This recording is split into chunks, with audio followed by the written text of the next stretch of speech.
Hello and welcome guys. Make yourselves comfortable and enjoy. This is Affinity Chaos, Chapter 101. 2 months ago, the day the trial land opened, deep in the trial lands, in a hidden chamber, an old man could be seen sitting in a meditative state. His heart rate was moving at an extremely slower rate compared to normal, with one beat every 10 minutes. If one didn't observe properly, they would think he was just a lifelike statue. His skin was white like he was frozen in this state, which also gave the feeling of the body being a corpse. Suddenly, his heart rate slowly started beating faster. The pale white skin of the old man slowly started regaining some color. His outer appearance also experienced a change. At first, he looked like someone around the age of 100 who was also at death's door, but now, he looked 30 years younger with a sage appearance. His closed eyes slowly started opening. If one stared at his eyes for too long, one would get the feeling as if they were staring at the boundless universe.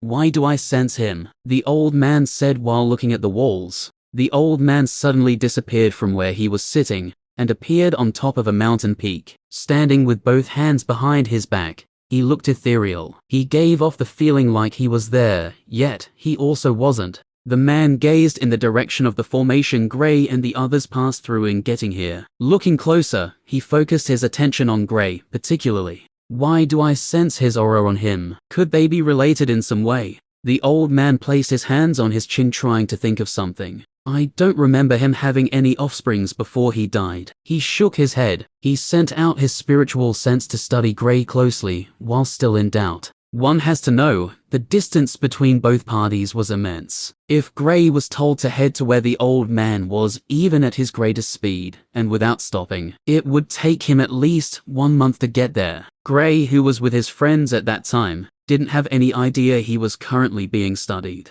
They are two different people, but why does he give off the same aura as him? Sire, I really miss that rascal, the old man said with a sad look. Shifting his attention from Gray, he looked outside the formation and stared straight into the magical beast's forest. It was like he left his previous position and went there personally given how well he was seeing the forest. Deep in the forest, a huge seal could be seen under a temple. None of the inhabitants of the Azure continent would ever think something like this existed in the depths of the magical beast's forest. Inside the temple was the statue of a refined-looking young man, with a bright smile on his face. The old man stared at the young man for some time before looking at the seal. The seal is slowly being damaged from the other side. So I guess the war will start sooner than expected. These old bones of mine haven't had any action for a long time. Heh. The old man laughed lightly. While the man was laughing, another figure appeared by his side silently. I see you sensed it too, said the old man. Yes. The figure nodded. Could it really be brother?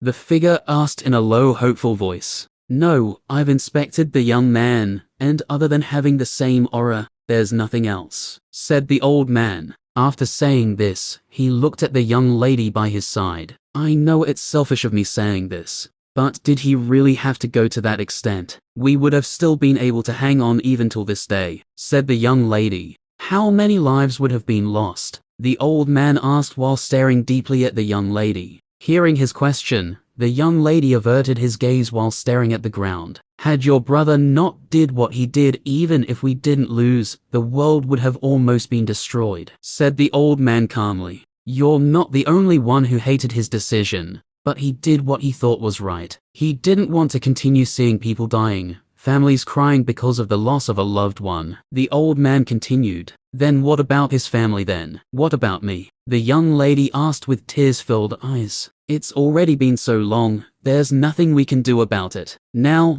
what we need to focus on is the seal. The old man sighed before telling her the matter at hand. What happened to the seal? The young lady asked confusedly. According to my current estimations, it shouldn't last up to 15 years. It might even be shorter, the old man said. Then we should start preparing. I'll go wake the others, the young lady said urgently. No, it's still too early. Had I not sensed my student's aura from that kid, I wouldn't have woken up this early, the old man said. Okay, teacher. The young lady nodded. So what do we do now? She asked. You should go back to sleeping. I'll watch the seal more closely. I'll wake everyone a year before the seal is completely destroyed." The old man stared in the direction of the seal once again. "Understood, teacher." The young lady bowed before disappearing. The old man was left alone standing in the mountain peak. How come there's no one who seems to have a good elemental grade among these youths? The old man suddenly said while observing all the youths who entered the trial land.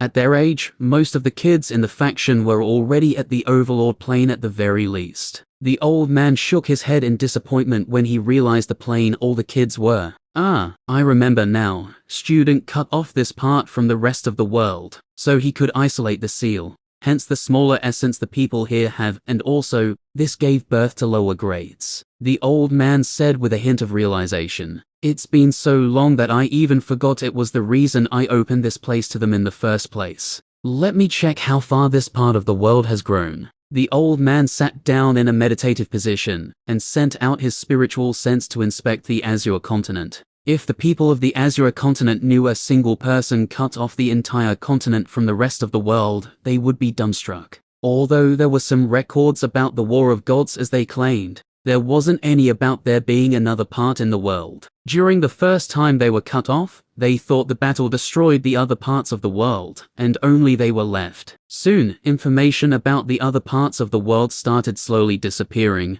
until it got to the state they were now, where they do not know of the existence of a larger continent. While the spiritual sense of the man was studying the continent, he paused and studied someone in particular closely. That rascal. When it was his time to close the formation, he had an offspring. "I'll break his legs when he wakes up." The old man fumed on seeing Chris. This kid is quite special. He even has the light element. I'll take him in as a student once this place is opened officially. For now, I'll just take him away and train him here." The old man stood up from the mountain peak and disappeared. At the valley close to the Lunar Academy, Chris, who was sitting leisurely outside his house, suddenly saw a man appear in front of him. "Who are you?" he asked lazily. He didn't even bother to stand. The man who appeared in front of him was stronger than him, so even if he wanted to run away, he couldn't escape. "So why bother? I'm your teacher," the old man replied with a smile. "I think you have the wrong person," replied Chris. "No, you're the one," said the old man. "I'm not. You can leave now." Chris closed his eyes once again. "They're so alike, guess I'll also have to use the same method on him," thought the old man with a smile. "Get your hands off me, you old man," Chris yelled. "Shut up and come with me." The old man disappeared along with Chris. And so, Chris was dragged to an unknown place. "At least take Brown along," Chris yelled from the void. Present day. Where is this? Gray looked at the unfamiliar scene in front of him. Chapter 102. Where is this? Gray looked at the unfamiliar scene in front of him. Ahead of him was a vast expanse of water. He turned around to see what was located in the land he was currently standing on, and to his surprise, he was currently standing on an island in the middle of the ocean. There were no trees on the island, and the only thing visible was the huge volcano which was situated at the center of the island. Is this place connected to that door? He thought. He still had some doubts about everything that happened though. For example, why was he the only one who felt the weirdness of the rock? Or could it be others who felt it, but didn't think it was anything special? But if others felt it also, at least one of his friends should have also felt it too. The entire event seemed strange. Hopefully my disappearance doesn't disturb their search for treasures. Gray felt a little worried about how his friends might react to his sudden disappearance. He didn't want to be the cause of them delaying in their search for treasures. Guess I'll have to head to the top of the volcano to see what this place has in store for me, he thought. Since there was nothing else to do, he started walking towards the volcano. He had looked around and didn't see any strange rock that might be able to send him back to where he came from. Other than the volcano, there was only the water he could enter, and there was no way he was going to enter the water. When he got to the foot of the volcano, he didn't delay and immediately started ascending it. Given the height of the volcano, it might take up to at least 2 hours if he walked, but if he decided to use his movement techniques, it would take him 20 minutes tops. But being in a strange place, he had to be cautious since he didn't know what he might encounter. It would be strange if he got to the top of the volcano without encountering anything, given how weird this place was. And just as he predicted, within 5 minutes of the climb, he saw what looked like a golem with lava running on the cracks of its body. Its eyes were made of lava, and it stood at a height of 3 meters. Well, this was expected. Gray smiled lightly. Since he was already prepared mentally for anything that might happen, he wasn't too shocked seeing this golem. Without further delay, he charged at it. The golem was already coming his way when it caught sight of him. Boom, bang. A lightning spear hit the golem on its upper body, and contrary to Gray's expectations, it exploded. Ah, that weak? The surprised Gray asked. He initially thought the golem would be able to give him a tough time, but who knew it would explode on the first attack? Well, that's unexpected. Although the first golem he faced was weak, it didn't mean he'll drop his guard. It even made him increase it. Given the mysteriousness of the trial land, he was sure there was a catch to this. He could already guess this place was a trial of some sort also, so he had to ensure he was ready for whatever might come his way. When he had climbed to about 10% of the volcano, the strength of the golem started increasing. And unlike the first 10% of the volcano, now he would usually see the golems in groups of at least 2. But because they were still only at the first stage of the arcane plane, it didn't take much of an effort for him to destroy them. After climbing to about 20% of the volcano, the strength of the golems saw a rise as it went to the second stage of the arcane plane. Although the strength of the golems increased to Gray,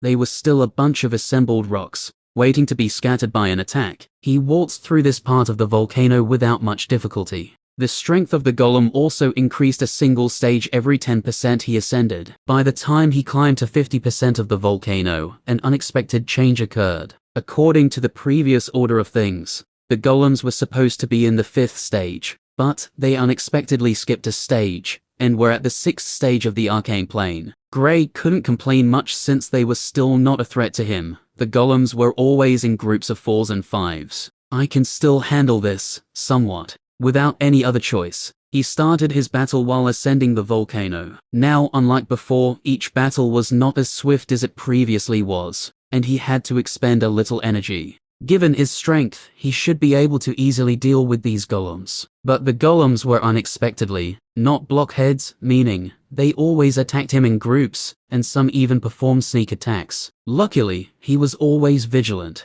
This is starting to get complicated, Gray thought after defeating this batch of golems. He once again started ascending the volcano. Luckily, the order went back to the previous format, and each 10% he ascended gave an increase in 1 stage for the golems. When he was 90% up the volcano, the golems were all in the first stage of the origin plane. The only good thing he could take out of this was that at least they were only 3 in a group. But he couldn't celebrate since this was the first group he met. What if they increased as he continued further? He had currently spent almost 4 hours ascending the volcano. When he started the battle with the first group of the golem, he was quickly put on the defensive. These things were faster, stronger, and smarter than the ones in the arcane plane. It took Gray almost 30 minutes to completely destroy all of them, but it was not without some slight injuries. Gray decided it was best to rest and heal up before he continued on the journey. The battles could be said to be exhausting, since he had been battling for a long time now with little rest.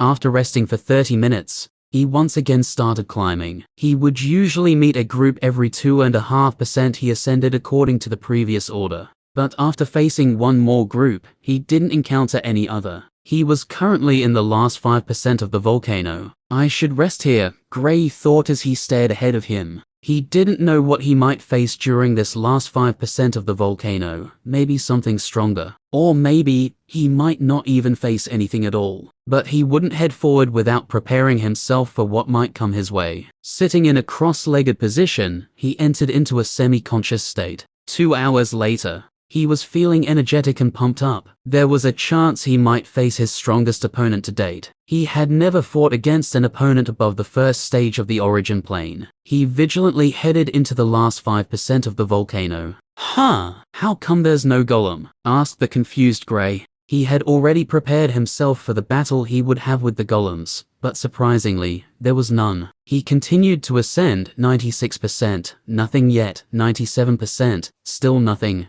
99.5%, still nothing. Seems like there's no other challenge. Since he hadn't encountered any golem yet, he guessed maybe he wouldn't see any. But he didn't drop his guard though. In a place like this, if he dropped his guard even for a second, then he might die without knowing what killed him. Just as he was about to get to the top, he paused and stared ahead of him with a serious expression. "Third stage," he said slowly. Ahead of him was a single golem. It was in the third stage of the origin plane. Compared to the other golems, this one was smaller, standing at a height of 2 meters. The surprising thing about this one was that it wielded a weapon, a mace to be precise. Unlike the other ones, when it saw Gray, it didn't charge towards him. It just stood at its spot, waiting. Seeing the golem wasn't making any movements, he didn't charge at it recklessly, nor did he send out an attack. Since the golem was being so kind, then he would make an inscription first before attacking. 2 minutes later, a silver symbol became visible above Gray's head. The golem silently watched all this without making any movements. It also raised its head and stared at the symbol in the air. "Okay, I'm ready." Gray sent out a lightning attack with the symbol, then he followed up with ice arrows as well. But what Gray saw next stunned him. The golem casually raised its hand, and an earth wall blocked the ice arrows, while it swung its mace at the lightning attack which destroyed it. He never expected the golem was also an elementalist. This just keeps getting harder and harder. Gray complained before charging at it. If he didn't defeat this thing, then there was no way he would be able to get off this place. 10 minutes later, boom, bang, the sound of attacks clashing against each other and something, or someone, hitting the ground heavily sounded out. And just as expected, it wasn't the golem who hit the ground, rather, it was Gray who was already bleeding on different parts of his body. He hastily stood up in case the golem followed up with another attack, but luckily, after it repelled Gray, it stood at its previous location once again. Its message was clear: "You shall not pass." Chapter 103. Seeing the golem wasn't making any other movements, Gray spat out a mouthful of blood. "Damn, this thing is stronger than expected," he complained. From the battle he just had with the golem, he was confident it was stronger than someone at the third stage of the origin plane. Even though he knew his chances against someone in the third stage of the origin plane wasn't high, there was no way he would have been beaten this badly. "I'll recover first, then think of what to do." With this thought, he quickly sat crossed-legged, but just as he sat down, he stood up again. What if it suddenly decides to leave that spot and attack me while I'm trying to recover? I'll move further. Although he was injured, his healing ability is quite higher than others, and he still had some healing tonic left with him. After moving a considerable distance he felt was safe enough, he sat cross-legged and immediately used the tonic, before entering into a semi-conscious state to heal himself properly. While Gray was bleeding, the egg was absorbing his blood silently, and it even went on to secretly absorb his blood essence. But since Gray was already very weak, he didn't notice it.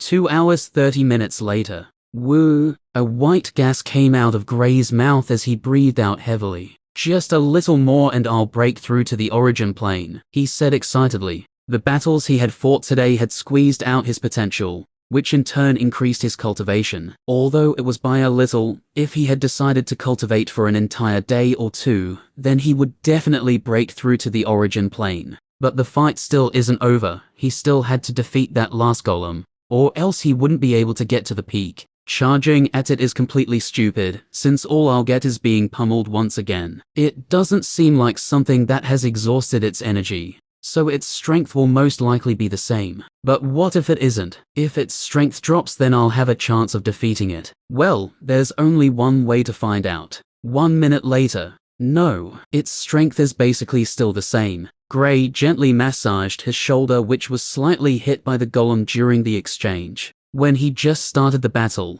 he noticed there wasn't any difference in its strength, so he quickly escaped. He had been beaten once. He didn't want to get beaten to that stage once again. This time he didn't retreat far and just stood at a distance where the golem was still visible to him. The golem had once again stood in its spot. "That's it," Gray exclaimed excitedly. "Hehe, I'll see how it will survive this. Thankfully, as long as I don't get 20 meters close to it, it doesn't attack." He had studied the distance he gets to before the golem attacks, and noticed it was only after he gets within 20 meters of it does it attack. Once he was out of that range, it wouldn't attack but just stare at him. When he first noticed this, The thought of going around crossed his mind, and he executed it. It was just that, after walking 50 meters from where that golem was located, he found another one standing there, and behind him was a group in the first stage of the origin plane. The first golem followed him till he got to a particular spot, then it stopped. From this, he was able to deduce that the golems were all placed in a particular territory away from each other,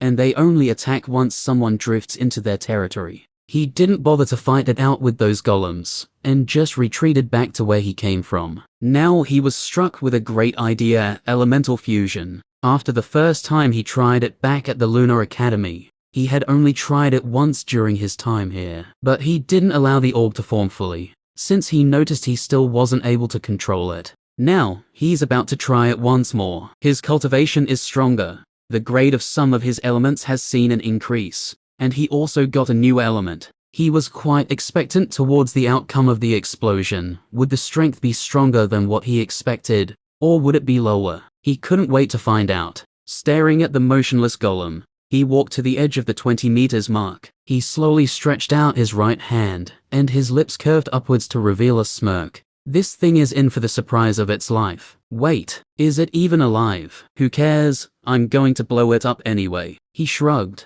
The golem looked at him with its listless eyes. It didn't care what the human was doing, but if it tried to get within 20 meters of it, then it would attack without mercy. Gray's expression turned into one of seriousness, as he slowly started sensing the elemental particles in the air with his spiritual sense. Now, unlike the previous time, he had to guide 4 different elements to make the orb, so the process will require more concentration from him, and also more effort. But he didn't forget to take a peek at the golem once in a while, to confirm if it was still in the same spot. Soon, he started slowly guiding the elements towards himself. Lights made of brownish, silver, greenish and bluish color could be seen slowly concealing at the top of his outstretched hand. Slowly, an orb started taking shape. It was made of 4 different colors intertwining perfectly in it. As time went on, the orb started to grow bigger. First, it was the size of a table tennis ball. Then it slowly grew to the size of a fist. The golem looked at the orb taking shape in Gray's hand, and a hint of danger flashed across its previously listless eyes. It could tell the thing the human was creating had the capability of killing him. Compared to the other golems, the ones which are situated at the peak of the volcano have a sliver of consciousness, so its senses were telling it to escape as far as he could, but its order was telling it to stay put. Its order was to stop anyone who tried to reach the peak through its territory. It didn't care what happened in the other territories, but it was supposed to stop whoever or whatever came its way. The orb soon started trembling. This was a sign of Gray losing control. Looking at the orb, he couldn't complain because at least he was able to keep it stable for almost 5 seconds. Besides, he didn't create it with the purpose of controlling it anyway. Here's a gift for your hard work, Gray said before throwing the orb at the golem. The orb was already close to exploding, and any other contact would make it explode faster. The second the orb left his hand, he immediately dashed as fast as he could in the other direction. He didn't want to experience the strength of the orb in any way. The golem, seeing the orb coming its way, instinctively wanted to run, but because it couldn't defy its orders, it stood still and swung its mace at the orb coming its way. The fleeing Gray already expected the explosion. When he snuck a view over his shoulder, his pupils dilated. The explosion was catching up at a faster pace. Had the golem not swung its mace at it, it wouldn't have exploded this early, and might have given Gray an added precious 1 or 2 seconds. At the sense of danger, his speed increased to a new level, and he dashed towards the foot of the volcano as fast as he could. Since he was descending, his speed was also given a major boost. He managed to escape from the blast range by a hair's breadth. 10 minutes later, wow, this place is really sturdy, Gray exclaimed at the site of where the blast took place. After the blast died down, he came back to the site of the explosion. The golem was nowhere to be seen, obviously, but what amazed him was that the ground of the volcano didn't even have a single scratch on it.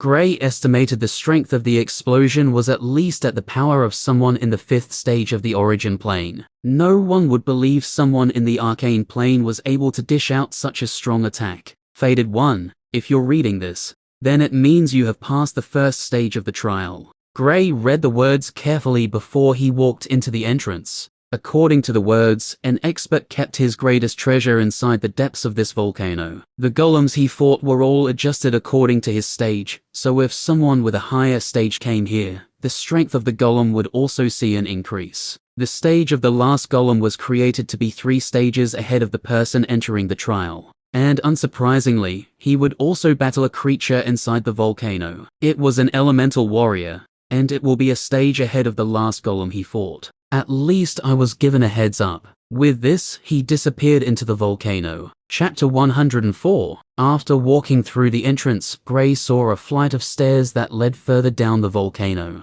Observing carefully, he slowly stepped on the stairs and started his descent. Although the text said the last challenge would appear close to the treasure, he didn't want to recklessly charge straight down. What if the text was wrong? Or maybe it wanted to test how prudent he was. He slowly started going downwards. The stairs were carved out of the side of the volcano. Given how hard it was, Gray couldn't even start to imagine the strength of the expert. Although the light entering the volcano wasn't much, he could still unexpectedly see properly. The inside of the volcano wasn't as wide as he expected. Given how big the volcano was outside, he expected to see a huge space inside. At the entrance, the wideness was about 10 meters. It only started increasing as he went deeper. 30 minutes later, Gray stared downwards from where he was standing, and he still couldn't see where he was headed. All he saw was unending darkness. Without any options, he continued on his way. From all the points, the only way he could get out of here is by reaching where the so-called treasure was. He still didn't know what to expect. Also, he was thinking about the elemental warrior he would have to face.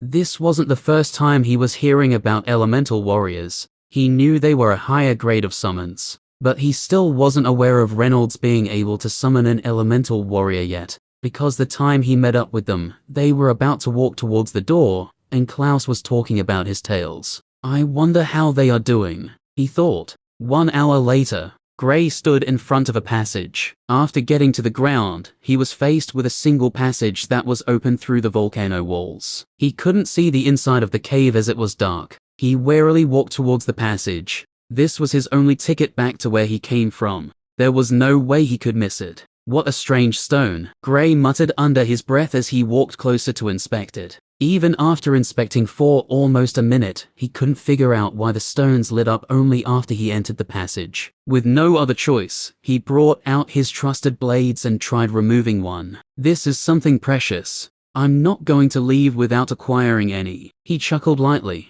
Although he still didn't know what it was, he was not leaving without acquiring some. The path was long, and he couldn't see the end of it. So he once again started walking cautiously. After removing some stones, that is, he was told he would face one more opponent, so he had to be ready in case of a sneak attack. The elemental warrior is stronger than the last golem he fought. Well, the last golem that beat him up. If he were to be attacked unaware by this opponent, he might die. 5 minutes later, he walked out of the passage, and was greeted by a huge room that spanned over 300 meters wide and over 500 meters long. At the center of the room was a pool of lava, and at the middle of the lava pool was a floating blue lotus. The lotus was closed. Well, there's the treasure. Gray looked at the floating lotus curiously. Now, where's the guardian? He asked as he stared around. He stood at the passage for some time. He looked around if he might find what might likely take him back to the valley. If he could find it,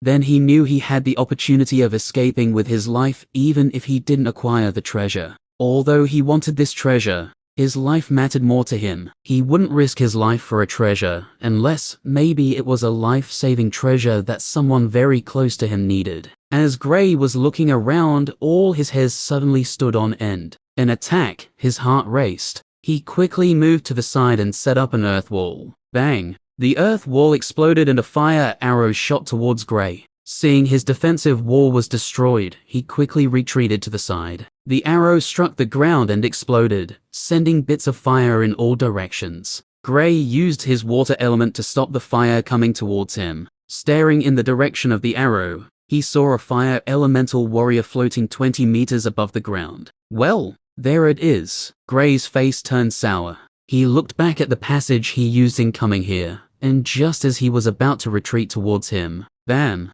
A wall dropped from the top of it and closed it. He was stuck. There was no way he could destroy the wall, since it was made from the volcano itself. He remembered how his elemental fusion blast didn't even damage it outside. This is bad. But now, his plan was totally ruined. Due to not spotting the elemental warrior sooner, he is caught in a tough predicament. He couldn't even beat the golem that was in the third stage of the origin plane. Even if he broke through to the first stage of the origin plane right now, his chances of victory were still very low, 30% max. All his hopes were previously placed on elemental fusion. Now that opportunity was gone. He tried thinking of what to do, while also creating an inscription. Even if he couldn't beat the warrior, it didn't mean he'll not attempt to fight back. Only cowards wait for death. Even though the elemental warrior was stronger, he will not be intimidated. The elemental warrior didn't give him much time to think. It shot out 3 fire arrows towards Gray.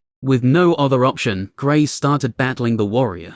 3 minutes later, bang! Fresh blood could be seen dripping from the side of his mouth. His clothes were in tatters, and for the first time in a while, his bag was on the floor. One of his blades was damaged, and he wasn't sure if it could be fixed. Now, he was left with only one. The elemental warrior only gave him a few seconds before it once again attacked him. He wiped the blood off the side of his mouth, and once again started battling with the elemental warrior. The elemental warrior switches between close-range combat and long-range combat perfectly. Since it was equipped with a sword, it didn't have any problems with fighting against Gray, who was using his blades. If Gray retreated, it would use its bow and send out multiple arrows. Another 2 minutes went by, and Gray was currently on his knees, supporting his body with his blood-stained hands. Drip, drip. The blood dripping from his mouth slammed the ground, and the sound echoed out. There was a long slash that ran through his back, which was also gushing out blood. He was struggling for breath, panting heavily. He managed to raise his head and looked at the elemental warrior, and for the first time in his life, he felt true despair. This thing had only one thing in its mind, and that was to kill any intruders. He couldn't escape. There was no hope in beating his opponent. No one was going to appear and save him. I can't die here. He clenched his aching fists. The blood flowing from his head had already gotten into his eyes, and it was currently dampening his vision. Given his current defenseless state, another attack from the elemental warrior would be fatal. Swoosh! An arrow shot towards Gray at a breakneck speed. He wanted to crawl out of the way, but his body didn't allow him. He tried using his inscription to send out an attack to block the attack, but his consciousness was almost at the brink of fading, and he missed it. Hu Kai. The arrow pierced right through Gray's back and came out just below his chest. Splat. He coughed up a mouthful of blood once again. His vision was starting to fade. The only thing keeping him awake was his willpower. He didn't want to die here. Thinking back to everything he went through, from not being able to awaken his element, his 3 years of loneliness, his mother, his father, his friends, he still wanted to see them. Swoosh! Another arrow was sent towards him. It was able to once again easily pierce through the defenseless Gray. The hands he was using to support himself couldn't hold him up anymore and gave way. Thud! He fell head first, and the side of his face slammed into the ground, before the rest of his body followed along. His inscription, which was still in the air, slowly started flickering before it finally faded away. The elemental warrior, which was about to send out another attack, paused on seeing the motionless Gray. Gray was currently lying on the ground without any movements. His consciousness was slowly fading away. I can't give up, he thought. Just as this thought flashed through his head, an unfamiliar technique appeared in his mind. Chapter 105, Fusion State. This was the name of the technique that appeared in Gray's mind. Just like when he got the technique for elemental fusion, this technique also appeared in his mind. He was sure this had something to do with the pearl he absorbed in the chaos element. When he got the technique for elemental fusion, he just broke through to the arcane plane. From the details of the technique, it seemed like he was supposed to acquire it when he broke through to the origin plane. But he unexpectedly acquired it sooner because of his current predicament. The technique was similar to elemental fusion in some ways, since it also involved fusing the elements. Only, this time, he had to fuse them inside him. Unlike elemental fusion, the fusion state required him to fuse each of his elemental beads into one. According to the technique, for every element, his cultivation stage will increase by a single stage. This means, since he currently has 4 elements, he could increase his stage by 4. After entering the state, he could use elemental fusion instantly, since all the elements were already fused inside him, and he could also use each element separately. It was just that he couldn't keep the state for long. After entering the fusion state, all his injuries will start healing automatically, just like the time he accidentally entered against the mercenaries. Only, at that time, he had no control over the state. But now, he will be fully conscious of everything, and can also exit the state whenever he wants to. He wouldn't need to pay any price for using the technique, nor will he enter a weakened state after using it. Once he enters the state, all his injuries will heal up almost instantly. What more could he ask for? But unfortunately, his body was still too weak to maintain the state for long. Given his current body strength, after 1 minute, his body will start cracking up from excess energy. If he still doesn't exit the stage after 2 minutes, there is a high chance his body might blow up. With a renewed hope, he used his willpower to keep himself awake and study the technique properly. Now he was faced with a major issue. The technique explained the process of fusing his elemental beads, but because he was still in the arcane plane, he still hasn't formed his elemental beads yet. Now he had to come up with a way to use the technique on his chaotic essence orb. The essence orb was currently divided into 4 parts. He tried using the same method for the elemental beads on it, but it failed. After 2 minutes, there was a slight change. The elements in his essence orb trembled slightly, but then they stopped after some seconds. Seeing this, Gray's heart was filled with joy, and his previously motionless body twitched. Swoosh! Bam! Another arrow was shot towards Gray's body. When the elemental warrior noticed the movement from the previously motionless body, it didn't hesitate to shoot out another arrow. The arrow pierced Gray's leg and pinned it to the ground. What was worse about all this was that since the elemental warrior was of the fire element, each of its weapons was made from fire. So, whenever the weapons came in contact with Gray's body, the fire burns his flesh. Gray steeled his mind and endured the pain. He didn't try to make any more movements, hence he will be on the receiving end of more arrows. The fire arrow extinguished after 30 seconds, to the relief of Gray. The technique he was using to fuse the elements in his essence orb was almost exactly the type for the elemental fusion, and that was by slowly guiding the elements into one. This process is more tiresome and was longer. He had to be extra careful, so there wouldn't be any mistakes. Compared to when he was fusing the elements outside his body, this one was almost 3 times harder. He managed to get the elements to start fusing after 3 minutes, but the attempt failed. He didn't give up. It wasn't like he was going anywhere. The only thing that gave him a sense of urgency was the loss of blood, which was already starting to take effect. Another 5 minutes went by, and this time, he was already halfway through fusing the elements. He had failed in 2 other attempts before this one. As the seconds slowly ticked on, the elements merged bit by bit. After another minute, it was already 80% fused. In 1 more minute, he will be able to fuse it completely and then heal. The fact that after entering the fusion state, he could heal almost instantaneously excited him. This was like having an instant healing ability, and in his opinion, it was nothing less of an overpowered ability. With this, he wouldn't need to fear any injuries. As long as he wasn't dead, he could heal up. But that didn't give him the idea of just standing still and not protecting himself though, or tanking attacks, so he could use the opportunity to hurt his opponent. This was because before he could heal up, he would have to first feel the pain of being hurt, which isn't something anyone would want to feel. After a minute went by, with Gray's body at the center, a force shot out in all directions. The elemental warrior was pushed back by the force. The previously motionless Gray slowly started standing up. The injuries on his body were healing at an unbelievably fast rate. Standing up, Gray looked at the elemental warrior calmly. Boom. Another force spread out in all directions with Gray at the center once again. His stage was increasing by the second. The first stage, second stage, third stage, and lastly 4th stage of the origin plane. In 5 seconds, Gray went from a 9th stage arcane plane elementalist to the 4th stage origin plane elementalist. This was unheard of. Now he was in the same stage as the elemental warrior.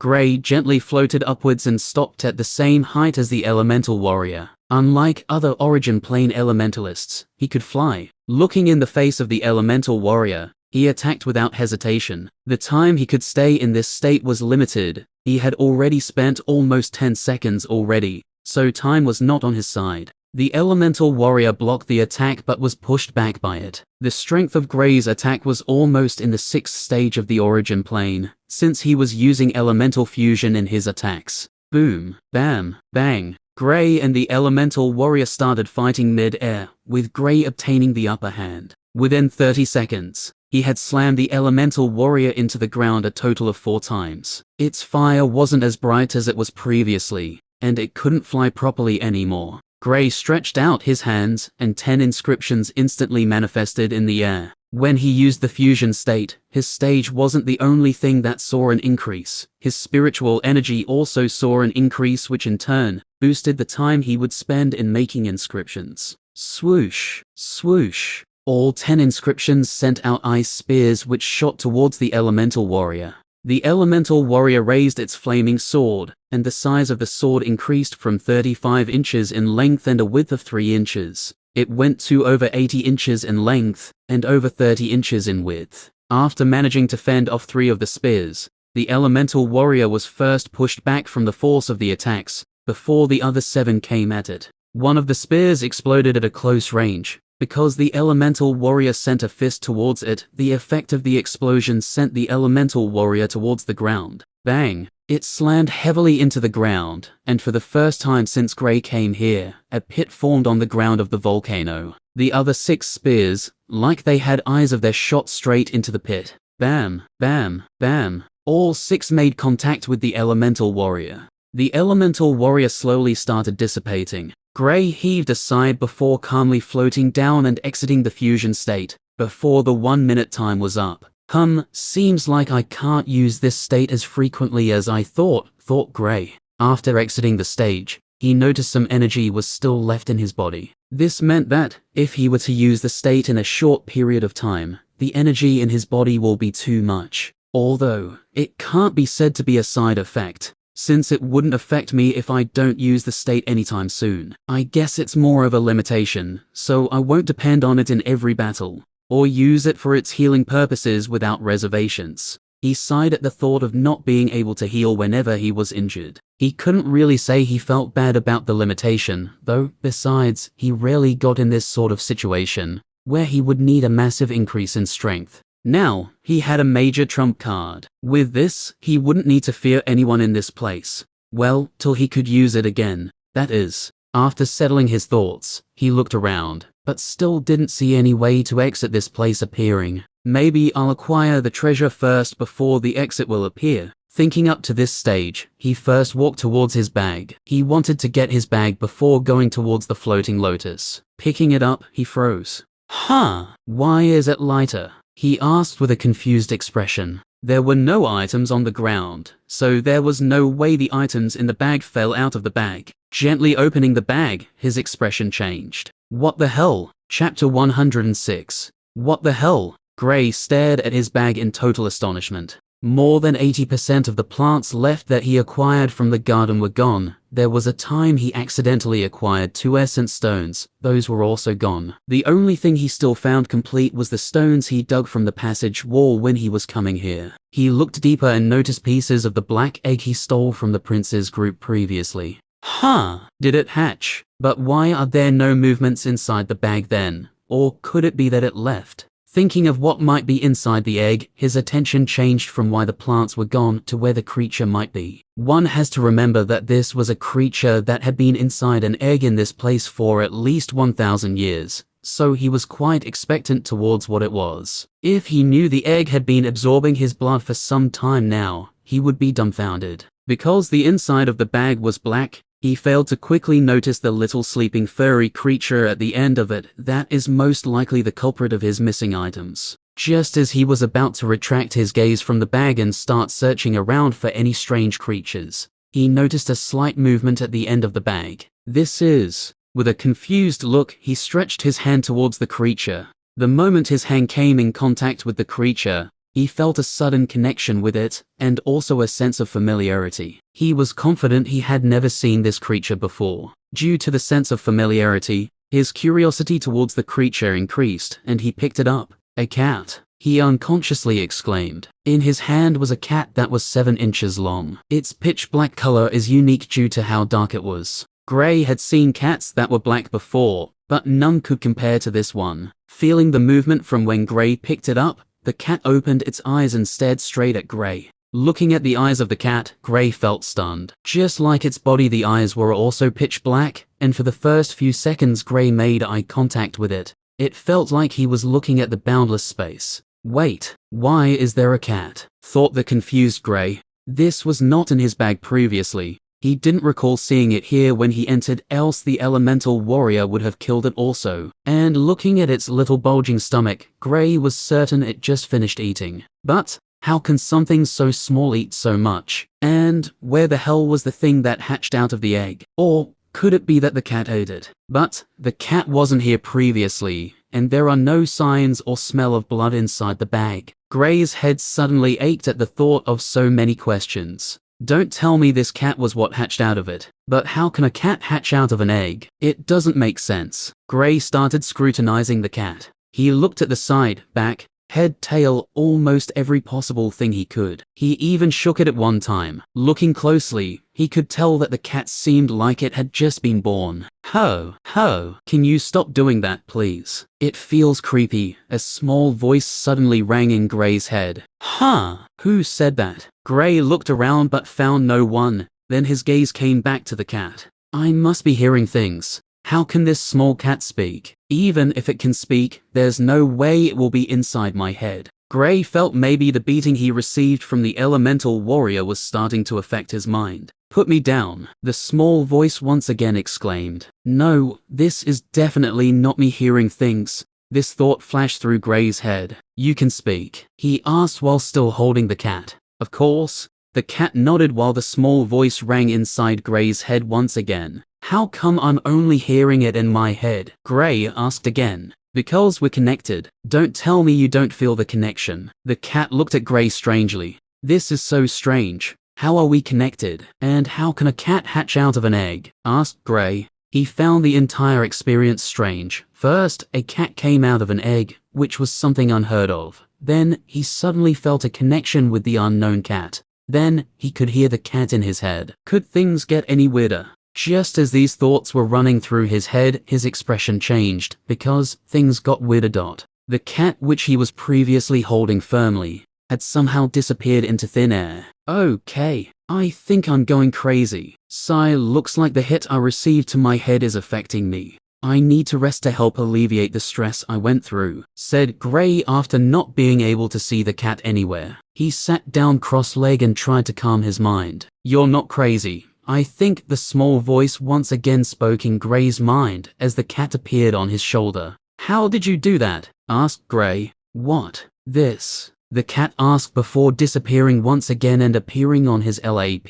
Gray nodded after the cat reappeared. It's easy. One of my elements is the space element, although for now, I can't go far, the cat explained. Space element. There's a space element? Asked Gray. This was the first time he was hearing about the space element. He only knew of 7, but now, according to this cat, it seems like there's also a space element. This made it 8. Of course there is. The cat looked at Gray like he was weird. He had decided to ask his teacher when he went back, but he was quite curious about it after seeing the cat use it. One has to know this was different from moving fast. The cat literally disappeared from one spot and appeared in another within a second, and it seems it could also regulate the time before it appears. Doesn't that mean I could have it also? Gray thought excitedly, but he quickly calmed down and focused his attention back on the cat. Okay. But you still haven't answered my previous questions, said Gray. Oh, well, we're connected because only after absorbing your blood and part of your blood essence was I able to be born, explained the cat.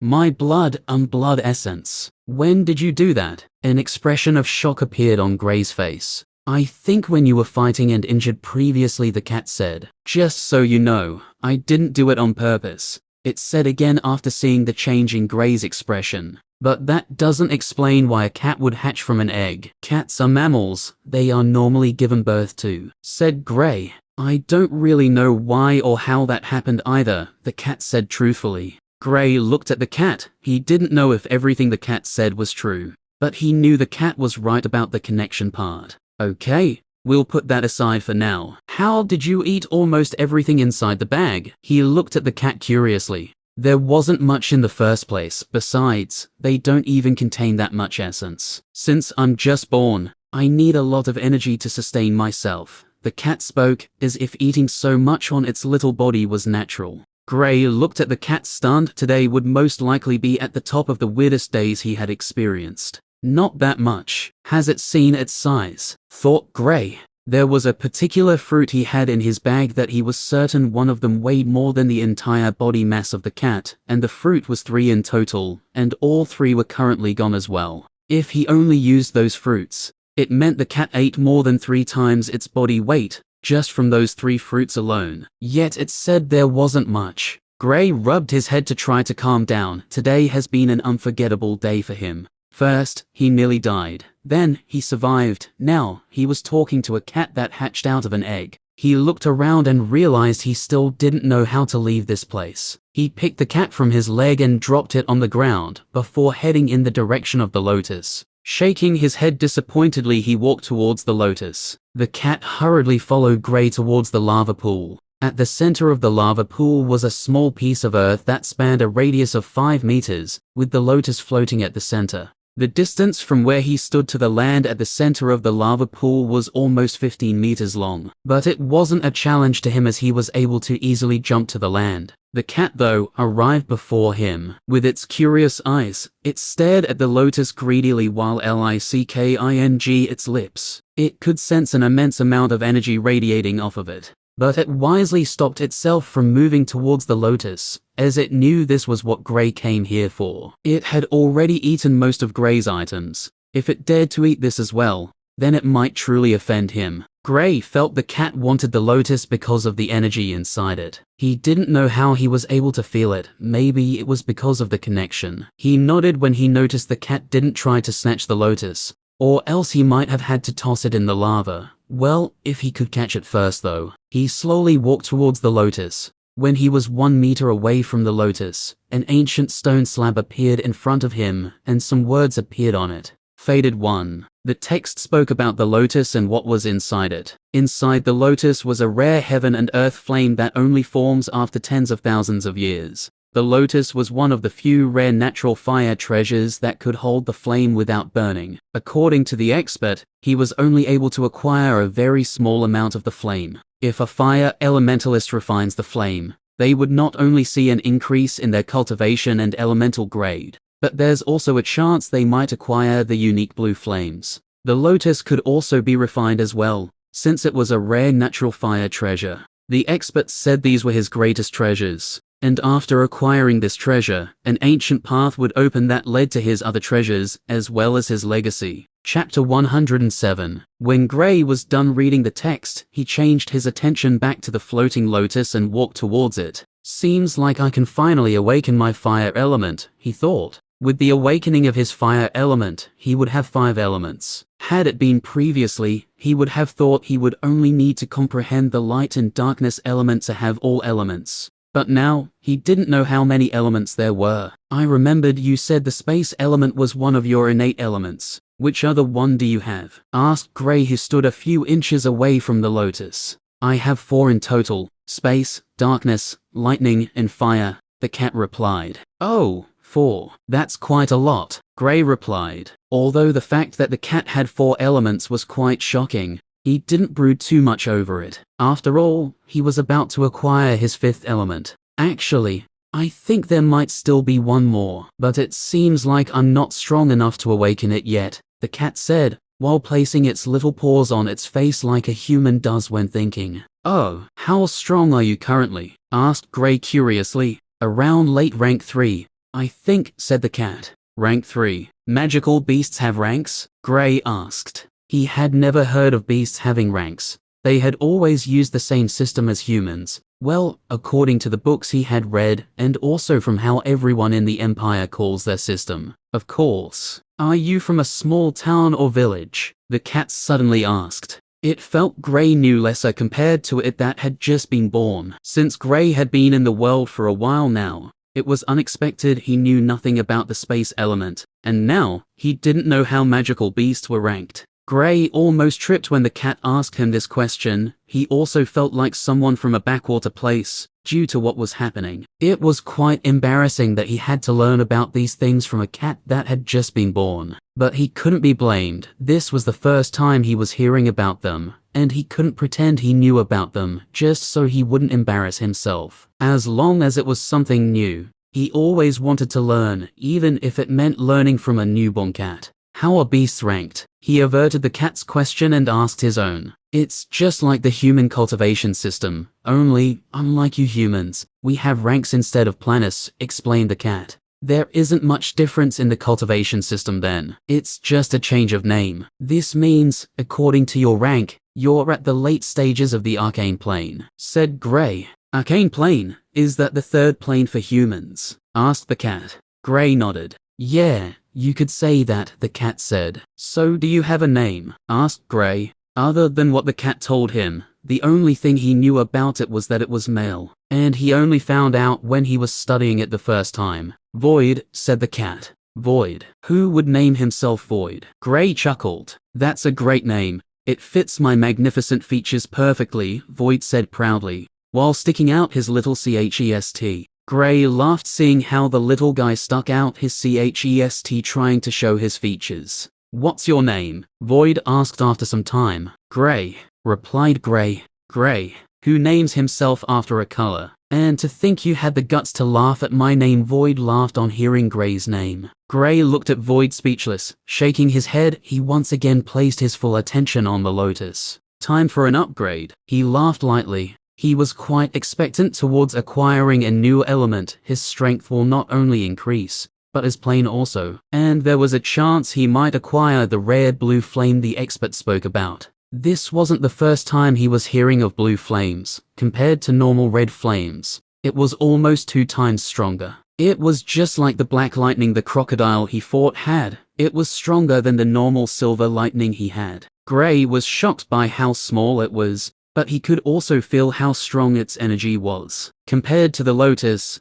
it was almost 4 times stronger. I don't think I'll be able to fully absorb the energy in one cultivation session. I'll just refine it now, and not only awaken my fire element, but also breakthrough. I'll slowly absorb the rest of the energy later, he thought before reaching for it. When he made contact with the flame, its warmth spread across his hand before moving to the other parts of his body. He took it and sat cross-legged, looking at Void who was staring at him with pleading eyes. He sighed before waving for him to take the lotus. Although if he were to be the one to refine the lotus, his strength will increase further. It didn't hurt to allow the little guy to take it. Besides, he had already taken the best treasure, which was the flame. Also, from the looks of it, the little guy will be staying with him from now on. Getting the go-ahead, Void happily leaped towards the lotus, opened his mouth, and swallowed it instantly, like he was afraid Gray might change his mind. He laid down close to Gray, snuck a glance at him, and spat out a single petal which he slowly started absorbing.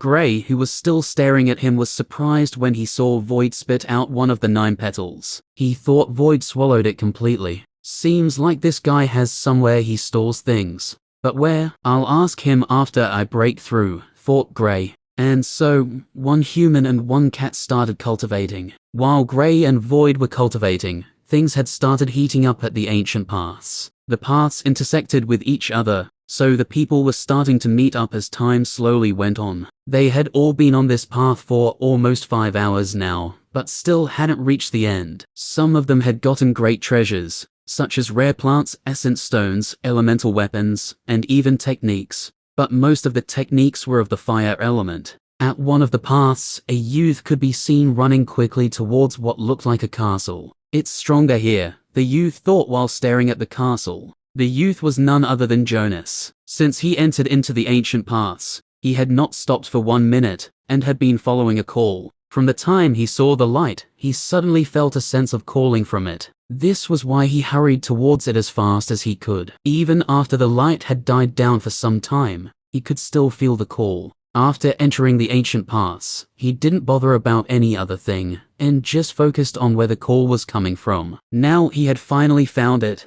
It was from this castle. Why is it calling me? Jonas asked himself. This was a question he had asked himself over and over again, but he still couldn't come up with an answer. He didn't know what he might find in this place, but he knew it wasn't something that would harm him. Stealing his mind, he slowly disappeared into the castle. "Ah, people are fighting up ahead," a soft voice said. The owner of the voice slowly walked towards where the sounds of battles were coming from. It was ahead anyway, so there was no way the figure wouldn't see who was fighting, unless the figure decided to turn around. Boom, bang. A figure slammed into the wall by the side. "So this is his full strength," the soft voice said. The owner of the voice was Alice. Ahead of her was the darkness elementalist, and he was facing off against two youths, one in the third stage and another in the second. The fact that he could fight against two people of this caliber, and not only gain the upper hand but was about to kill them, was nothing less of a testament to how strong he was.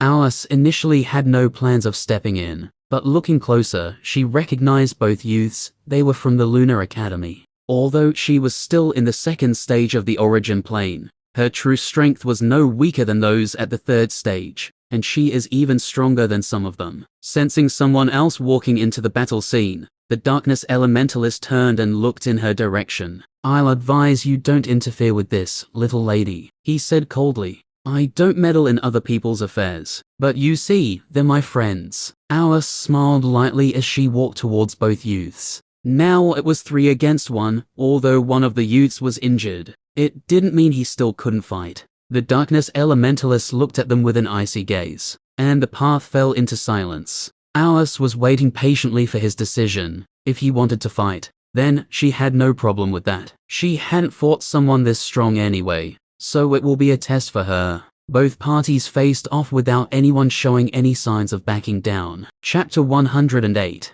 "Do you really think even if you join them you can defeat me?" the darkness elementalist asked. Alice shrugged but didn't give a reply. She wouldn't bother answering him. She was just as confident in her strength as he was. Even if she couldn't defeat him alone, there was no way he could kill her. "They have something I want," the darkness elementalist said again. Alice looked at both youths by her side. They then recounted what happened. According to them, they found a fire elemental weapon, and just after obtaining it, the darkness elementalist came in and asked for it. Even though they knew he was strong, there was no way they were going to give it to him. They had to go through a tough battle just to acquire the weapon in the first place, and they felt they were strong enough to fight him together. But the reality was far from what they thought. The darkness elementalist not only completely overpowered them, but it also seemed he had the ability to kill them. Luckily, Alice came. "You can't have it," Alice said lightly. She had never backed down from a fight,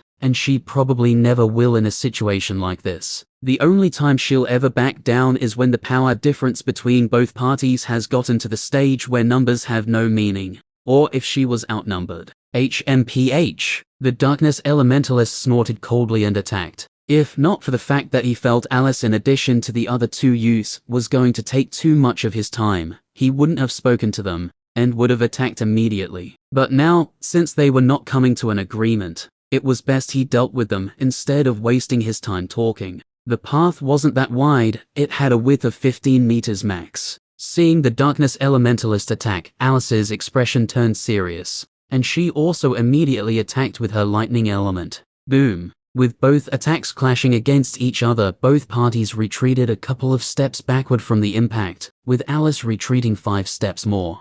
She's stronger than even the youth in the third stage. "This is going to be harder than I thought," the darkness elementalist reevaluated Alice. Just from this first exchange, he was able to estimate Alice's strength. Although he had only used one of his elements, which was his trademark darkness element, the difference in strength wasn't that much. Had Alice been in the same stage as he was, then the difference would be almost negligible. "He's strong," Alice squinted her eyes. "Attack together," she said to the others.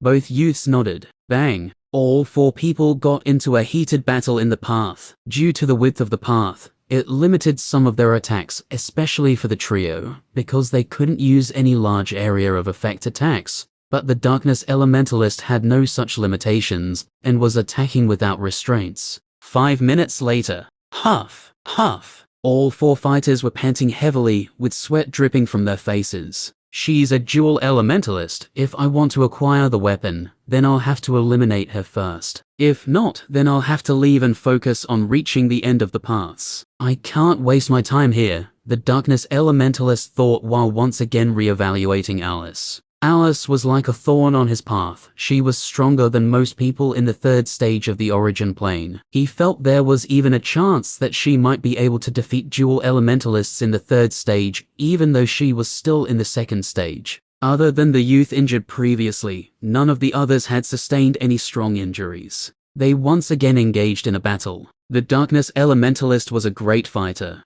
and could easily switch between attack and defense. He knew the right time to attack and also when to fall back. He was like a well-seasoned fighter. This was the first time Alice was fighting someone this experienced. Although she felt the teamwork between her and the other youths was the cause of the darkness elementalist still being fine.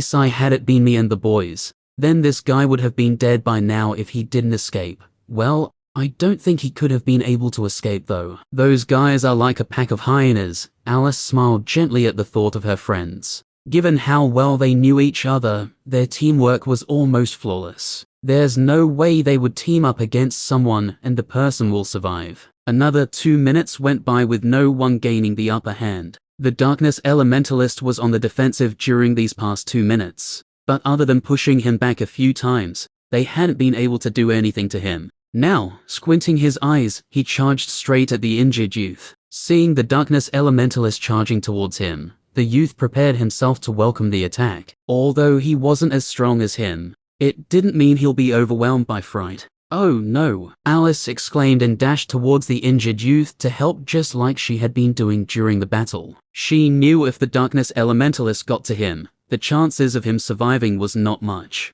Since both of them had the lightning element, they were pretty fast. Bang! A figure was sent flying, before hitting the wall. When the other youth looked closer, he was stunned on seeing Alice on the floor. Due to the speed of Alice and the darkness elementalist, he didn't see their movements properly. How? He blurted out unconsciously. He remembered seeing the darkness elementalist charging at the injured youth, so how come Alice was the one he attacked instead? The darkness elementalist didn't bother with the other two, and slowly walked towards Alice, who was trying to stand up. Her shoulder was already bleeding heavily from the attack. With a pale face, she struggled to stand on her feet but couldn't. It was a fatal strike. If not for her reacting quickly, then the attack would have taken her life. Looking at the young man walking her way, she realized he tricked her. His initial target was her, but he only dashed towards the injured youth as a feint to draw her closer to him. Once you're out of the picture, these fries wouldn't be a problem. The darkness elementalist chuckled lightly. The youth in the third stage rushed towards the darkness elementalist trying to protect Alice. Go! I'll hold him back. He roared and attacked the darkness elementalist. Compared to other academies, the Lunar Academy ensured the relationship between each student was good. Even though they might not be close friends, but as long as they saw a fellow student in danger, they have never hesitated to rush in, even if it cost them their lives. This was also the reason Alice stepped into the battle. Even the injured youth didn't refrain from attacking, as long as they could protect Alice successfully. They were satisfied, even if it meant death. He also felt guilt because if not for him being weak, then Alice wouldn't have been in this situation. This was the first time they were having any exchanges with Alice, even at the academy. They never spoke. And now, she was about to die because she helped them. They couldn't accept it. Alice looked at the two youths rushing to what looked like their deaths with a sad look. The darkness elementalist was not only strong, but he was also scheming as well. These were the toughest people to deal with, smart and strong people. Within 1 minute, the darkness elementalist was able to easily defeat both youths. Since you want to save her so much, I'll keep you alive, so you can watch me kill her, he said towards both injured youths. The two youths looked at each other with despair. Even after sacrificing themselves, due to how severe Alice's injury was, she couldn't escape. Don't worry, your death will be swift. I don't have any more time to waste. The darkness elementalist laughed lightly and raised his hand. Boom! An attack rang out. Both youths closed their eyes because they couldn't stand and watch Alice die. Hearing the sound, they just waited quietly for their deaths. After some seconds, they heard an arrogant voice. To think you would dare to attack her. Chapter 109. To think you would dare to attack her. On hearing the voice, Alice smiled lightly. Her friends were here. Clouse and Reynolds walked towards her slowly. The attack that connected previously was done by Clouse, who instantly attacked the darkness elementalist. On seeing he was about to strike Alice, he heaved a sigh on seeing they came in time. Had they faced the path Reynolds chose, they would have never come here. After spending almost 4 hours here, he met up with Reynolds on one of the paths. They had been traveling together since. When they got to an intersection, Reynolds said they should head to the path on the right, but he was adamant they followed the path on the left. According to him, it was his gut feeling. After they argued like usual for some time, Reynolds finally agreed to follow his lead. Who knew they would see something like this? The darkness elementalist, on the other hand, was fuming currently. At first he wanted to kill both youths, then Alice showed up. Now he wanted to kill Alice, then 2 others showed up as well. Being pushed back by Clouse's attack annoyed him even more. Hey Ray, what do you think this guy deserves? Clouse asked while giving Alice some tonic to help with her injuries. Death, Reynolds said, clenching his hands.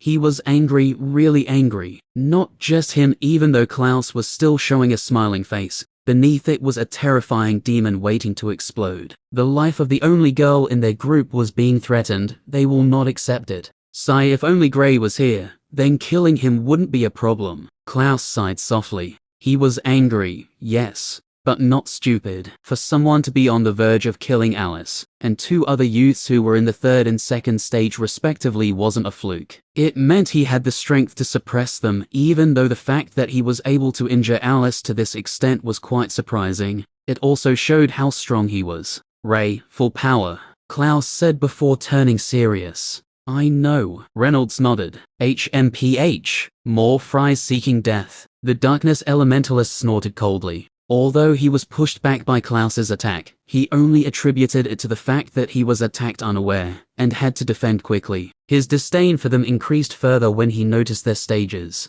One on the 2nd stage, and the other on the 1st stage. This is going to be easier than those buffoons, he thought. But his expression changed the next second. An elemental warrior, he said in a small voice. His head was currently aching. How can these people be a group of friends? One was a dual elementalist whose strength was insane for her stage. Another was a summoner who can summon an elemental warrior. Now, he didn't dare to look down on Clouse. For him to be part of such a group, there was definitely something terrifying about him also. Had he known there was an even more terrifying fellow who wasn't present, he would definitely curse his bad luck for clashing with such a group. Given how vengeful Clouse and the boys were, they will definitely never let the matter rest. The battle started off quickly. Boom, bam. 1 minute later, bang. For the first time since he was battling previously, the darkness elementalist slammed into the wall by the side. The elemental warrior wasn't giving him any chances, and was attacking him from both a close distance and far distance. Added to Clouse's insane attacks,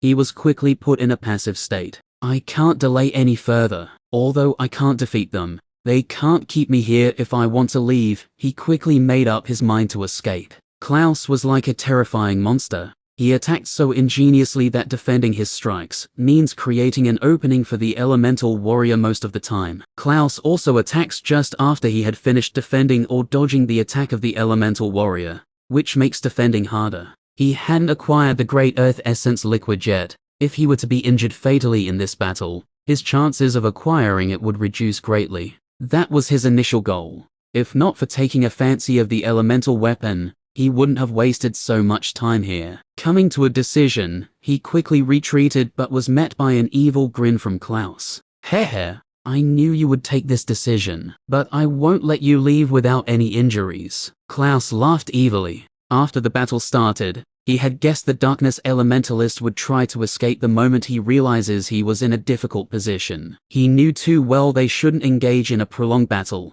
since Reynolds couldn't keep the summon for too long. So he had been brainstorming on how to ensure, even if the darkness elementalist escapes, it wouldn't be without any injuries. And the idea came to him quickly. It was a technique he acquired in one of the ancient paths. It was a water technique, but it was quite difficult to execute. He had to congeal a small ice needle, while storing a terrifying amount of ice in it. After the needle comes in contact with the human body, it dissolves before releasing a bone-chilling cold into the body, causing hypothermia. If congealed to an even more terrifying state, it will freeze the target instantly from the inside out, causing death. But Clouse can't get it to that stage yet. The name of the technique was Sub-Zero. The needle pierced through the air at a terrifying speed. The retreating darkness elementalist, who had just used a movement technique to escape from the barrage of attacks from the elemental warrior, was left with no way to dodge the attack. Hu Kai. The ice needle pierced into his shoulder and dissolved in his body.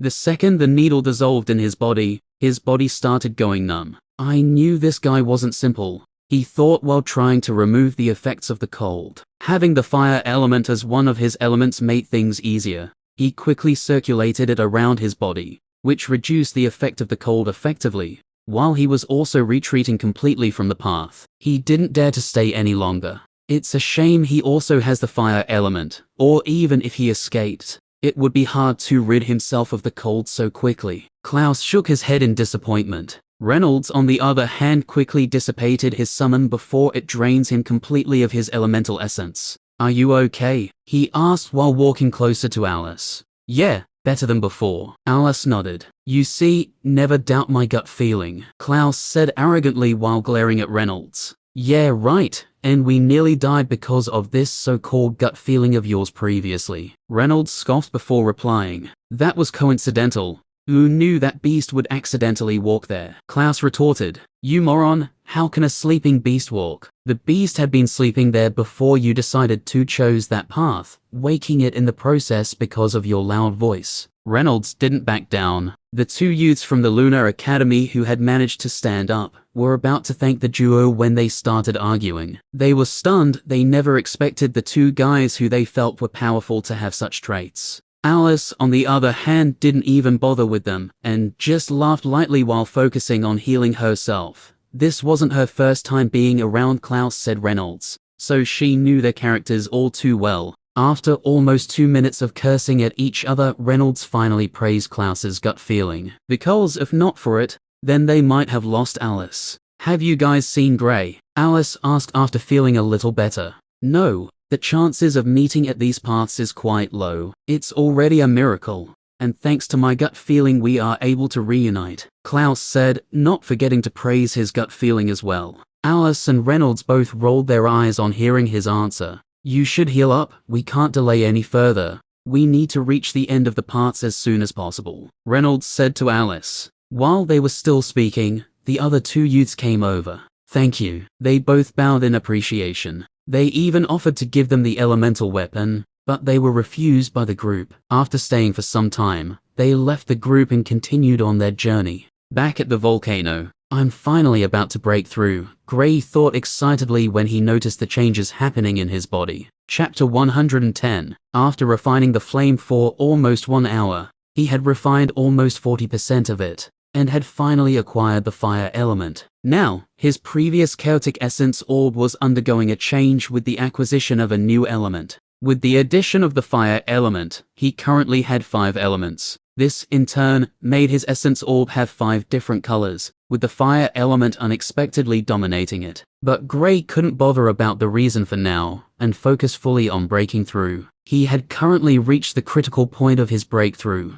That was forming his essence beads. Although over 50% of the people who attempt to form their essence beads succeed, since there's a failure rate of almost 50%, it showed forming the beads was easier said than done. Compared to single elementalists, the failure rate among dual elementalists was lower, due to having higher spiritual energy. Then for multi-elementalists, their success rate was a whopping 80%. Because forming each bead required a delicate procedure, and if dual elementalist succeeds in forming the first bead, given the experience from the first one, they shouldn't have any problems when forming the second one. But on some rare occasions, they failed to do so. But for most elementalists, their failures occur when forming the first bead. And once one fails in forming the essence beads, they would be stuck at the arcane plane, and only a few natural treasures could help them. Only dual elementalists and multi-elementalists have it better since, even if they failed in one element, they could still succeed in the other. Although their strength wouldn't be what it was supposed to be, it was better than not advancing at all. Being fully aware of this, Gray knew there was no room for errors. Rushing into forming any of his beads, might spell disaster for him. But once he completes the process, then he would become an origin plane elementalist. He was slowly getting to the pinnacle of the Azure Empire. Calming his mind, he decided to form the essence bead for his wind element first. The reason was quite simple. Among the other elements in his essence orb, it occupied the smallest mass. So he would use it to get familiar with the technique of creating his beads. Also, if one's spiritual energy isn't strong enough, they might not be able to hold the elemental essence for too long, so they will not be able to compress it properly. If these type of people even manages to break through to the origin plane, their overall strength will just be slightly better than an arcane plane elementalist, and geniuses like Gray and Alice could beat them easily even if they were still in the 8th plane of the arcane plane. Gray slowly used his spiritual energy to first isolate the wind element from the others, before forming a sphere around it. After successfully forming the sphere, he slowly started compressing it. Given his strong spiritual energy, he had no issues with holding the element in the sphere. It took him almost 15 minutes to compress the sphere to more than 1/5 of the previous size of the wind element while it was still in its previous matter state. While the wind element was still in a matter state in his essence orb, it occupied a space of at least 25 centimeters. I can still compress it a little further. Gray pushed it to the limit. Although this seemed rash, there was a reason for it. The smaller you compress your essence beads, the thicker your elemental essence. This would then increase the boost in strength, speed, and defense it gives the user. This is also one of the reasons why, if Gray or Alice was still in the 8th stage of the arcane plane, there were a few people in the origin plane they could defeat. But they had not battled any of such people though. These such people are only origin plane elementalists in name, and there was also a chance their beads might collapse, reducing them back to the arcane plane. Another 3 minutes went by, and Gray was able to compress it to 1/8 of its previous size. But after getting to this level, it didn't budge anymore. When he tried to force it once more, he realized it was already at its maximum, and trying any further would make it unstable. So he ceased his actions immediately. With the knowledge from the first one, he started compressing the second element. Although he had done it once, he still didn't dare to act rashly. But compared to the first time, his speed in compression was faster. While forming the first bead, it took him almost 20 minutes. But during the second one, he didn't take up to 15 minutes. After it got that the same size as the first one, it also stopped. 30 minutes later, boom, an incomparably strong aura shot out of Gray's body. But he quickly retracted it when he remembered Void was still cultivating beside him. After breaking through, another change started taking place. His body started growing stronger by the second. When he came to the trial land 2 months ago, the strength of his physical body could only rival a 3rd stage arcane plane elementalist. And because he hadn't trained his body since arriving here, it only improved by a single stage. But at the speed it was increasing, there was a chance it might get to the stage where it can rival the strength of an 8th stage or 9th stage arcane plane elementalist. Just as the strength of his body was increasing, an idea struck him. What if he used the rest of the flame to strengthen his body? It was a natural treasure after all, and doing this was different from honing his body with elemental essence. There was a difference between strengthening the body with the elements when cultivating, and what he was about to do. He would literally have to use the flame to refine his muscles, tissues, and flesh, thereby improving their strength. Compared to refining with the elemental essence, this process was going to be painful. Since he had already decided to do it, he didn't delay any further and struck the iron while it was hot. Void, who was still cultivating, felt the sudden increase in temperature and quickly exited his cultivation to find out what was going on. The scene of Gray being enveloped in blue flames nearly threw him off his little feet. What the hell is he doing? Even though it hasn't been long since I was born, I'm confident they don't absorb flames this way, he thought to himself. He saw how Gray was refining it previously and knew he's absorbing the flame. But now, how did it turn out like this? Looking at Gray's face calmly, he could see it was distorted from pain. He could even feel Gray was in a tremendous amount of pain from their connection. Why would he put himself through this pain just to grow stronger? He asked himself. When studying Gray some moments ago, he realized the strength of his body was increasing at a dramatic rate. In fact, his body contained so much explosive energy that it was terrifying. How could the human body contain so much strength? Void asked himself in disbelief. Beasts are known for their tough bodies, but not humans. The body of a magical beast in the same rank as a human is far stronger compared to the latter. Gray's mind was currently a mess. The pain was stronger than he expected. It was even 3 times stronger than his expectations. It was like the flame was slowly eating away his flesh, tissues, and muscles, and slowly remolding them, making them stronger.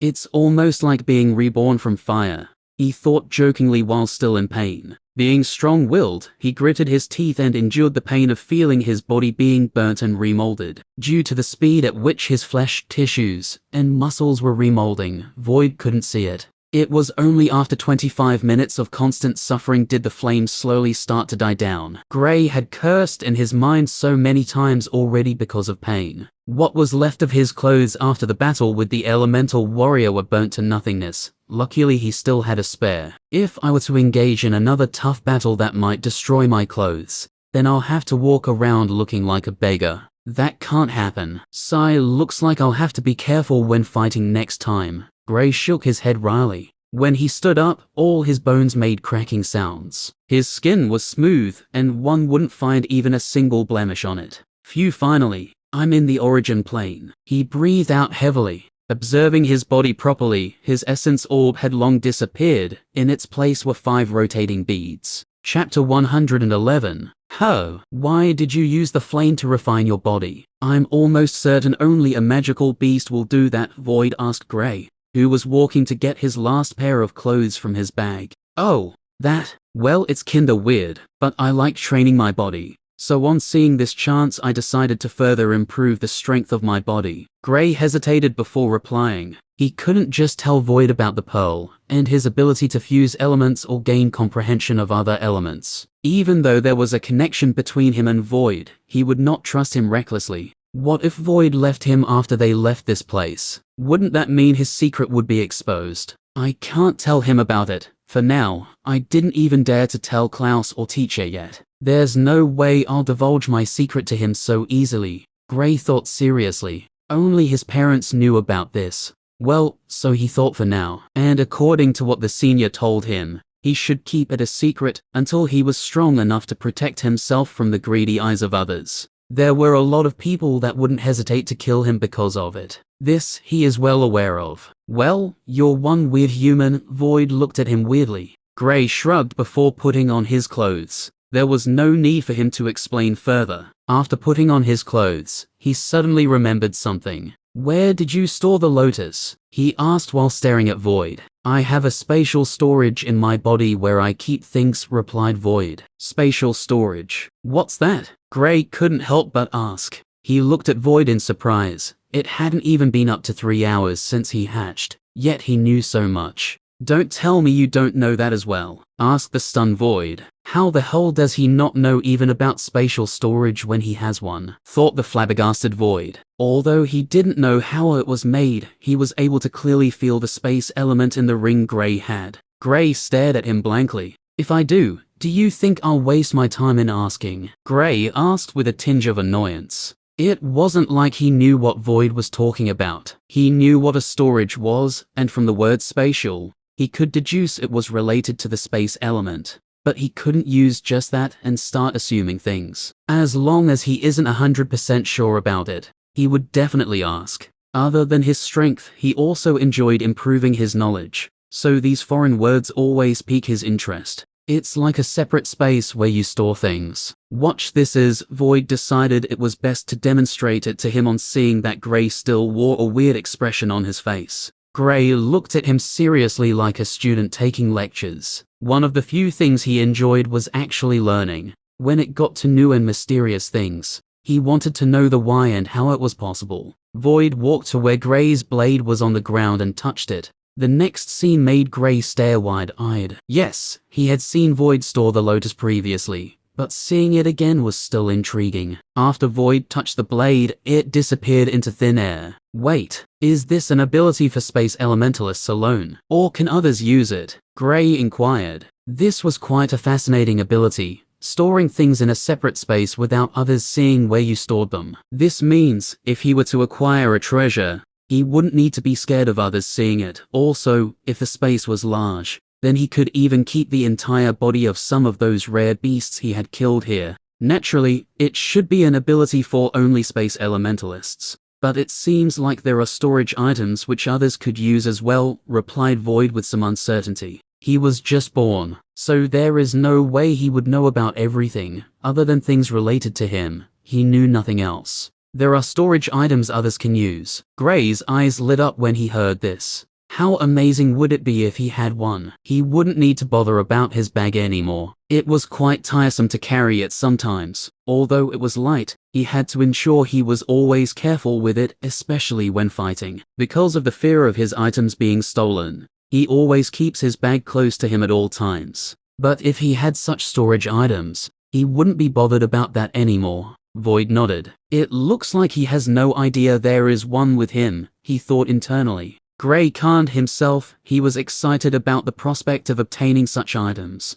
But thinking more about it, he knew the chances of getting one was low. He didn't even know about the space element previously, so how would he know if those items existed? How did you know there were spatial storage items others can use? Asked Gray. From the first reply he got from Void when he asked about it, he was able to sense the slight uncertainty in his voice, so he knew Void wasn't 100% sure about it. Because I've seen one, Void answered casually. What? Where? Gray exclaimed in excitement. From Void's tone and expression, he was sure he wasn't lying to him. That ring on your bag. Void pointed his paw at Gray's bag. What ring? Asked the stunned Gray. Because it had been quite a while he collected the ring, and after he studied it and didn't find anything about it, he had forgotten he even had it in the first place. Void looked at Gray speechless. Do I really have to show him everything? He asked internally. If a stranger overhears their conversations, they would think Gray was the newborn, while he was the one who had been in the world for long. Seeing the look on Void's face,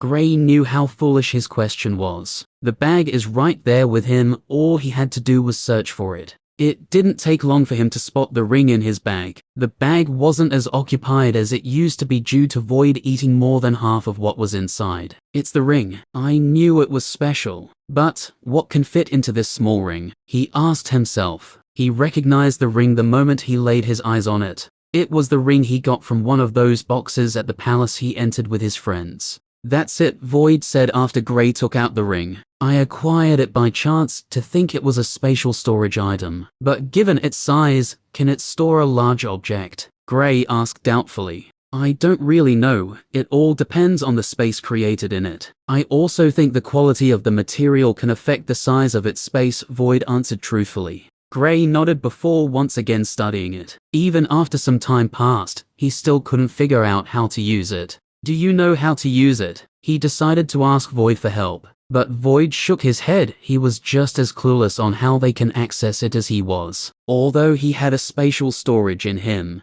it was something he was born with. He didn't learn how to use it. He just knew how to. Both man and cat started studying it carefully, and after making multiple deductions, Gray was finally able to access the ring. And he was stunned by the size of its space. But after the initial shock, a surge of excitement enveloped him. Haha, this is great. He laughed gleefully. Chapter 112. On seeing Gray's joyful expression, Void curiously took the ring and checked it out. When he saw the space, he threw it back to him in disdain. How can you be happy over such a small space? He asked disapprovingly. At first, he thought the space was huge, given how excited Gray was. But when he saw it, he found out its size. It wasn't even close to 1/10 of his spatial storage. The storage ring had a space of 10 square meters in total. That was like the space of a room in some places. What do you mean, how can I be happy? Have you seen the bag I'm carrying? Asked Gray, showing Void the bag. For someone who used to carry a bag that wasn't even close to 1/20th of the space in the storage ring,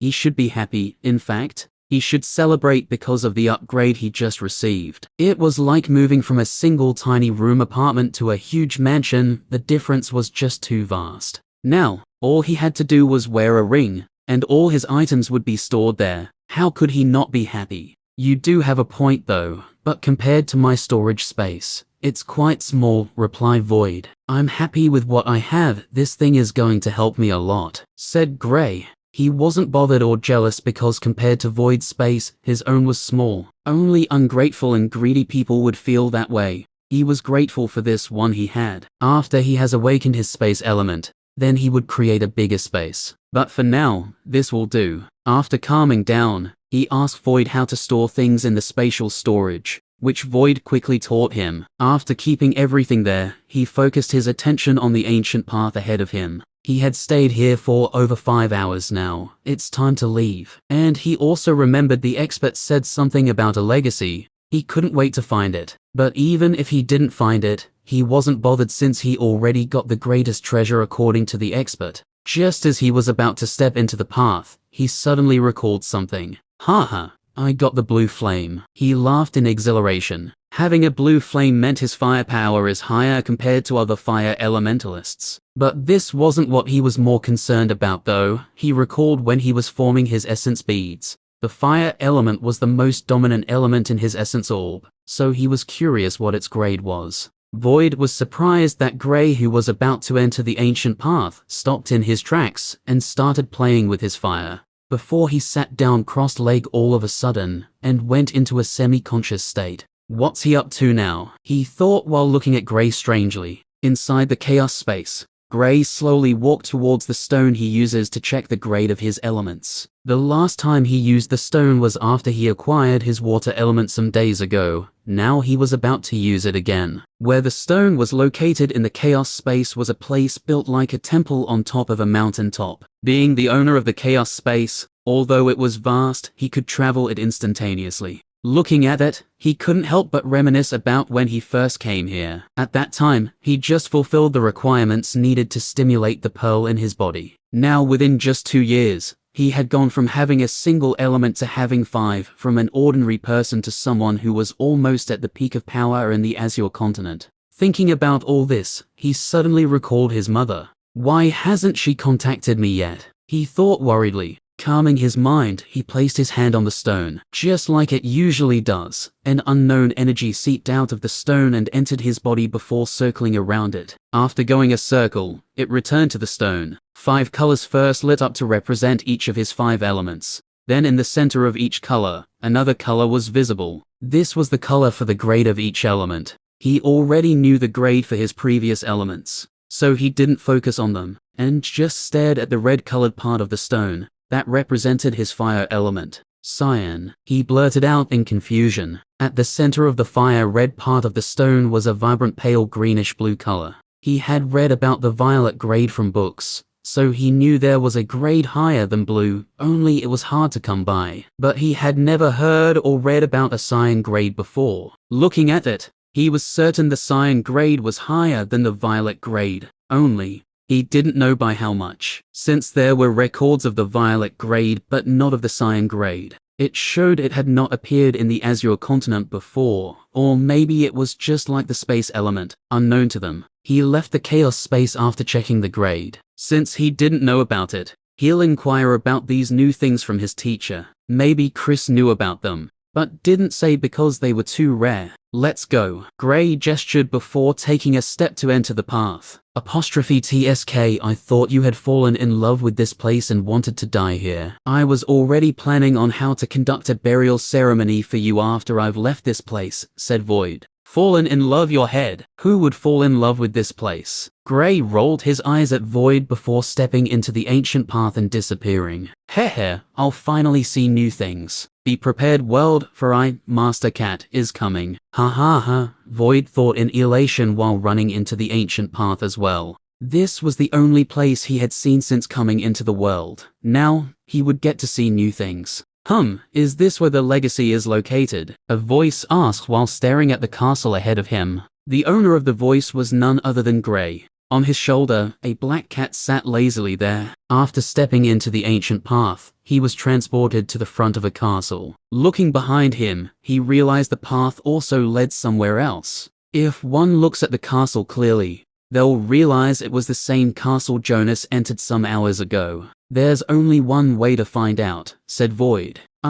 Gray nodded. He knew what Void was talking about, and that was entering into the castle. When he enters, he'll know what lies in it. The path he was currently on led to somewhere else, so if there's nothing in the castle, he'll just head towards the other side of the path. Taking a step forward, he slowly pushed the door and walked inside it. Chapter 113. Gray slowly observed the castle after closing the door. He was currently in a hall that had 4 pillars that acted as a support. There were some seats placed at the side with a throne at the other side of the hall. The hall was at least 150 meters in length, and it was 70 meters wide. That throne was obviously the seat the owner of the castle previously used. Seeing there was nothing of interest here, he changed his attention to the 2 doors by the side of the throne, situated on the other side of the hall. I'll quickly check them out, then leave this place. I still have no idea where this place is, Gray muttered while randomly choosing the door on the right and walking in. Void, on the other hand, was looking at everything curiously. He had never seen these things before, but he was able to deduce what they were, obviously.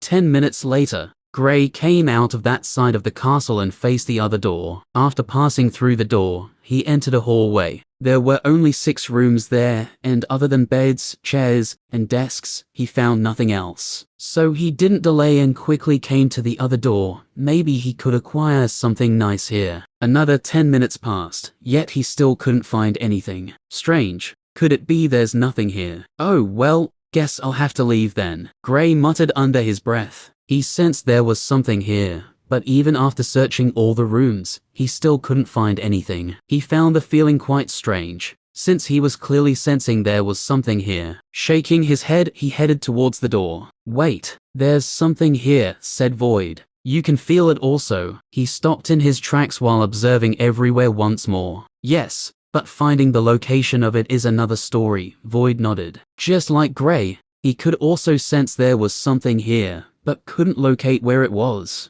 Let's search this hall thoroughly, gestured Gray. Void nodded before jumping off his shoulder and looking around. 3 minutes went by, and the duo still hasn't found anything. Although Gray wasn't impatient, he wouldn't spend his entire time searching for what he didn't even know. There was still things he had to do. Just as Gray was about to leave, one of the pillars caught his attention. On the pillar, there were weird inscriptions on them. When he observed them clearly, he knew they were arrays. But due to how complex they were, he had no idea what type of arrays they were. Following the inscriptions, he noticed the lines ran into the floor before moving in a particular direction. He traced the lines with his eyes, and noticed it headed to the throne at the other end of the hall. He went to the other 3 pillars to confirm if they had it too, and just like the first one, they also did, and they all connected at the throne. Seeing how Gray was studying the pillars, Void realized Gray had found some clues about what was here. Did you find anything? He asked.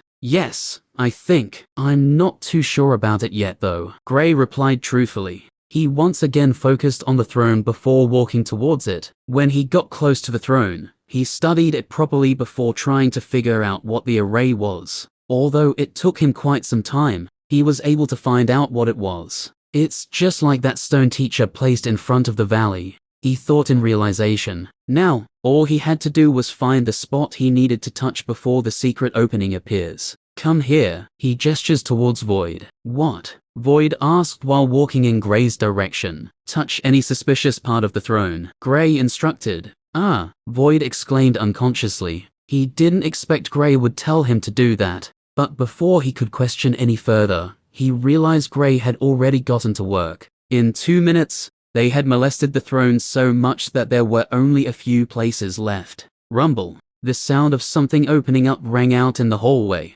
Haha, I knew there was a secret opening. Gray laughed happily. Yeah, after molesting the throne. That is, Void mocked while looking at him strangely. Molested? All I did was touch some parts, replied Gray angrily. And it's a throne for crying out loud, he added. That's how they all start though, Void continued mocking. Shit. What the hell are you even saying? Sometimes I feel like you've been in this world for so long now. Gray's body trembled. Where does this little guy get such ideas? He thought while looking at Void suspiciously. After they finished their small quarrel, Gray focused his attention back on the opening. At the center of the hall, a stairway that led underground could be seen. Let's go inches, Gray said, still slightly annoyed. They headed into the stairway and disappeared underground. In a secret room under the castle, a figure could be seen covered in flames. His eyes were closed, and he was sitting in a crossed-leg position. Unknown to that figure,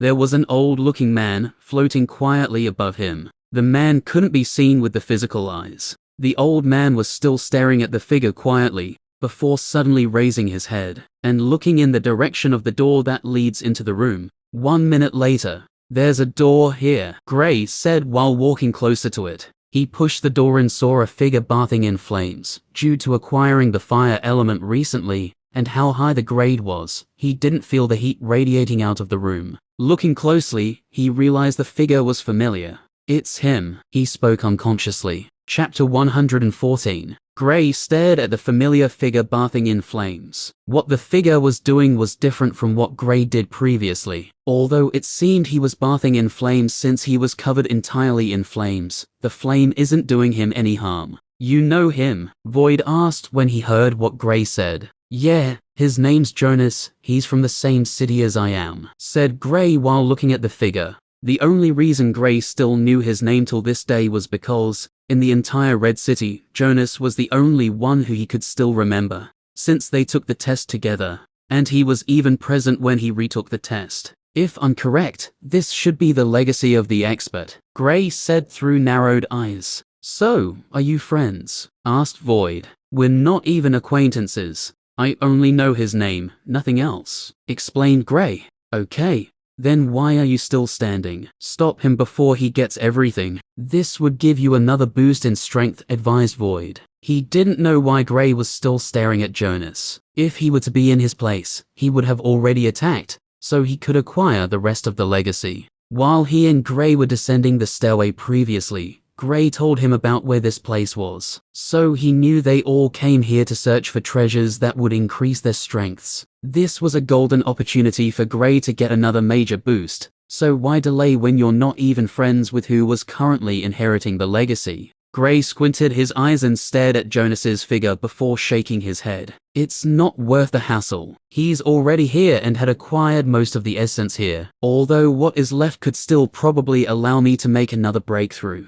I have no thoughts of taking this from him. Had we come at the same time as he did, or came before I acquired that blue flame, then I might have taken a fancy of it. But now, let him just have it," he said before turning away decisively. He was not a saint, but it didn't mean he was a demon either. If it were to be someone else, he might have still made this same decision. Well, unless the person was an enemy, then he'll kill the person straight away without any quibbles. Having acquired the blue flame, and even boosting the strength of his body to new heights, being too greedy might cause more harm than good. But if he really wanted to kill Jonas, he had no problems with that because from Jonas's aura, he could tell he was only in the second stage of the origin plane. "You're too soft," Void complained while following behind him. From Void's point of view, Gray letting Jonas grow stronger when he had the opportunity to grow stronger himself was being soft-hearted. Compared to humans, magical beasts are more brutal. Most wouldn't even mind killing their entire families to acquire strength. But there are a few humans who wouldn't mind killing not just their entire family,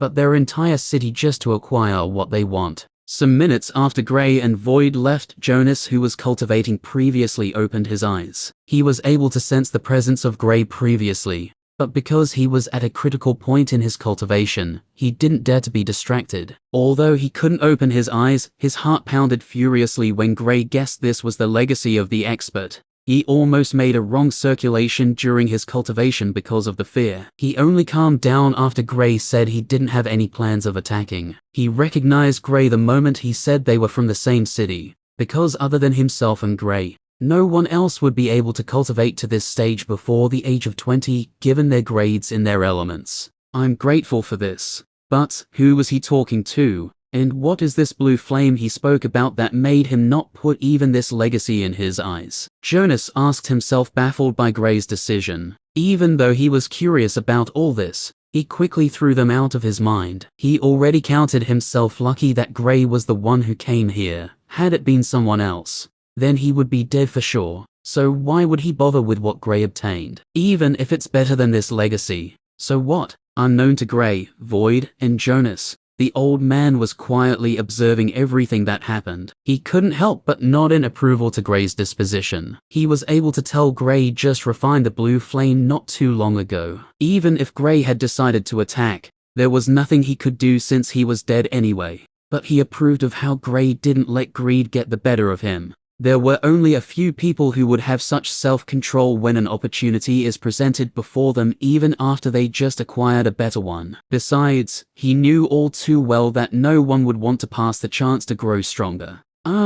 Why do I sense a second soul in the boy? The old man muttered. When he was still alive, he trained his spiritual energy to a terrifying rate. This was the reason he was able to use a technique to keep this fragment of his soul here till someone inherited his legacy. Even though before someone was finally able to come here, most of the legacy's essence was gone. Given how low the person's cultivation was, it was still a major boost for him. And being a soul himself, he was very sensitive towards other souls. What puzzled him was that he didn't sense the soul quickly, and it was only after Gray was leaving did he sense it. He peered straight into the departing Gray's body, and just as he was about to confirm his conjecture, he shut his eyes and his body trembled, seemingly on the verge of fading. HMPH. It's surprising a mere soul fragment of a demigod would be able to sense me. But even if your body was still here, I would still be able to kill you, even though I'm just a soul. A voice said haughtily before a figure appeared in front of the old man's fading soul.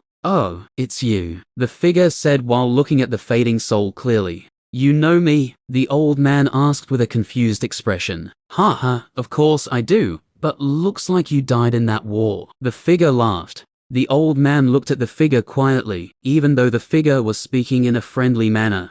He could tell the figure didn't care about him at all. I don't remember seeing you. And from what I still know, no god has appeared in this domain for a long time now. Even at the time I was still alive, no one was able to ascend into godhood. The old man said, being adept in spiritual energy, he didn't have any problems with browsing through Jonas's memory without hurting him. He was able to know some things from it, and he realized that people called that war the Great War of Gods. But the truth was different. In the entirety of this domain, no one had ever ascended into godhood. They all stopped in the demigod plane, all failing to take that last big step. So how was the soul of a god present here? Who are you? The old man couldn't help but ask. I'm the creator of the chaos element, the chaos god. The figure declared proudly. When the old man heard the word chaos, his fading body jolted, and he looked at the figure in shock. It can't be. Before he could complete his statement, his soul faded away completely. After seeing the old man fade completely, the figure turned around and looked at the back of Gray, who was about to start ascending the stairway before disappearing. If Gray was able to see this figure, he would be astounded, because this was the senior he saw in the chaos space. Where are we headed? Void asked after they stepped out of the castle. We only have one path to take. Gray walked towards the path ahead of them. 30 minutes later, Gray and Void were currently standing at a three-way intersection. They were contemplating on which path to take. Follow the one on the left. Void suddenly pointed at the path on the left in an excited manner. What? Can you sense anything from there? Gray asked, puzzled. Yes, I can sense something giving off a good amount of energy from there. We aren't far from it, said Void. Gray looked at him speechless. How can you sense there's something like that from here? He asked with a doubtful expression. When Void noticed the doubt in Gray's voice, he quickly explained. Remember, I told you that since I was just born I need a lot of energy to sustain myself. Well, it just so happens that I have an ability to sense energy from a long distance away, he announced proudly. There's such an ability? The amazed Gray asked. Of course. Do you think I'm one of those ordinary beasts? Asked Void, who wore an arrogant expression. Gray was taken aback when he heard this, but he couldn't refute it. Yes, there is no way he should compare Void with other magical beasts. Even if he doesn't know Void's abilities yet, just the fact that he hatched out of an egg had already made him special. After thinking up to this point, Gray didn't doubt him anymore and dashed towards the path on the left. Chapter 115. Ah, there's an old-looking palace over there. Is this where the energy you're feeling is coming from? A voice asked thoughtfully while studying the old-looking palace on the right path on an intersection that was giving off an ancient vibe. No, it's still some distance away, but we should check this place out. It might probably have something good, a smaller voice replied. Only, the voice sounded in the head of the first speaker. The duo speaking is none other than Gray and Void. Gray had his hand on his chin while he was scrutinizing the palace calmly, with Void laying on his shoulder as always. It had been almost 30 minutes since they left the castle Jonas was in, and following the directions Void pointed out, they had gone through 2 other intersections. Their journey here could be said to be filled with blood, since he also had multiple battles on the way here. Some were against beasts, but most of them were against humanoid creatures that Gray had not seen before. One had to say that those who would pass through the same route Gray passed through could be considered lucky, because Gray didn't hesitate to eliminate every creature he found on the path. The creatures were either in the first or second stage of the origin plane, and to Gray, they weren't that strong. The only thing that might have complicated things was their numbers. In some instances, he faced off against 10 at a time. But since he's an inscriber, facing off against multiple opponents wasn't an issue for him, as long as he got his inscriptions up quickly. And after his breakthrough, his spiritual energy also saw an improvement. Now, the time he needed for inscribing was almost halved. Previously, he needed just over 2 minutes at most when creating the symbol. But now, he could create it within 1 minute and 10 seconds. If he were in the fusion state, then he could create multiple symbols almost instantly. The only regret he had during the battles was that because he was in a hurry, he didn't test out the strength of his body. Now, they were currently at another intersection with the path on the right, leading to an old-looking palace. It was very small compared to the other ones he had seen since entering the trial land. There's an array outside the palace. Gray spoke, after studying the palace a little more. Since this palace is covered with arrays, there have to be treasures inside. Gray, can you destroy it? Asked Void. He did not know arrays, so there was nothing he could do here. It shouldn't be a problem. If this array had been recently created, it wouldn't be possible for me to find the flaws or even think of breaking it. But because it has been here for too long, most of the power of the array has already disappeared, and a lot of flaws have appeared. Gray nodded, then strode towards the old-looking palace. Staring at the palace, he couldn't help thinking about his friends. I wonder how they're doing, Gray muttered to himself, but he didn't worry about them as much. Soon, Gray approached the palace. His spiritual energy spread out like a torrent, allowing him to quickly find the flaws of the array very quickly. Then, he formed a seal with both hands, striking out a series of complicated seals that rapidly merged into a miniature array, then struck at the weakest spot of the old array. Bang! After a bang, cracks instantly appeared on the array. Once more, Gray struck out another series of seals. Due to the array having existed for a very long period of time, it could no longer withstand the pressure and shattered on the spot. After breaking the array, Gray came to the front of the palace. The wooden door of the palace seemed shabby. Its surface was full of traces of time. With a slight push, the door collapsed like a decayed wood. The scent of decay that came from the inside made Gray frown slightly. He wasn't in a hurry to go in. Instead, he scanned the surroundings with his spiritual energy. He wanted to make sure that there was no danger inside before stepping in. Although his strength had improved drastically,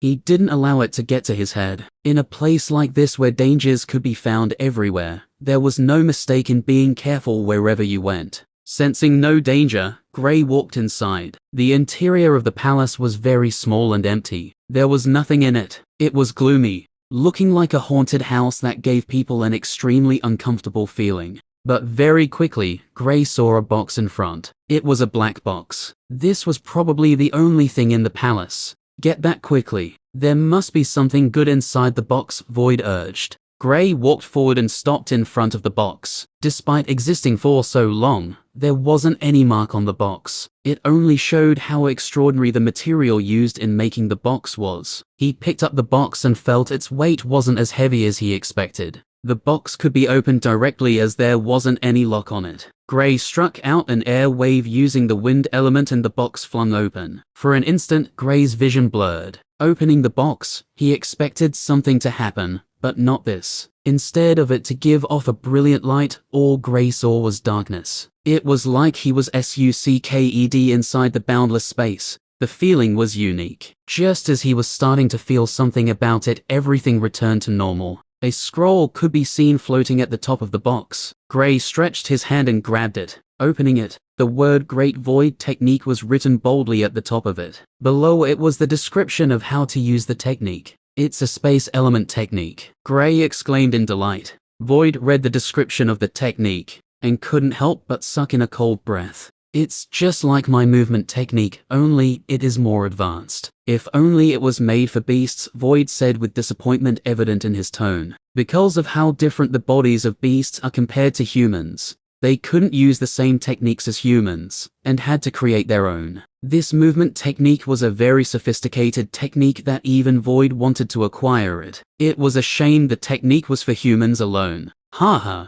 This is a great treasure. Gray was beside himself with joy. Why are you so happy? It's not like you can use the space element, Void asked on seeing the excited Gray. Hearing Void's question, Gray refrained from answering. He didn't know if he could trust Void yet, so he didn't bother to answer. If I could comprehend this technique, then I wouldn't have a problem comprehending the space element, he thought. Although he tried to keep a poker face on, he couldn't stop himself from smiling. He had been thinking about how he could comprehend the space element for a long time now. But unexpectedly, even after entering the chaos space, he didn't find anything related to the space element. This has stumped him for some time now, but it looks like his luck isn't bad. Keeping the scroll, he once again observed the palace to ensure he didn't miss anything. After confirming there was nothing else here, he turned around to leave the place. Outside the palace, two youths could be seen looking at the palace. This is where it came from, one of them said. The other narrowed his eyes to observe the palace closely. Following the darkness, it led them here. So, they were certain someone had acquired the treasure here or was about to. And the treasure was what brought about the darkness. For something to cause such a strange phenomenon, if it wasn't a mysterious treasure, then what is? We should head in, maybe the person hasn't been able to acquire the treasure yet. The other youth suggested. They didn't delay and started walking towards the palace, only to stop after taking 4 steps. Because a figure who had a black cat on his shoulder was coming out from the palace, and from his expression, it looked like he obtained something good. It's you. One of the youths pointed at Gray with anger visible in his eyes, and his entire body trembling. Gray, who just stepped out of the palace, was stunned by the youth who pointed at him. He didn't recall seeing this youth anywhere before. And you are? He asked in a confused tone. When the youth heard Gray's question, he flared up once again. You bastard. I'll kill you and those friends of yours, he shouted, seemingly on the verge of going crazy. Tears could be seen at the side of his eyes. I don't recall having any conflicts with you. Gray, who was smiling previously, was currently frowning. What happened? The other youth couldn't help but inquire of his companion on seeing he was on the verge of losing himself to anger. The youth recounted his experience with Gray and his friends, but because of his anger, he couldn't explain properly. But Gray heard one of his sentences clearly, and it immediately struck a bell. This was the youth Clouse kicked in the nether region. Chapter 116. A weird expression appeared on Gray's face when he recalled the incident. He remembered the youth blacked out from pain after getting kicked by Clouse, before being stripped off his clothes by Clouse once again. When the youth saw Gray's expression after recognizing him, he was enraged once more. He didn't know what happened in the room after he fainted, but when he woke up, he was surprised to see his clothes were gone. Not just him, his friends also. When had he ever been embarrassed like that before? Never. That was the greatest humiliation he had ever faced in his life. But it was nothing compared to when he checked his nether region. The moment he saw the result of the kick he received, he passed out once again. How could he accept it? His eggs were shattered. His life as a man was gone. He hated Clouse. He hated his friends. The hatred sank deep into his bones that the only reason he was still very much alive had turned to revenge. He grounded his teeth so much that blood started flowing from his mouth. His nails had sunken deep into his flesh because of clenching his fists too hard. Gray, seeing all this, didn't say anything. Even if he were to apologize in Clouse's stead, it wouldn't change anything. From the bloodshot eyes of the youth, he knew the youth would rather die than accept an apology. He didn't feel sorry for the youth though. They were opponents at that time, so there was nothing to feel sorry about. Although, if he were to find out the youth was turned into a eunuch after that kick, he might feel a little pity. Since he was also a man. Since we've found one of them, we'll kill him first before finding the rest. And it's great he was the one who acquired the treasure. The other youth said. To him, Gray would die even if he didn't have any previous encounter with his friend, because he acquired the treasure they came searching for. But since he was someone his friend wanted to get revenge on, it wasn't an issue. Since it was the same as killing two birds with one stone. He would collect the treasure, while his friend would get revenge. No, I'll make him go through what I went through first, then cripple him. After that, I'll drag him like a dog wherever I'm going until he dies. The youth announced with a maniacal glint flashing through his eyes. He didn't want Gray to die an easy death. He wanted him to suffer. He wanted him to beg for death. He wanted him to live a life worse than death. Isn't this a little too excessive? What did you do to make him hate you so much? Void asked in a stunned voice. He was left speechless when he heard what the youth said he wanted to do to Gray. Gray was also at a loss of words. He wasn't the one who even attacked the youth, yet the youth was facing him with such strong animosity. You've already suffered enough. I'll give you a chance to keep your life if you leave now. I'm in no mood to play with you. Gray waved them away. Both youths were in the third and second stages of the origin plane respectively. Even if he couldn't defeat them within a short time, he was confident he could defeat them in the end. HMPH, a first stage origin plane elementalist, dares to be so arrogant in front of me. The other youth sneered. He was in the third stage of the origin plane. There was no way someone in the first stage could defeat him. Don't underestimate him. He's also a dual elementalist, and can easily fight across stages. We'll join hands together to quickly take him down, the castrated youth said. The fact that he was angry didn't cloud his senses. He remembered Gray defeated his friend who was a stage above him. No one had ever fought across stages against me and won. I'll defeat him myself, the youth declared proudly. He was the one who fights across stages, not the other way around. He was a genius from the Stellar Empire, a dual elementalist, who would dare to say they could defeat him when they were one stage below him, talk less of two. You're right. There's no way he can defeat you, the castrated youth nodded. Being driven by anger, he quickly put the thought of Gray being overly strong to the back of his mind. It wasn't like he was alone. Since he was here with someone even stronger than himself, he didn't need to fear Gray. When I'm done with him, I'll leave him to you, the youth said while walking towards Gray leisurely. Gray sighed while shaking his head. He didn't like unnecessary battles. To save yourself the pain, why don't you kill yourself? The youth said coldly. You think you can beat me? Gray looked at the youth with a playful look. Hey, you think too highly of yourself. But before I beat you up, I'm quite curious about one thing though. Where did you keep the treasure? Asked the youth. He didn't see any bag with Gray, so he was curious about where Gray kept the treasure he acquired. Gray didn't bother to answer to him. Talking so much nonsense with someone you wanted to beat up was a waste of time. Time to test out the strength of my body, he thought. Standing 10 meters away from the youth, Gray suddenly disappeared from his spot. Huh! The youth exclaimed in shock. Gray appeared within half a meter of him the next second, and sent out a blow. Bam! Gray's blow connected with the earth armor the youth created, and to the spectators' surprise, and even Gray, the youth was sent flying. Bang! The youth slammed into the ground 15 meters away from his previous location. Splatter! He vomited a mouthful of blood that had pieces of internal organs in it. Raising his head, he looked at Gray with fearful eyes. The earthen armor he created could defend against a full-power attack of someone in the third stage of the origin plane. But now, there was a hole in the spot Gray punched. The castrated youth sucked in a cold breath. He was initially shocked by Gray's speed, but the attack power of that blow almost made him faint from fright. How can his physical strength be this high? He exclaimed in terror.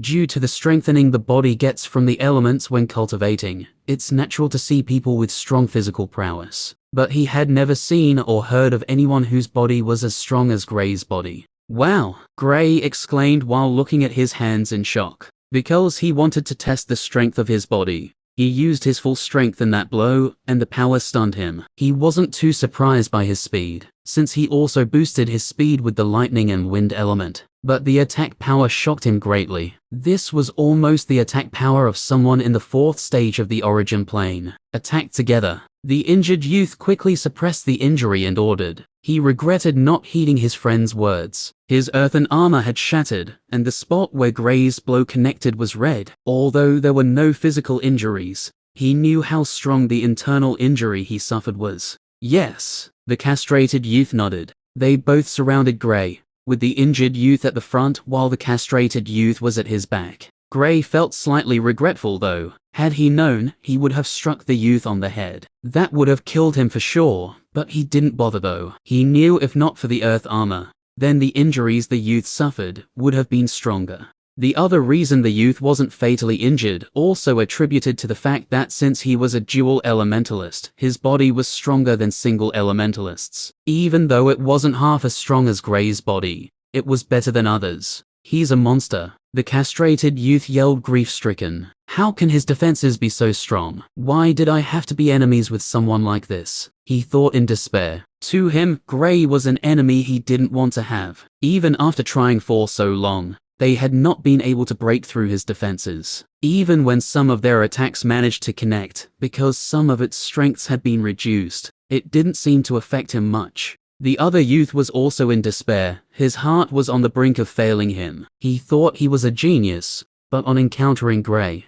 he knew he was nothing. Gray was also surprised by how strong his body was. He didn't expect his body's defense would increase by this much. 10 minutes later, "Please, spare me," the castrated youth cried out with snot running down his nose. Gray had already killed his companion. Now he was the only one left. Initially, he thought he couldn't live because he had been castrated, but now, bullshit. He wanted to live even if he wouldn't have a child. It doesn't matter, as long as he's alive, he was okay. "I'm sorry, I don't give second chances," Gray said coldly before attacking. Thud. The lifeless body of the youth fell on the ground. "You're ruthless. I like it," Void said while once again taking his position in Gray's shoulder. Let's go. Chapter 117. After Gray acquired the Great Void technique, he unexpectedly didn't find any other thing. Other than clearing the path of all monsters he saw on the way, he didn't do anything else. He soon got to the end of the path, and it was blocked. He couldn't help but ask Void if his senses were correct. Void first complained about being doubted before telling him he could still sense it, and the energy was coming from the other side of the wall that blocked the path. Gray further studied the wall, and found out there was a seal on it. It seems he would have to wait for it to open automatically. Having nothing to do, he couldn't help but think of his friends. On the other side, Clouse and the other two had just arrived at the end of the ancient path they took. When they got there were also other geniuses looking around trying to find the entrance to the place the final treasure was located, but to no avail. "How come the path is blocked?" Clouse asked with a confused expression. "I don't know, but I suppose this should be the end of the path. But where is the Great Earth Essence liquid?" Reynolds looked around. After Alice recovered slightly from her injury, the trio continued the journey, and other than the technique Clouse found, they found nothing else. Had Clouse not gotten that technique, he would have thought the expert was playing tricks on them. Since the path ahead of them was blocked with no other way to advance, it only meant one thing. They were already at the end of the path. But since they were already at the end, then where was the treasure the expert promised they'll find after getting to the end of the path? "There's an opening, only, it looks like this place is sealed, and we'll have to wait for it to open." Alice deducted after studying the wall closely.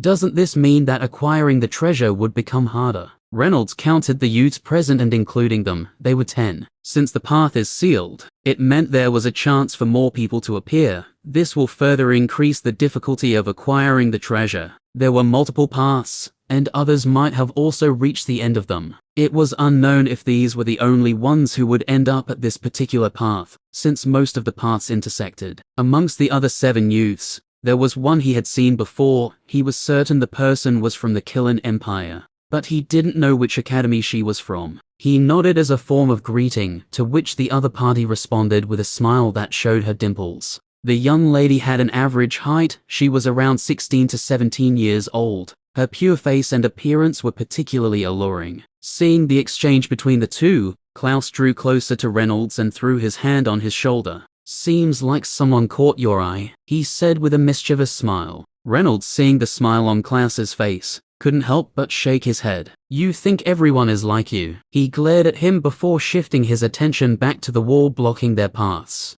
He couldn't be bothered with what Clouse was thinking. He didn't even know the young lady, and only recognized her because he saw her when they got to the magical beast forest. That's why they are living an uninteresting lifestyle. He chuckled while darting a glance at the girl once more before nodding in approval. "At least your taste isn't bad," he thought. With nothing left to do, they waited just like the others who got here before them. On Gray's end, since there's nothing he could do, he started cultivating. 30 minutes later, some youths started appearing, and within another 30 minutes, the people gathered here including Gray were 10, and the darkness elementalist was surprisingly one of them. When the youths couldn't find the passageway to where the great earth essence liquid was, they were irked. "What is going on? We have reached the end of the path. Why is there no access to where the great earth essence liquid? Could it be that we have been tricked by the old man?" "There's an 80% chance that we have been tricked. The old man said that each of the 54 ancient paths contain treasures and dangers.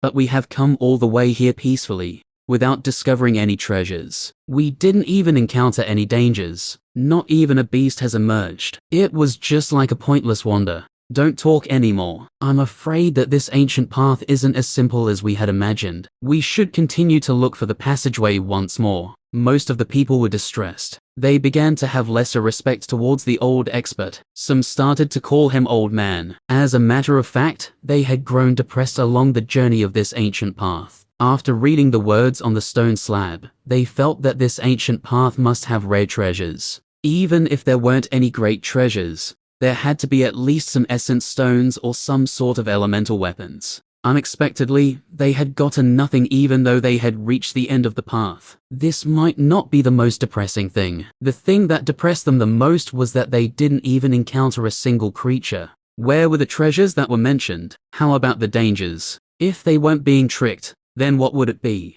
Of the 10 people who were here, about 6 of them used the same path Gray followed. So it was expected they all felt scanned. And because they didn't find anything nor did they face any dangers, doubts started welling up in their minds. It was like they were taking a peaceful stroll in their backyards. In fact, their backyards were more dangerous than these ancient paths. They all felt the old man was a trickster when he was alive, and even when he was close to death, he didn't spare them and set up this big ploy for them. Listening to the complaints of these people, Gray, whose eyes were closed, couldn't help but smile, because all the treasures and dangers of the path had been met by him. The only thing he didn't acquire was the legacy, and it was because he decided to leave it for someone else. First, he acquired the greatest treasure of the expert, then he was transported to the castle the legacy was located, and then he found an extremely rare space element technique. What was luck? This was. In truth, amongst all the geniuses here, the darkness elementalist was the most depressed one. Not only had he gotten nothing,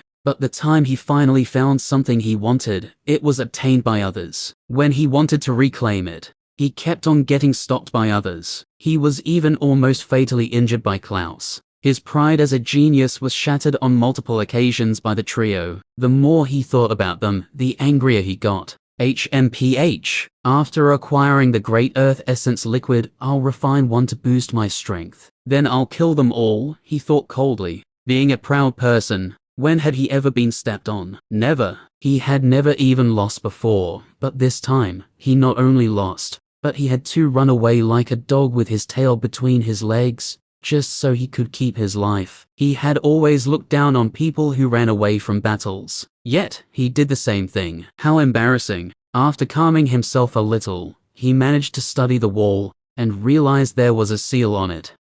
It's just like the one on the door. He raised his brow. He wasn't the only one who noticed it, others also noticed it. That was why they were all waiting. HMPH. Snorting coldly, the darkness elementalist walked closer to the door. The others made way for him when they saw him coming. They all recognized him and didn't plan on offending him. Stand up and move 5 meters backward. No one is allowed to get this close to the wall, he said coldly to Gray, who had his eyes closed. Gray slowly opened his eyes, and a fierce glow shot out of them. The darkness elementalist was so shocked by the fierce glow that he unconsciously took a step back. The moment he realized what happened, waves of embarrassment surged in his heart, and he instantly flared up. Get up now. I don't like repeating myself, he yelled angrily. The others who were watching took some steps back, and started pitying Gray, because he was about to be picked on by the darkness elementalist. Just then, they all heard something that almost made them faint.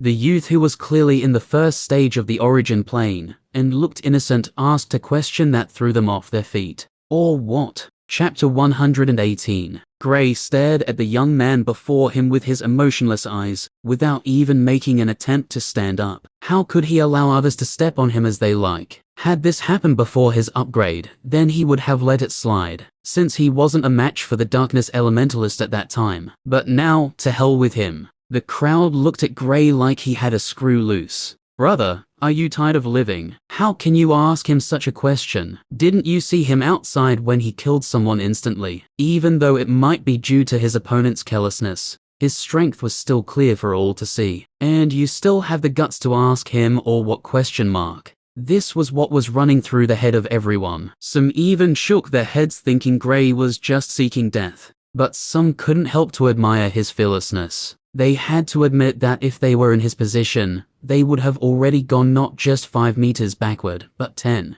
It's good you're sensible. Now Skra, wait, what? The darkness elementalist, not expecting Gray to ask him such a question, had already started rambling on before he realized what Gray said. He was on the verge of going mad. Why did people keep on obstructing him today? Who did he offend? Things all started going awry after clashing with Alice and the others. Since then, nothing good had happened to him. Now an ant even dared to refute him. What insolence! He would not take this lying. Without thinking, he launched an assault on Gray, who was a couple of steps away from him. Now, even if Gray begged him, he would still kill the insolent bastard. The others all shook their heads in pity. Such a handsome and brave young man was about to be killed. Already concluding that Gray was dead, some didn't even bother to see how he would be killed. But the outcome of the attack once again threw those who watched off their feet. That some even rubbed their eyes violently to confirm if they weren't seeing things. Bam! The sound of a blow connecting resonated in the path before a figure was sent flying. Looking closer, the figure who was still standing was none other than the innocent-looking young man. Bang! Pooh! The darkness elementalist slammed into the wall before coughing out a mouthful of blood. Gray, who was previously in a sitting position, was currently standing with both legs apart and his left hand outstretched. His hand was still clenched into a fist. From his stance, it was easy to deduce he just struck out a blow. Are my eyes failing me? How did he move at such speed? One of the youths amongst the crowd asked in disbelief. He couldn't believe it. If not for seeing it personally, he would have never believed something like this could happen, even if he was beaten to death. How can someone in the first stage of origin plane send the darkness elementalist, who was not only 2 stages ahead of him, he had even instantly killed someone in the same stage as himself flying? It was impossible. Maybe it was because it was a surprise attack. Another youth chipped in, still clearly in a state of shock because of what just happened. Surprise attack, your head. How do you call that a surprise attack? The victim of the surprise attack was clearly him. One of the few people who admired Gray's bravery quickly jumped into the conversation to defend him.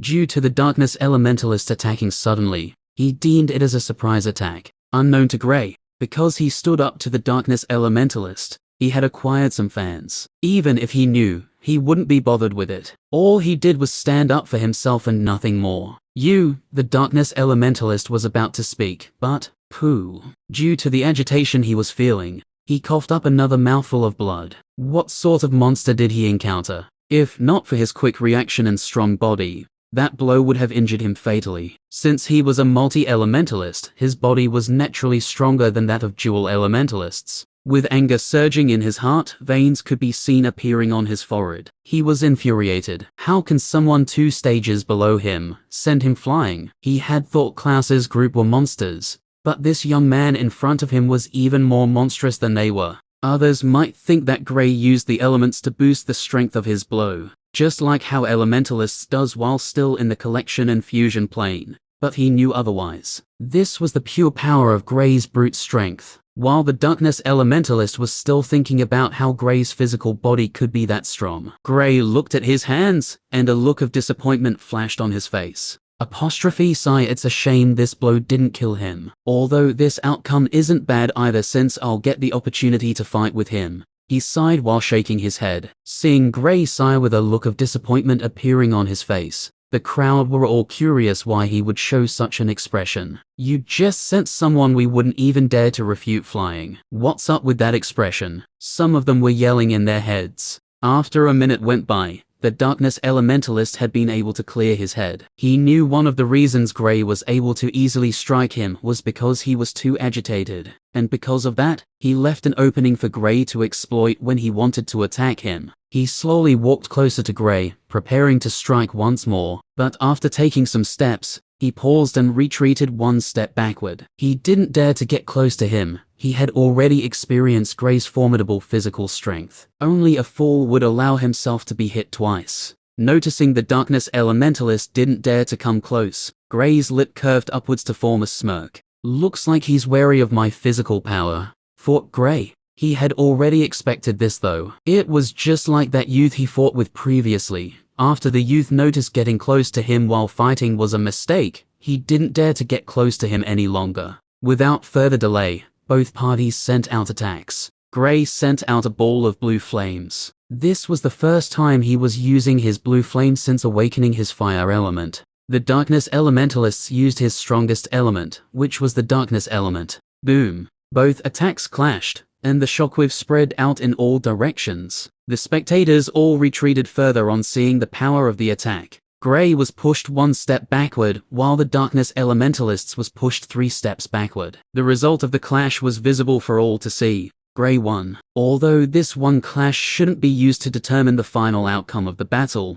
but the spectators were still thrown into an uproar. One of the fighters was a 3rd stage origin plane darkness elementalist, while the other was a 1st stage origin plane fire elementalist. The former was regarded as one of the strongest, if not the strongest person who entered the trial land, while the latter was an unknown bystander.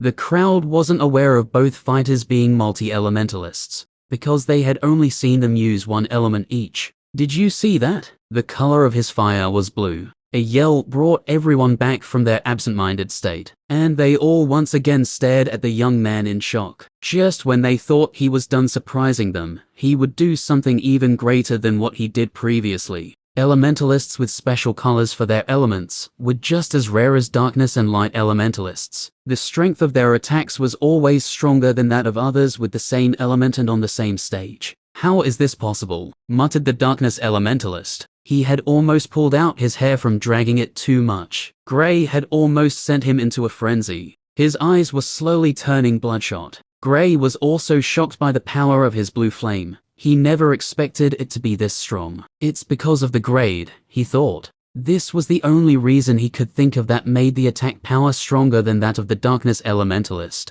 Crack! The sound of walls cracking reverberated in the path. Everyone, including Gray and the darkness elementalists, shifted their attention to the source of the noise. The wall blocking the path was cracking rapidly. Boom! The wall soon exploded with debris flying in all directions. Everyone used their various elements to block the pieces that went their way. This isn't over. The darkness elementalist yelled loudly before dashing past the newly open path. Although he wanted to kill Gray, his top priority still remained acquiring the treasure. Gray didn't delay, and just like the darkness elementalist, he also rushed past the path. He recalled hearing the other youths speak of the great earth essence liquid. He knew of it, so he also wanted to vie for it. After he went through, the others also followed behind. This wasn't the only wall that opened. The walls at the other parts also opened up. Now the true struggle had begun. Chapter 119. On the path where Clouse and the other two were located. Crack! Crack!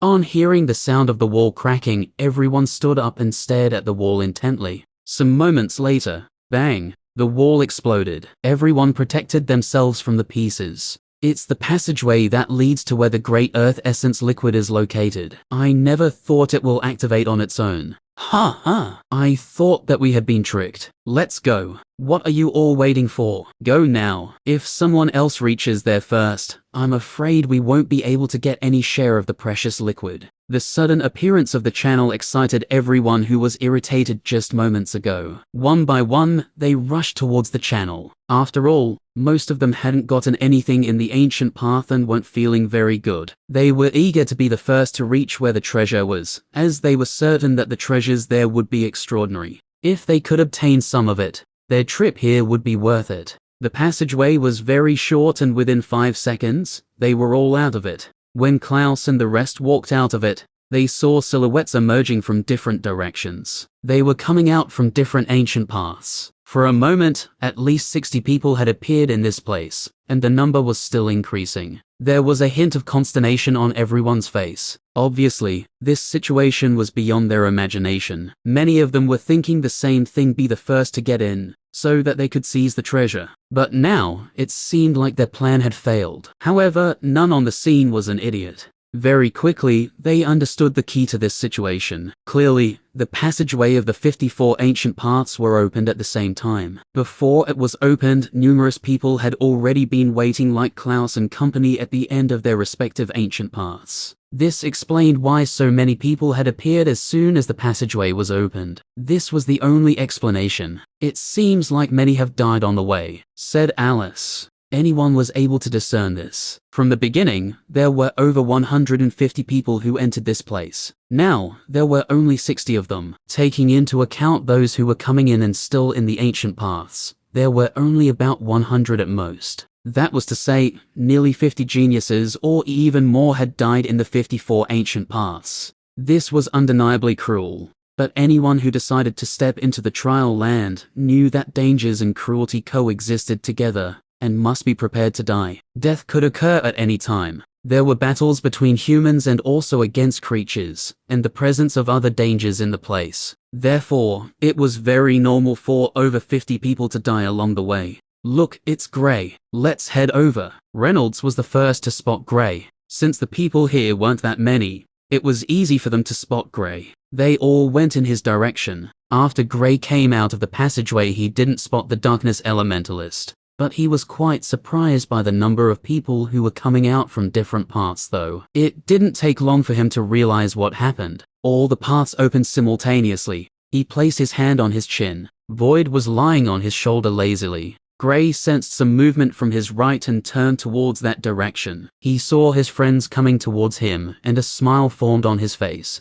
But his face soon went cold when he noticed Alice was injured. Even though she hadn't come close to him yet, he was able to realize it from her movement. What happened? He asked the moment they got close. When Clouse and Reynolds heard the question, their smiling faces also went cold. Clouse went on to recount what happened to him through gritted teeth. Although he was able to injure the darkness elementalist before he left, he still hoped they should kill him. On hearing Alice almost died under the hands of the darkness elementalist, killing intent flashed through Gray's eyes. He had promised himself to grow stronger to protect his family and friends. Now, he heard someone nearly killed his friend. He was infuriated. He's a dead man, he said icily. Initially, the only reason he wanted to fight with the darkness elementalist was just to test out his strength. But now, it had turned into a death battle. He would kill him no matter what, even if it meant entering the fusion state. We know, Clouse and Reynolds said simultaneously. Soon the trio started planning their revenge,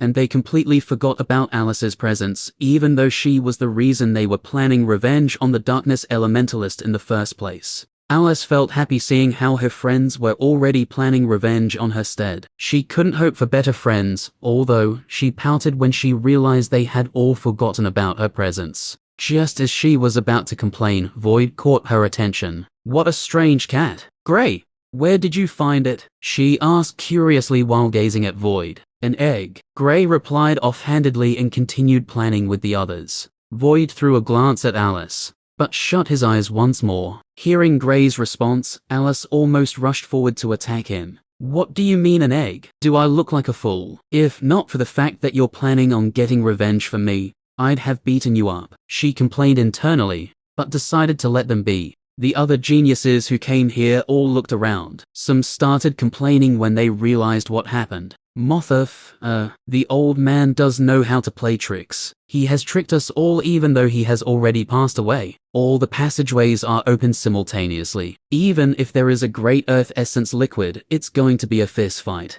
That's true. Look, even the darkness elementalist is here. Who's able to compete with him? And there are those pillarless geniuses of the royal families and a few other third stage origin plane geniuses. We won't stand a chance in their presence. Well, that's not necessarily true. Even if we can't get the great earth essence liquid, we may still able to get some other treasures. We can't just go back with empty hands. Plenty of them with weaker strength began to feel slightly disheartened. This wasn't the result they expected, and was the last thing they wanted to see. With so many geniuses here, it had become even harder for them to obtain any treasure. But most of them revealed ruthlessness in their eyes. Since they had already come here, they couldn't let themselves return empty-handed. Even if the competition was fierce, they couldn't just give up like that. There's an ancient temple ahead. The great earth essence liquid is just ahead. Someone roared, stirring everyone into motion. Each of them shouted excitedly and ran towards the ancient temple with their fastest speed possible, fearing that they might be later than the others. The ancient temple has already existed for countless years. It must be left behind by the old man. It should be the place that holds most of his treasures. The 9 drops of great earth essence liquid should be inside. Let's go over as well, said Gray. They all dashed towards the direction where everyone was going. That was the most important part of this place. Everyone ran towards the ancient temple. The strongest people that appeared on the scene traveled extremely fast. They reached the destination in a matter of a few seconds. Everyone opened their mouths, shocked by the scene. Ahead was a vast and empty field. The only thing visible was the ancient temple suspending in the air. The temple didn't seem huge, and only had a dozen of rooms and an ancient palace inside. The palace and rooms were fiery red. Even after an extremely long period of time, the brilliance of the place didn't seem to diminish in the slightest. What really attracted the people's attention was the mysterious crystal-like pond in the temple. It wasn't huge and only had a size of 1 square foot. It was completely condensed using fire. Red and the shape of lotus flowers were engraved on its surface. The illumination of the light seemed to be making it come to life. Everyone marveled at the sight of it. Buzz, buzz. The crystal-like pond shook. 9 rays of light as white as jade shot out of it up to the sky, like 9 heavenly swords rising into the heaven. Each light seemed solid and radiated the unconcealed pure essence of the world. The emergence of the white light immediately attracted the attention of everyone. Look, the light is emanated by the 9 drops of great earth essence liquid. The great earth essence liquid is just inside the pond. That's right. It has to be the great earth essence liquid. That's the essence of the world, and is extremely precious. Sure enough, the old man didn't lie to us. There are truly 9 drops of great earth essence liquid here. If I can obtain just a drop of it, the benefits will be inestimable. My elemental grade will increase, and I will even see a breakthrough in my stage. Everyone was excited. The great earth essence liquid was an unparalleled natural treasure that had the effect of increasing one's elemental grade. It also had a great healing property. It was so attractive that even a peak overlord plane expert would be influenced by it. If words about the great earth essence liquid were to spread out, it would inevitably cause chaos and attract thousands of experts here to compete for it. It might even stir up a war in the empires. I must get the great earth essence liquid. A young man could no longer control his emotion and was the first to run towards the pond. Upon seeing this, Gray couldn't help but shake his head. This bastard was being too impulsive. He should at least gauge his own strength before doing so. How dare a puny little 9th stage arcane plane elementalist go and seize the great earth essence liquid? That was no different from seeking death. Swoosh. Sure enough, before that young man could get to the pond, a silver sword appeared from behind to slash him into half, before he could even let out a wail. HMPH. How dare an insect like you try to get the great earth essence liquid first before measuring your capabilities? Chapter 120. HMPH. How dare an insect like you try to get the great earth essence liquid first before measuring your capabilities? A young man snorted coldly. A youth in blue clothing emerged from the crowd. He was a genius from the royal family of the Blue Wind Empire. and was also one of the few people in the third stage of the origin plane that was present here. From his previous attack, everyone was able to discern that he was a lightning elementalist. His strength sent chills down people's spine. The strength of this young man jolted those who were not strong enough, but were ready to rush towards the pond back to reality. Most of them showed disappointment in their eyes. After that, they began to shake their heads before sighing. Although they didn't want to admit it, they knew it in their hearts that the Great Earth Essence liquid was no longer related to them. It was something they could never touch. Do we have to make a move? Reynolds asked while staring at the pond. Be patient. This isn't as easy as it seems, replied Gray. According to the style of the expert, and his experience when he wanted to obtain the blue flame, he knew there was no way they would be able to acquire this treasure easily. Compared to what he faced in the volcano, the dangers in the ancient paths were a walk in the park for him. And the reason for that was because, according to the expert, the blue flame and lotus were his greatest treasure. While he was still thinking about what the possible obstacles they would face could be, he sensed a gaze turning his head in the direction he felt the gaze coming from. About 200 meters away from their group, he saw a youth staring at them with eyes filled with unconcealed killing intent. Other than the darkness elementalist, who else would look at the group with such killing intent? After the darkness elementalist charged through the passageway, he moved a couple of meters before spotting the group he came here with. He went over to join them. The reason he was still among the crowd and hadn't stepped forward to try to obtain the Great Earth Essence liquid was that he was still feeling irritated from his previous battle with Gray, and also because no one had dared to obtain it. When he saw the first person who ran forward, he sneered in contempt after noticing his strength. He was about to make a move when the youth from the Blue Wind Empire made a move. Just as he was looking around, he caught sight of a familiar figure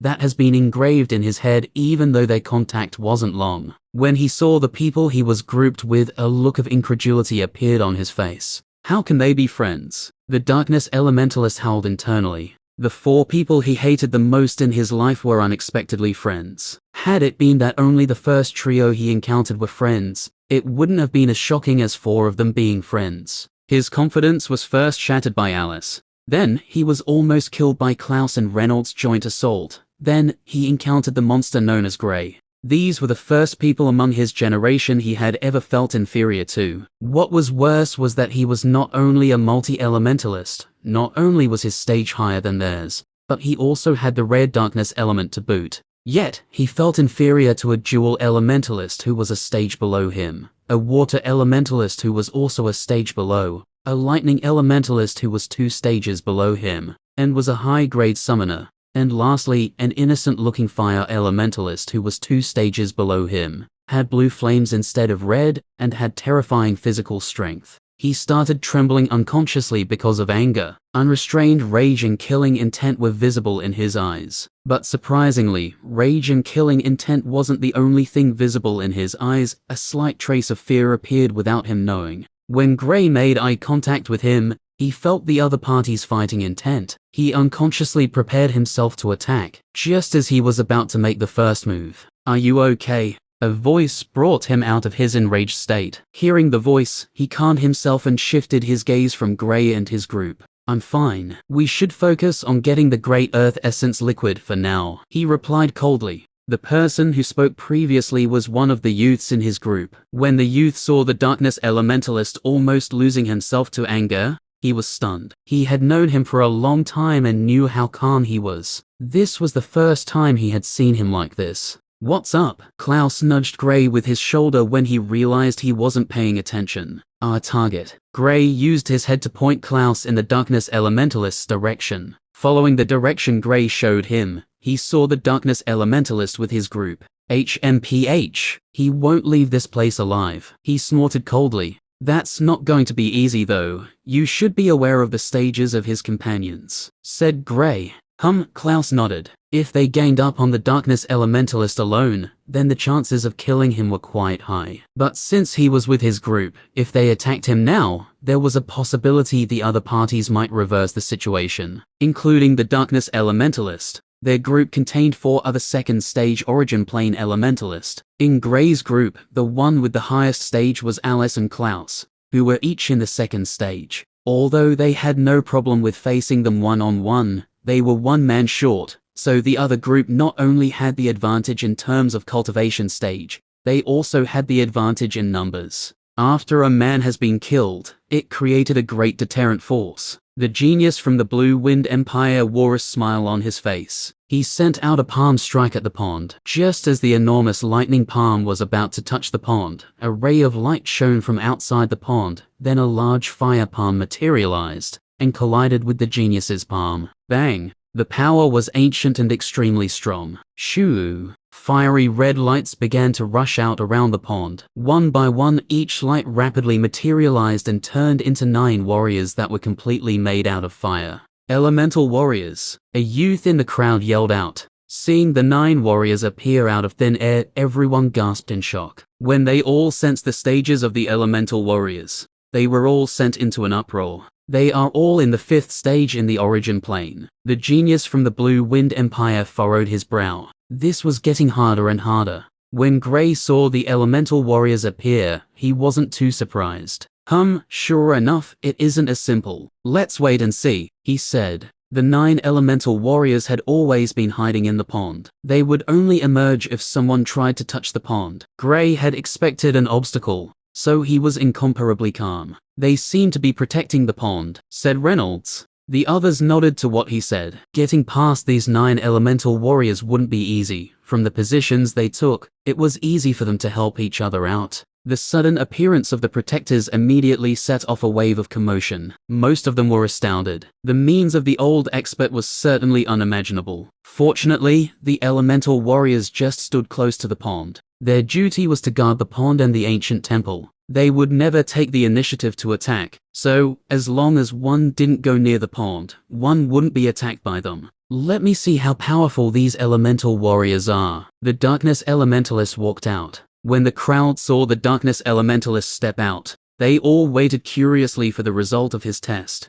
He steadied himself and blasted out 2 attacks simultaneously. One was his darkness element, and the other was his lightning element. The elemental warriors easily dispersed his attack and forced him back by 3 steps. His expression began to change. So powerful. Each of them possesses strength slightly greater than my own, and they could join forces with one another during the most critical moment. It's almost impossible to get past them and obtain the great earth essence liquid inside, he said. The Cirque.Um stance was already clear for all to see. The only way for them to obtain the great earth essence liquid is to get rid of these protectors. Chapter 121. Let me try it one more time, the darkness elementalist said. This time, compared to the first time when he struck out, a look of utmost seriousness appeared on his face. When the crowd heard he wanted to try again even after being pushed back the first time, they all focused their attention on him once again. They knew since he wanted to try it once more, it meant the previous attack wasn't his strongest.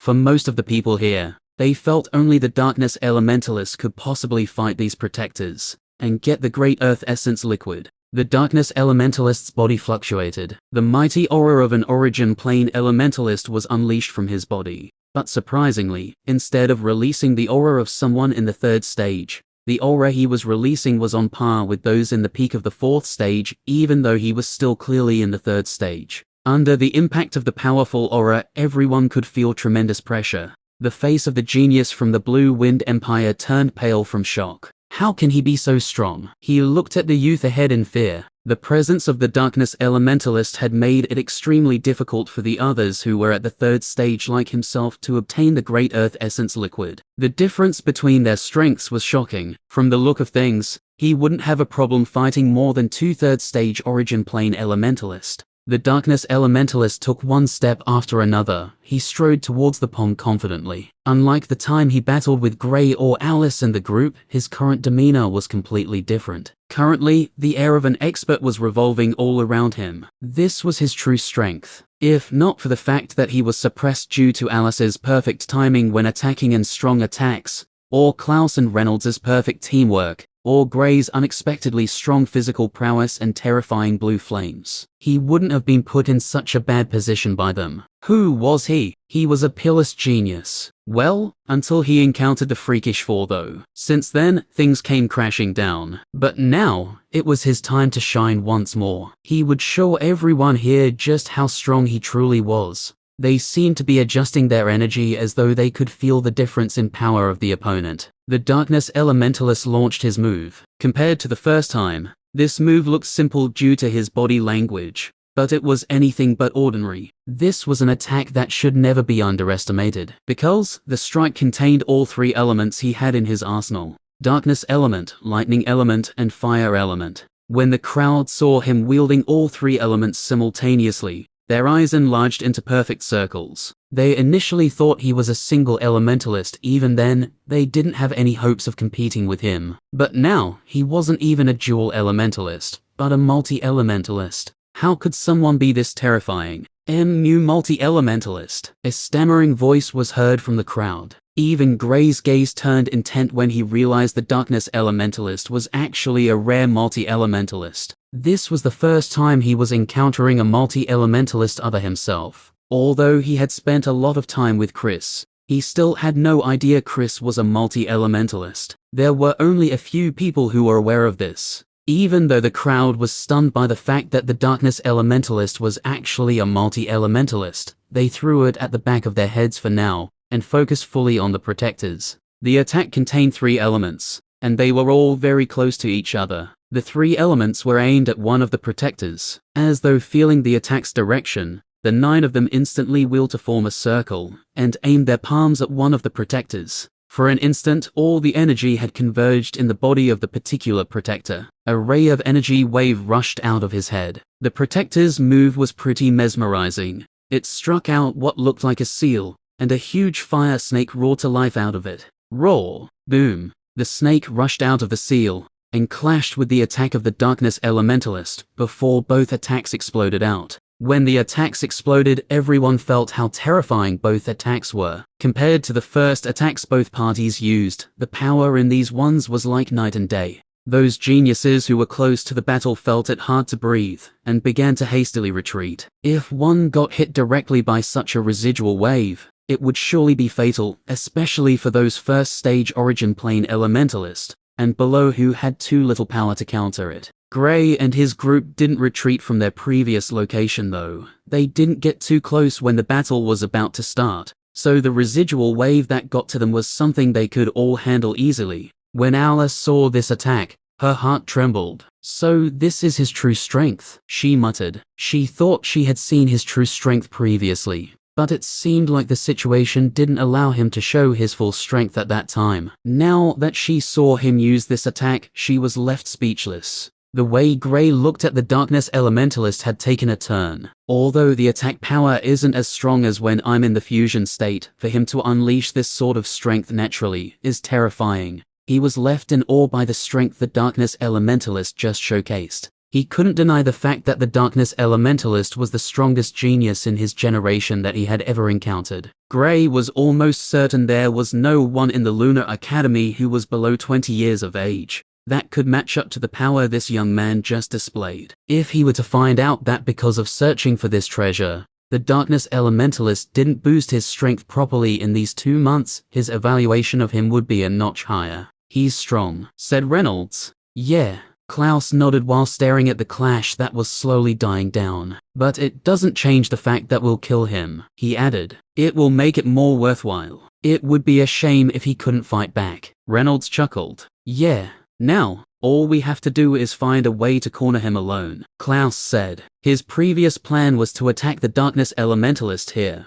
but it looked like that plan has been thrown into the garbage, and the garbage was set ablaze. So now, he brought up a new plan. The strength the Darkness Elementalist showed had made both Clouse and Reynolds apprehensive. Now they understood it was because of their flawless teamwork. That made it hard for the Darkness Elementalist to attack them. If not for them not giving him a breather, then there was a big chance he might have been able to turn the tides, given the strength he just showed. Had he been able to use this attack on them once, then it was unknown who would have retreated from the battle. Who were they kidding? This young man was too strong that their resolve to kill him was even starting to waver. Besides, they were able to save Alice in time, and even injured him. That counts as something, right?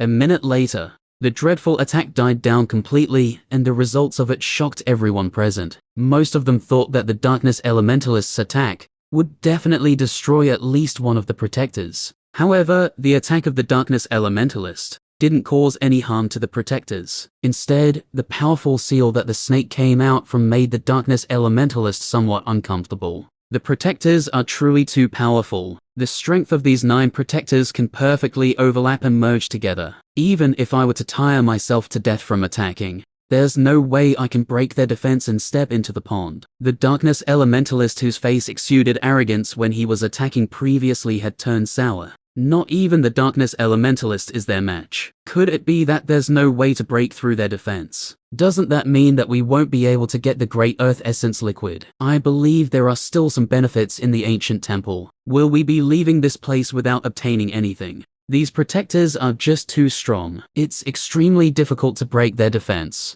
Everyone sighed. The feeling of witnessing the existence of the 9 drops of Great Earth Essence liquid, but couldn't obtain it, was certainly very painful. Just how powerful was the old man for him to create such protectors? They were even elemental warriors to boot. How did he expect them to obtain the treasure with these almost insurmountable mountain he placed in front of it? Chapter 122. After seeing the outcome of this attack, Gray was able to estimate the overall strength of the protectors. If I go all out, I shouldn't have a problem with breaking the defense of these protectors. But escaping with the Great Earth Essence liquid is easier said than done. With a calm expression, he observed everything happening. Just like everyone here, he also wanted to obtain all the drops here. Only, unlike everyone, he was one of the few people, if not the only person, who could confidently say he can obtain them single-handedly. The darkness elementalist's eyes swept back and forth the 9 protectors. After studying their strength, he spoke to the crowd. Everyone, the 9 protectors are too powerful. Even my power won't be able to destroy them. Now that the Great Earth Essence liquid is just ahead of us, we can't just let go of this chance. I invite all 3rd stage origin plane elementalists here to fight with me. My companions will take on 2 of the protectors. I have already discerned that these protectors can combine into a single unit. As long as we attack from different directions, we will be able to break their formation, and their defense will then break automatically. The darkness elementalist's words immediately cause a commotion. Those few 3rd stage origin plane elementalists exchanged glances, feeling what the darkness elementalist said was right. For the sake of the Great Earth Essence liquid, this was the best and only way. Initially, before passing through the door, including the darkness elementalist, there was a total of 7 3rd plane origin plane elementalist. But the darkness elementalist killed one of them before they passed through the door, and Gray had also killed one when he acquired the Great Void technique previously. This meant that only 5 surviving 3rd plane origin plane elementalists were present in the ancient paths. Currently, there were only 4 3rd stage origin plane elementalists present here, including the darkness elementalist. One of the 5 surviving 3rd stage origin plane elementalist wasn't present here. Then, how should we divide the Great Earth Essence liquid? You are the strongest amongst us, none of us will be able to fight you. If you and your group take all the Great Earth Essence liquid away at the last minute, all our efforts will only be in vain. Someone asked. This was the most crucial issue, and was also the matter that all the 3rd stage origin plane elementalists was concerned about the most. After all, the darkness elementalist was too powerful, and he had 4 powerful companions beside him. So even if 3 of them joined forces, they wouldn't be able to defeat the darkness elementalist, talk less of defeating him and his group. Once they helped the darkness elementalist break the defense of the protectors, then he turned his back on them at the last moment. They wouldn't be able to do anything. There was also the difficulty of fighting against the protectors. They weren't even confident in holding one of them alone, and the others around wouldn't help,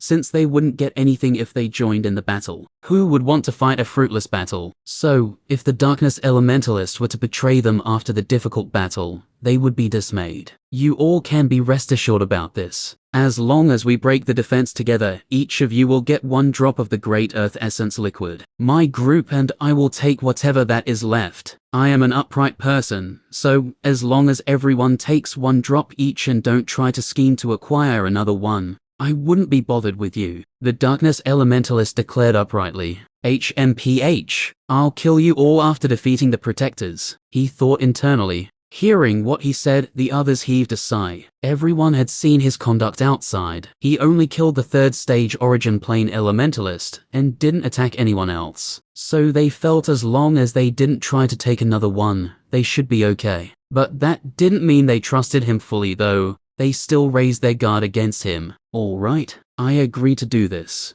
I agree too. Soon, all three of them agreed to the suggestion of the Darkness Elementalist. Their objective in coming here was to get the Great Earth Essence liquid. Furthermore, they weren't too greedy. They knew that given their strength alone, it was impossible to obtain all the Great Earth Essence liquids here. So, their objective could already be considered achieved even if all they obtained was a single drop of the Great Earth Essence liquid. Okay, but even if we decide to fight alongside you, we still wouldn't be able to keep all 9 protectors at bay. Including you and your companions, we can only keep 6 occupied. Then, what about the other 3? The youth from the Blue Wind Empire recalled something and voiced his thoughts. With a quick glance, he calculated that there were only a total of 4 third-stage origin plane elementalists. If the Darkness Elementalist's companion were added, they were still short on fighters. I have some people in mind for the last 3. The Darkness Elementalist gazed into the crowd. Other than the freakish 4, who else would he have in mind? He even felt each member of Gray's group was relatively stronger than these 3 in the third stage. Although, inviting the freakish 4 was a huge risk for him, since he was already planning on acquiring all the Great Earth Essence liquid. He had no other choice, and felt with his group around, they should be able to deal with them. They seem to be planning on how to obtain the Great Earth Essence liquid, said Reynolds. Yeah, but they still aren't enough to overpower the protectors. Gray still wore his calm expression. Why is that bastard coming in our direction? Asked Clouse. I think he wants us to join them, Alice said. They didn't go close when the Darkness Elementalist was speaking with the other 3 third-stage origin plane elementalist, so they didn't know what they decided upon. But they could guess they were trying to form an alliance of some sort to team up against the protectors. The Darkness Elementalist wore his usual emotionless look and stopped in front of the group. I have a proposal for you 4. He told them the reason for he walked up to them the moment he arrived without beating around the bush. Just as Clouse was about to start raining curses on the Darkness Elementalist, he heard Gray speak up. If that's all we have to do, then we agree. How do you plan on sharing the spoils? Gray asked calmly. The Darkness Elementalist said all they had to do was keep 3 of the protectors at bay. For them, that was too easy. Although he knew the Darkness Elementalist was not to be trusted, he already had a plan on obtaining the liquids. For the 3 protectors you hold back, you'll get 1 drop for each of them, said the Darkness Elementalist. Okay, Gray nodded. According to the words of the Darkness Elementalist, it meant he and his group would obtain 3, each of the youths in the third stage will get 1, and the last 3 would go to Gray and his friends. If my guess is not wrong, he only wants to use us to defeat the protectors. After that, he will most likely betray us and collect all 9 drops. According to what Alice said, he seems to be a greedy person, since he wanted to kill those youths from the Lunar Academy for something they acquired, thought Gray. But he still followed along with the Darkness Elementalist even though he was aware of his true motives. They are the ones. We should prepare ourselves for the upcoming battle. The Darkness Elementalist pointed at Gray's group before walking to where his companions were and sat down in a lotus position, closing his eyes. The other 3 wanted to question him upon seeing the stages of Gray and his group, but when they saw him preparing himself, they kept quiet and also did the same. After all, this was a world where strength ruled. As the Darkness Elementalist was a lot stronger than them, whatever he said goes. And he was also the unofficial leader of the party. As for the others, they could only watch as Gray and the other experts divide all the drops of the liquid. Even if they felt that it's very unfair, they wouldn't dare to say it out, because they knew it would be useless. The Great Earth Essence liquid wasn't related to them anymore. They could only wait for some good items to emerge in the ancient temple. If they couldn't eat the meat, it was still better to drink the soup. 10 minutes later, is everyone ready? Asked the Darkness Elementalist after opening his eyes. Yes. The others answered simultaneously. They hadn't attacked previously, so they were still energetic. Okay, let's attack together. I hope everyone will give this their all. Please don't allow the protectors to merge their strength, or even though we've teamed up, it will still be extremely difficult. We will attack one protector each, the darkness elementalist said to everyone. Enough talking, let's attack now, the genius from the Blue Wind Empire said. Clearly, he was eager to get his hands on the drop of liquid. Good, the darkness elementalist nodded. Giving Gray and his group a meaningful glance, he walked forward. Before Gray and his group started following behind, he whispered to them, "Make sure to reserve your strength as much as possible." They all nodded. They knew they weren't the only ones who would reserve their strengths. Every single person here had a plan. With each member of the party getting in position, they all prepared themselves for the battle against the Protectors. Chapter 123. At the Lunar Academy, outside Oliver's office. Blake was currently looking at the door with a slightly annoyed expression. Shaking his head, he sighed, trying to calm his head before knocking on the door. Knock, knock. After knocking, he waited for some seconds. Still not hearing any invitation to come inside, he couldn't resist the urge of knocking again. Just as he was about to knock, he heard a voice from inside. Enter. Oliver's exhausted, filled voice came from inside the office. Pushing the door lightly, Blake stepped in. Teacher. He bowed to the haggard-looking Oliver. Oliver was currently going through a pile of files. From the looks of how many the files were, it was easy to discern that Oliver had been spending most of his time on them. Oliver nodded before adding, "Take a seat." Blake sat down on the chair facing Oliver's seat. Flip, flip. The only thing resounding in the office was the sound of paper being turned. Oliver was currently going through one of the files on his desk. Blake looked at the mountain-like files and couldn't help but feel worried about his own future. According to his teacher, he was the one who would become the next principal of the academy. He didn't think he was patient enough to do this work. Given his personality, there was a chance he might just burn all the files and be done with it. A minute went by without anyone saying a word. Flip. After going through the final words on the last page of the file he was looking through, Oliver tossed it at another mountain-like pile of files again. When Blake's eyes followed the direction of where the file was thrown to, he saw another huge heap of files. That almost gave him a breakdown. He instantly decided to discuss the matter of declining the offer of being the next principal. His future depended on this decision. How could he live such a life? "Is Chris back yet?" asked Oliver. "Not yet, teacher. I just came back from the valley, and there's still no sign of him visiting," Blake reported. Oliver told him 2 weeks back to notify him if Chris returned. Since then, he had been going to the valley every single day after waking up to check if Chris had returned. But even after going for so long, there was still no signs of him. Hearing Blake's reply, Oliver fell into silence. Since the group returned from the capital, Chris had seemingly disappeared into thin air. Sighing, he threw it to the back of his head. Besides, this wasn't the first time Chris had disappeared without informing anyone. There was this one time he disappeared for almost 2 years. But no matter what, he would always come back. Okay. What have you found out about the recent move by the Starlight Academy? Oliver asked once more. He recalled the slight look of annoyance on Blake's faces when he came into the office. According to the intel I gathered, it's all because of the Crown Prince. A look of rage appeared on Blake's face. 1 month ago, news of the Starlight Academy's students attacking their students started to spread. And after doing some investigating, they found out it was true. When Oliver heard the Crown Prince being brought into the picture, he suddenly frowned, and a sense of foreboding welled up in his mind. Why would the Crown Prince suddenly become part of the conflict between both academies? Asked Oliver, whose brows were knitted. Given the loss they suffered at Chris's hand in the capital, it was unexpected that the Starlight Academy would still dare to attack their students. Oliver expected them to shrink back in fear, and truthfully, they did during the first month. But who knew they would come back much more aggressively, and even started encouraging their students to attack the students from the Lunar Academy?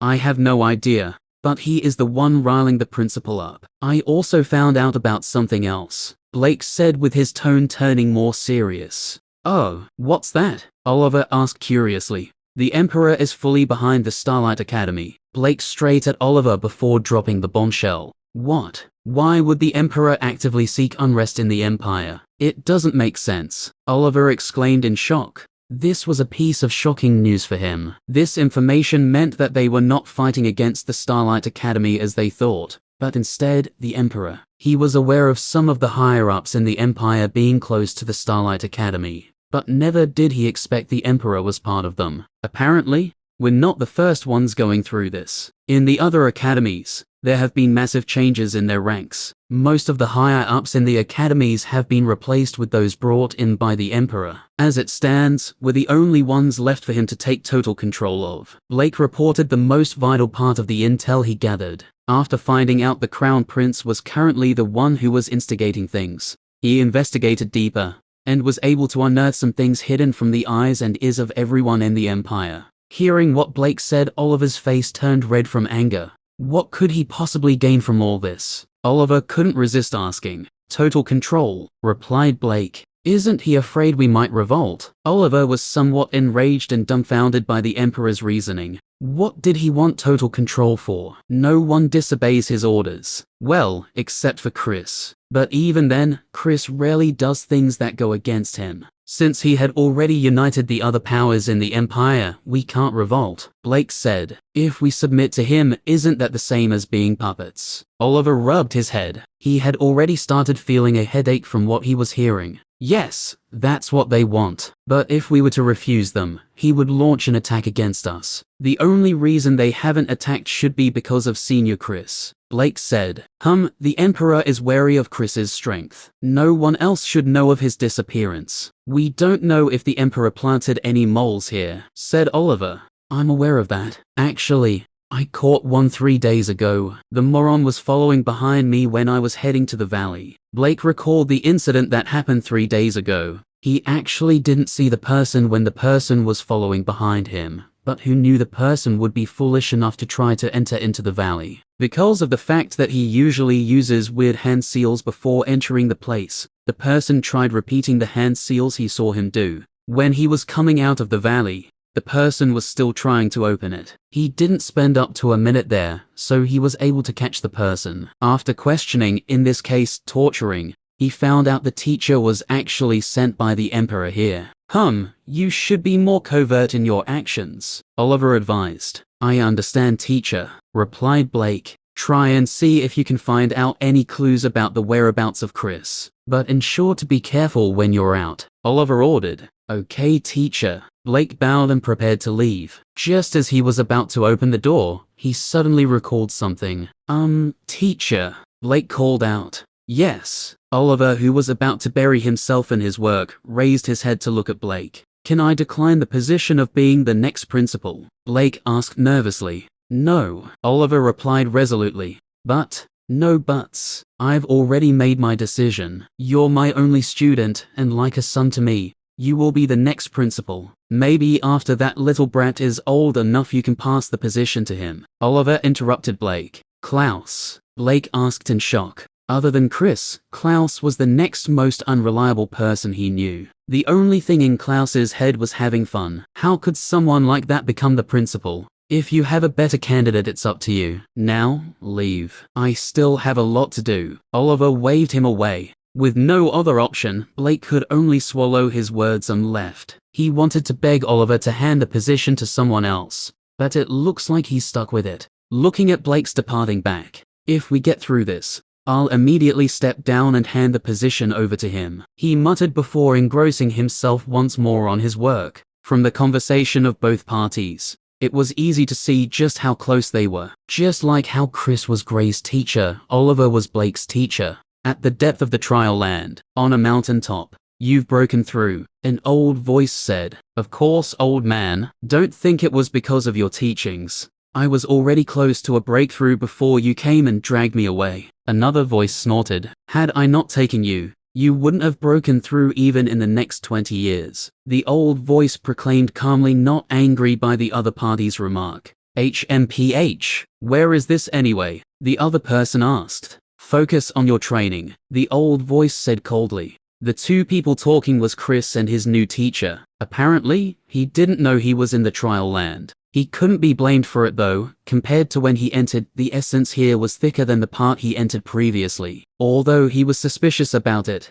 he didn't think there was a chance for him to enter that place again, given the fact that it only accepted those who were below 20. He had tried leaving the mountain on numerous occasions, but the old man always stops him. The strength of the old man was unfathomable. Chapter 124. Gray and the others had all picked a protector. Alice would hold one back, Clouse and Reynolds would hold one back, and Gray would unsurprisingly hold one back. When the other three third-stage origin plane elementalists saw Gray was going to battle one of the protectors on his own, they all sneered in contempt. A fool who's overestimating his ability, the blue-clothed youth said. TCH, I don't think he would last more than a minute against the protector. Another one said. Even they weren't confident they could hold one back. Yet, a first-stage origin plane elementalist dared to face one alone. If that wasn't seeking death, what is? They weren't the only ones who felt scorn towards Gray's decision to fight against the protector alone. The companions of the darkness elementalist,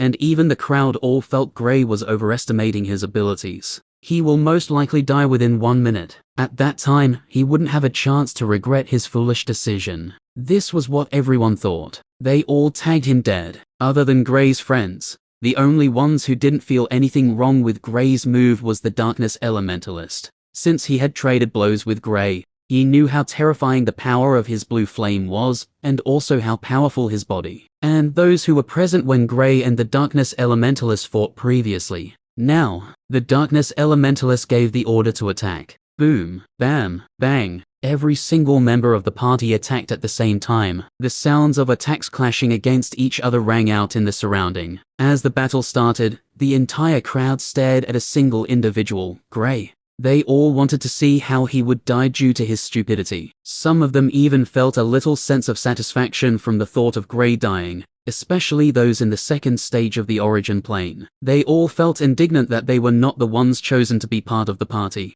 But the next scene stunned them. Blue fire. Everyone muttered under their breath. Some even forgot to breathe the moment they saw Gray using his blue flames. The shocking thing about the flame was the explosive power it contained. Even if you have blue flames, why is the attack power this strong? They all felt like crying, especially those who were feeling wrong some moments ago. They could still accept the fact that he had blue flames, hence he was stronger than his stage. But when they noticed the strength of the flame, they all felt that life was unfair. Were the gods blind? How could they bless him alone? The power of his flames can rival the attack of a fourth stage origin plane elementalist. This shouldn't be possible, right? A youth asked with a shaky tone. Is he still human? The entire crowd was thrown into a state of disbelief. They felt the darkness elementalist was talented, and Gray was nothing. They didn't even put him in their eyes even when he went forward with Clouse and the rest. Not only that, but they just took him as an extra in the battle.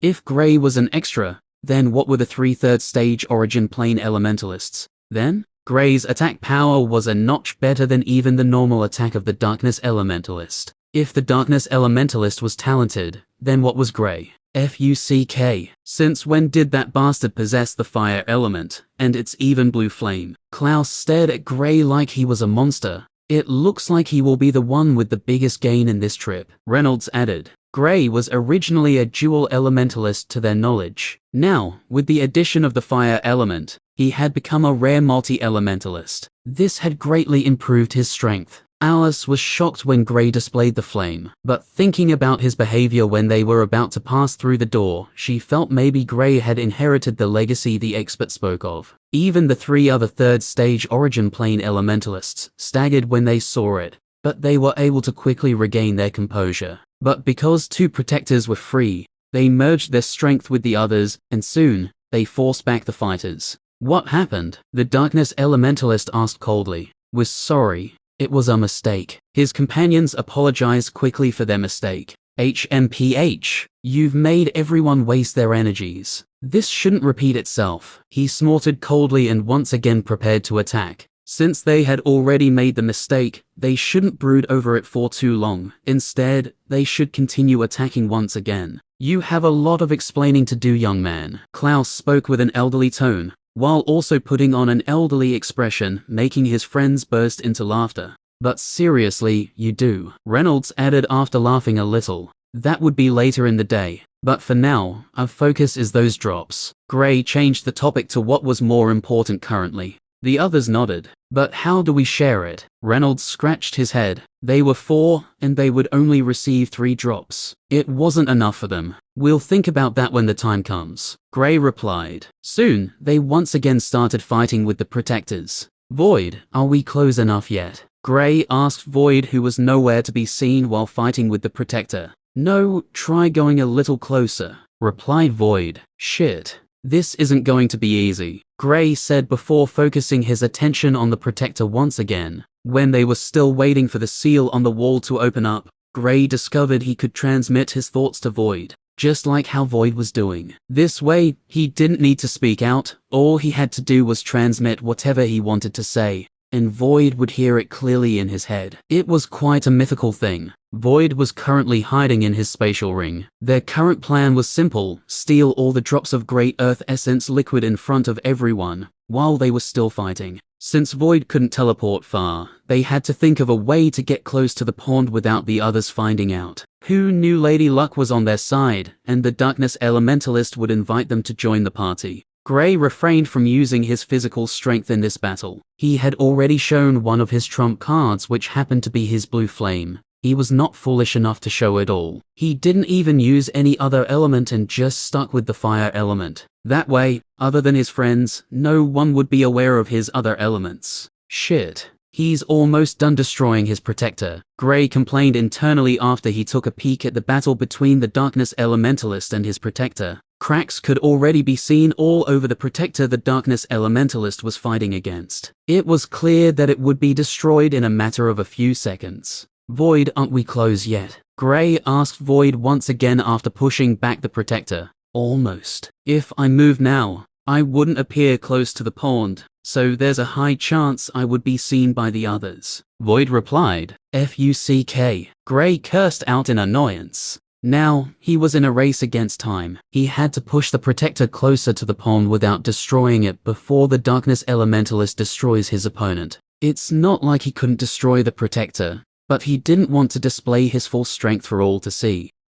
Roaring, he sent out a flaming hammer that struck the Protector fiercely. Now, Gray and Void said simultaneously. Just as Void left the storage ring, bang, the Protector, the Darkness Elementalist, exploded into bits of flames which converged into a ball and flew into the ancient palace. The moment the first Protector exploded, the strength of the other H dropped significantly, and the Protectors that had been giving the others a tough time were destroyed one by one in a matter of a minute, with all of them turning into balls of flames and flying into the palace. Ha ha ha, we've finally destroyed the Protectors. Now, the Great Earth Essence liquid will be ours. The blue-clothed youth laughed in exhilaration. Once he gets his share, he would instantly leave this place and refine it. Just as the others were still laughing excitedly, roar! A terrifying roar was heard from inside the palace. The roar shook everywhere, and those with weakest strength collapsed to the ground with a thud. Run! Gray yelled at his friends, and quickly dashed towards the opening they used in entering this place.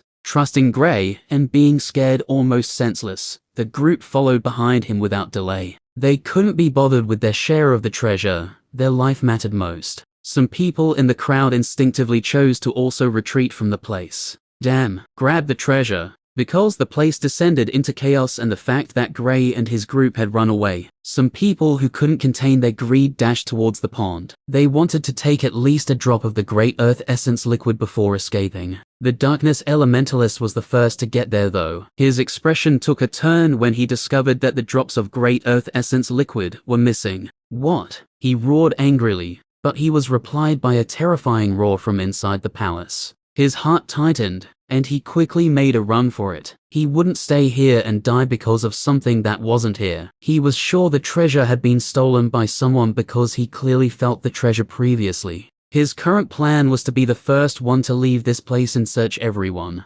Because of the manner of his escape, the others felt maybe he was scared by the roar. Some of them actually forgot the fact that he went close to the pond. Just as the Darkness Elementalist and his companions were passing through the passageway, they started hearing shrieks from the field. Looking behind them, they saw a terrifying 12 meters long giant beast with 3 eyes massacring the youths who were consumed by greed. Their backs were instantly covered in sweat from fright. Over half of the people who came here had died. Of the 4 third-stage origin plane elementalists, only the Darkness Elementalist and the blue-clothed youth escaped on time. Chapter 125. Gray and his friends were the first group to escape from the field, so they didn't have a chance to see the beast when it went on a killing rampage. But from how terrifying the roar was, He was sure the beast was at least at the peak of the origin plane, or it had even reached the overlord plane. There was no way they could defend against something that strong. But what kept puzzling him was the fact that the beast only came out after they defeated the 9 protectors. Could it be that it was supposed to be another challenge for them, and after defeating it, they wouldn't only get the 9 drops of the Great Earth Essence liquid, but also all the treasures in the palace as well? If that was its purpose, then the experts who made this place wouldn't expect there would be the anomaly called Void. Had it not been for Void, then there was no way Gray and his group would have been able to obtain anything. As it stands, they were the ultimate winners. At the other side of the passageway, Gray and his friends could be seen stepping out of the passageway. You were able to obtain all the drops of the Great Earth Essence liquid, right? Gray asked anxiously. When they heard the roar from the palace, Gray didn't dare to delay, and quickly signaled Void, who was still in the pond, to come out, so they could escape. So, he didn't get the chance to ask if Void was able to acquire the treasure. Void was currently on his shoulder looking at the passageway without any signs of fear. There was even a look of contempt on his face. Of course, getting them was too easy, Void replied proudly. On hearing Void's reply, Gray heaved a sigh and a delighted smile spread across his face. Huh, when did the cat come back? Alice asked after seeing Void on Gray's shoulder. When they were escaping previously, she remembered vividly that the cat was not on Gray's shoulder, and she also didn't see it running after them. So how did the cat suddenly appear on Gray's shoulder after they came out? Firstly, his name's Void. Secondly, this isn't the place to talk about it. I'll tell you when we're alone, Gray said. Seeing how cautious Gray was about Void, the curiosity of the group was piqued, and they all suddenly had a great interest in what sort of magical beast Void was for Gray to be this careful when speaking about him. Wait, so you're saying there's an 8th element, and this cat happens to have it? Clouse asked with a look of incredulity. He wasn't the only one who had a shocked expression after hearing about Void and the space element. There had been no records of there being an 8th element, so hearing about this came as a shock to them. Yes, Void, Gray answered before calling on Void to show it to them. At least, if they saw him use it, it would be easier for them to believe it, and he wouldn't need to explain much. Void knew the reason Gray called him, so he disappeared from his previous spot, and appeared almost 20 meters away. This was the furthest he could go for now, but he felt if he pushed himself, he could go further. Wow, that's an awesome element. How come no one else has it? Reynolds exclaimed, fascinated by the space element. If he had such an element, then wouldn't he be unstoppable? You also spoke of a spatial ring. What is that? Clouse asked, still shocked by what he just found out. This. Gray showed them the ring on his hand and went on to tell them about it. Can I see it? Clouse stretched out his hand towards the ring. Without thinking much, Gray threw it at him. Holding the ring, Clouse studied it intently, but still couldn't figure out how to use it. Can I keep it? He asked while flashing his best smile. Who wouldn't want to keep something like this? No, and besides, you don't even know how to access it. Gray declined his request immediately. Like, I'll give the only one I found to you. He scoffed internally. Had there been more, he didn't mind giving it to them. But he only obtained this one. Why would he give it to him? It's not like he didn't have any use for it. Isn't this the ring we found in one of those boxes at the first palace we entered? Alice asked. As a lady, she was very observant of details, so she was able to easily recognize the ring even though she only saw it for a short time. Yes, Gray nodded. Gray, why don't I help you in keeping it? You should know this is a very attractive treasure, Clouse persuaded once again. Yeah, nice try, but it's only attractive to those who know of it. And as it stands, other than you guys, no one else knows of there being an 8th element, talk less of knowing about a spatial storage ring. I think. Gray chuckled seeing how Clouse was acting. Sigh, why are we friends? Had we not been friends, I'd have robbed you already, Clouse said sadly. TCH, with that little strength of yours, Gray mocked, showing an expression of scorn. PFFT. Alice and Reynolds were thrown into a fit of laughter when they heard Gray's response. What? You want to fight? Gray continued mocking when he saw Clouse's expression. Don't think I'm scared of you. The only reason I'm not beating you up right now is that we're buddies, and buddies shouldn't fight against each other, Clouse proclaimed with a serious expression. Gray chuckled lightly. Okay, Now, you still haven't told us how you acquired the fire element, Alice asked curiously. Oh, that Gray fell into deep contemplation, trying to figure out how to explain it. He couldn't tell them that he refined a blue flame, and then suddenly acquired the fire element. There was no way he could explain how it happened, because fire elementalists are the only ones who should naturally be able to refine a fire element's natural treasure. It's the expert's legacy, right? Alice said when she noticed he fell silent. Gray's mind went blank for some seconds. Yes, that's it. The expert's legacy. How did you know? He feigned a look of surprise. Although this isn't the truth, it isn't far from it. I mean, I did see the legacy. Gray thought internally. The expert wrote about it on a stone slab. Alice replied. Oh, okay. Gray nodded. He didn't know the expert wrote about his legacy on another stone slab, but since this had saved him from cooking up a lie, he was fine with it. Now people, guess what I have in my possession? Gray said mysteriously. The valley. At the front of the black door, the darkness elementalist and his companions were the first to exit the place just like he wanted. And after coming out, they've stopped and searched every single person that had come out through the door. They didn't care if the person went close to the pond or not. What annoyed the youths who were coming out was the fact that the darkness elementalist's companions would take whatever they liked from their bags after searching them. The youths didn't dare complain or even tried fighting back because of the fear of death. One youth had complained previously, and he was almost killed. The blue-clothed youth from the Blue Wind Empire walked out with 4 others. The 4 following behind him were people from his empire. Since he was from the royal family, it was natural for him to have multiple subordinates in his generation. Stop there. Hand over your bags, one of the darkness elementalist's companions said arrogantly. What insolence! How dare you try to stop me? What gave you such guts? The blue-clothed youth asked even more arrogantly. I did. The darkness elementalist's voice came from where he was sitting. What is the meaning of this? I know I'm not your match, but that doesn't mean I'll just allow you to step on me as you wish. The blue-clothed youth yelled angrily. He was the son of the Emperor of the Blue Wind Empire. When had he ever been bullied before? Never. He was the one who usually does the bullying, not the other way round. Someone stole the 9 drops of Great Earth Essence liquid. I'm just trying to get them back, the Darkness Elementalist said casually. But I was fighting alongside you. How did I steal it? The blue-clothed youth shouted angrily with veins starting to appear on his head. I don't know. Either you hand over your bag willingly, or I'll come take it myself. And trust me, that wouldn't be the only thing I'll take. The Darkness Elementalist's tone went cold on the last part of his sentence. The blue-clothed youth went silent. The 4 youths beside him did dare speak a word. They had seen the strength of the Darkness Elementalist, and they knew he could defeat them. Both parties stared at each other for some time. The youths beside the blue-clothed youth were on the verge of crying. They regretted coming out at the same time as him. Had they been alone, they would have already handed their bags over. But since they were following beside the blue-clothed youth, they couldn't do that without his permission. They all began praying for the blue-clothed youth to hand his bag over.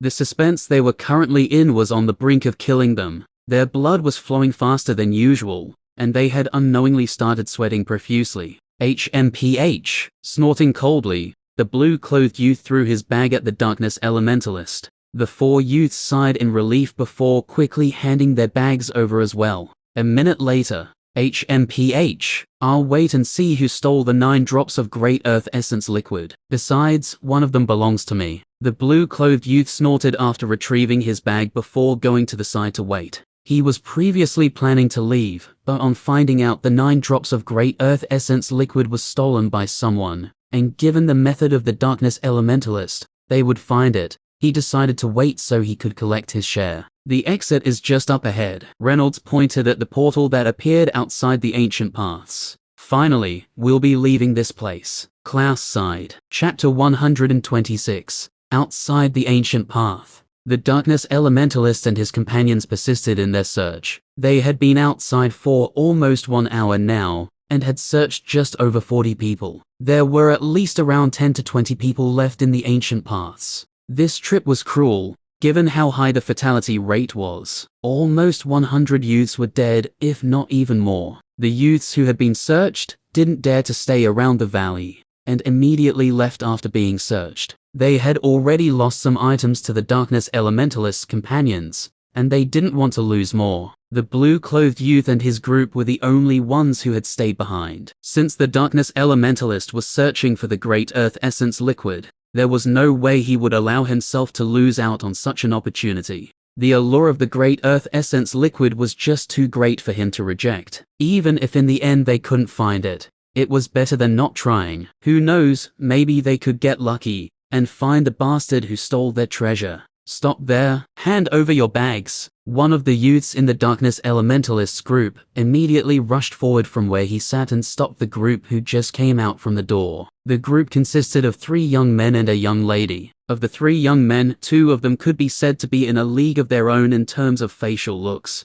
but one of them was better looking than the other. The 3rd young man was only slightly above average in terms of looks, but he was taller than the other 2 young men. The young lady in the group looked like someone who was still 14 years old. With her hair tied into 2 ponytails, she had an adorable face with lumps of baby fat still visible on her cheeks. But since she was able to enter the trial land, no one would dare take her for a 14-year-old. The group of 4 was obviously Gray and his friends. They were still in the midst of laughing after picking on Reynolds during their journey, when the young man suddenly came to their front and started yelling like a clown. Not putting him in their eyes, they didn't even bother to respond to what he said and just continued their joyful conversation at the expense of Reynolds. Although they knew the youth looked familiar, they didn't really know much about him. Other than the darkness elementalist who left an impression on them, they didn't really remember how the rest of them looked. This is expected since only those who make an impact are remembered.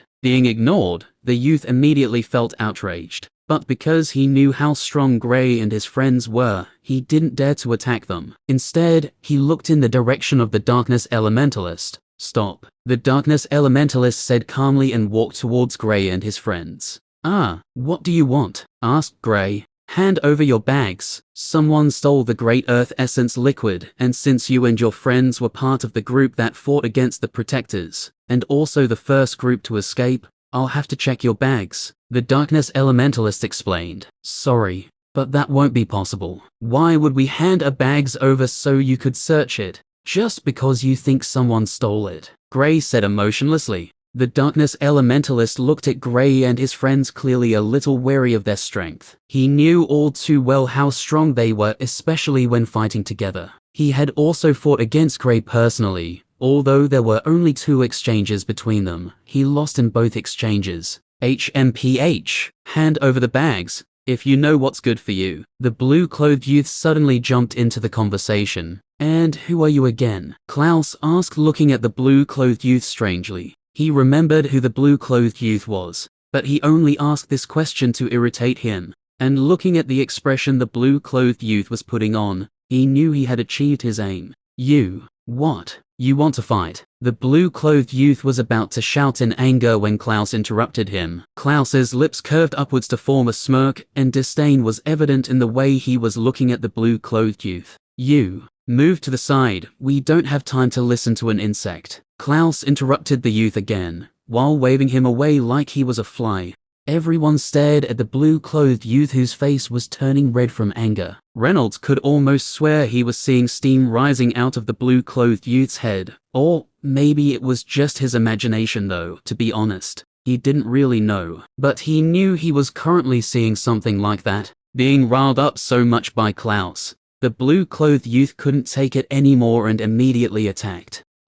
He yelled loudly. Swoosh. The blue-clothed youth exclaimed unconsciously. Surprisingly, he was currently feeling the wind brushing against his body at a fast speed, and hearing the sound of something breaking through the wind. He didn't recall the place being windy. Also, all he could see was the blue sky. He was previously in a standing position, so the sky should be above him. He didn't recall looking upwards. How come the sky isn't above me? Wait, where is that bast? While he was still thinking of what happened, everything suddenly went black, and he lost consciousness. Bang! He slammed headfirst into one of the rocks in the valley, and immediately collapsed to the ground, motionless. You were saying? Gray stared at the unconscious blue-clothed youth, before switching his gaze back to the darkness elementalist. The companions of the blue-clothed youth stared at the handsome, innocent-looking youth in disbelief. Even the companions of the darkness elementalist couldn't comprehend what just happened. Only the darkness elementalist and Alice were able to get a slight view of. Just as the blue-clothed youth was about to explode out with a terrifying attack, Gray suddenly appeared behind him. He held the shirt of the blue-clothed youth from behind and threw him like he was a spear towards the rock. There wasn't even any form of resistance, and it felt like Gray just casually threw a normal spear. Everything happened so fast that the blue-clothed youth didn't even feel it when Gray threw him. Before he could realize what happened, he had crashed headfirst into the rock, passing out in the process. What just happened? Reynolds asked, stunned by his friend's speed. I think Gray just went from there to there in such a short time frame. Clouse tried explaining by pointing at Gray's previous location and his current one. I know, you idiot. I mean, how did he move that fast? Reynolds cursed at Clouse. And just like that, Clouse and Reynolds started one of their usual cursing sessions. Gray shook his head and a slight smile formed on his face. These friends of yours are quite different. Void couldn't help but comment. Yeah, they're special. That's for sure, Gray replied before trying to break up the duo. It is quite surprising that even when there was a possibility that they would get into a fight, Clouse and Reynolds could still comfortably start one of their cursing session. This showed they weren't nervous in any way, even though they were outnumbered. Guys, we can continue this another time. Gray tried to stop their bickering, and, after some seconds, he managed to stop the duo from cursing at each other to cursing at him. Gray smiled wryly and joined the cursing session, and so, the two-man cursing team turned into a three-man team. They truly are fit for friends, Void said. The darkness elementalist and his companions, including the companions of the blue-clothed youth, were stunned by the trio's behavior. Soon, the cursing session ended with Clouse being the final winner. Enough of all this. Hand over your bags now or prepare for a thrashing, the darkness elementalist said coldly. Hair, with the likes of them, you don't stand a chance. Clouse pointed at the companions of the darkness elementalist. I am enough, the darkness elementalist said. Looks like you have forgotten how our previous bout ended. Let me remind you, it ended with you running with your tail between your legs, Clouse retorted. When he remembered the last battle he had with Clouse and Reynolds, the darkness elementalist's expression turned sour. HMPH, you won't get that chance again, he said coldly. Both parties fell silent with the atmosphere turning tense. Chapter 127. Killing you will be an enjoyable experience, the darkness elementalist said icily while facing Clouse. Of the group of four, Clouse was the one he hated the most because the first person to hurt him was Clouse, and he didn't hurt him alone, but he started to rub it in. And from his expression when saying it, it looks like he relishes the experience of hurting him. Hey, blockhead, your opponent is me. We had an unfinished business, remember? Gray called the darkness elementalist, while changing positions with Clouse. I'll leave him to you. I don't want to defile my hands with his expired blood. Clouse turned to Gray, fist bumping him as he walked past him. The darkness elementalist almost charged at Clouse when he heard this remark. This was the most annoying person he had ever come across in his life. I'll see where that sharp tongue of yours gets you. After I'm done with him, you're next, maggot. The darkness elementalist calmed himself before replying. I don't think you'll live long enough to see this maggot transform into a beautiful butterfly corpse, Clouse retorted smugly. Clouse, maggots don't transform into butterflies, caterpillars do. Reynolds whispered into Clouse's ears when he got close to him. I know, but you don't expect me to say transform into a fly, right? Clouse smiled happily, clearly excited by how quick-witted he was. Yeah, you do have a point there. Reynolds nodded on hearing Clouse's response. Wait, do maggots transform into butterflies? One of the companions of the darkness elementalist couldn't help but ask his comrade next to him. I have no idea, but I don't think they do. His comrade shook his head after pondering for some time. I'll have to find out from his mouth personally, the youth said before positioning himself opposite Clouse. Obviously, he had chosen his opponent. Gray chuckled lightly when he heard Clouse's reply, but he quickly regained himself and focused on the opponent ahead of him. It was time for him to test the limit of his strength, and no opponent would be better than the young man in front of him. Although he wasn't too confident in being able to defeat the darkness elementalist after seeing his impressive battle when they were fighting against the protectors, he still didn't back down. Rather, he was pretty excited. He knew his strength, and the only way he could defeat the darkness elementalist easily was if he entered the fusion state, which is impossible for the current him, since it hadn't been long he used it. And even if he could use it, he wouldn't use the state unless it was absolutely necessary. You're the first person in my generation I've regarded to be almost on par with me. It's a shame we are meant to be enemies. Had we met on a different stance, there was a chance we might have become good friends. The darkness elementalist praised Gray for his strength. You're not bad yourself, but I already have great friends who I wouldn't change for anything in the world. Gray shrugged. Although he was slightly taken aback by the darkness elementalist's words, he didn't bother about it. Who would want to change such amazing friends? HMPH. Don't worry, after I kill you, those great friends of yours will join you shortly. The darkness elementalist snorted. Without delaying any further, he launched an attack at Gray, not forgetting to keep a good distance from him though. He was still very wary of Gray's speed and physical strength. At least at this distance, he would get the chance to react appropriately if Gray tries using his speed and physical strength. Heh, you're not capable of achieving such feats. Gray smirked and attacked as well. Boom. Attacks flew from one side to the other. The moment the darkness elementalist and Gray started their battle, the others also attacked. Reynolds was fighting against an opponent in the second stage, while still being at the first stage. Although the power difference wasn't much given the fact that he was naturally stronger than his stage, his opponent was a notch stronger than him. Alice wasn't having a good time either as she was facing off against two opponents on the same stage as herself. Both youths were talented, and even though one of them was no match for her, two of them were a little too much for her to handle alone. But as long as she focused on defending, she wouldn't have a problem holding on for now. Clouse was having a relatively easier time since his opponent was in the same stage as himself, and he even gained the upper hand from the first attack.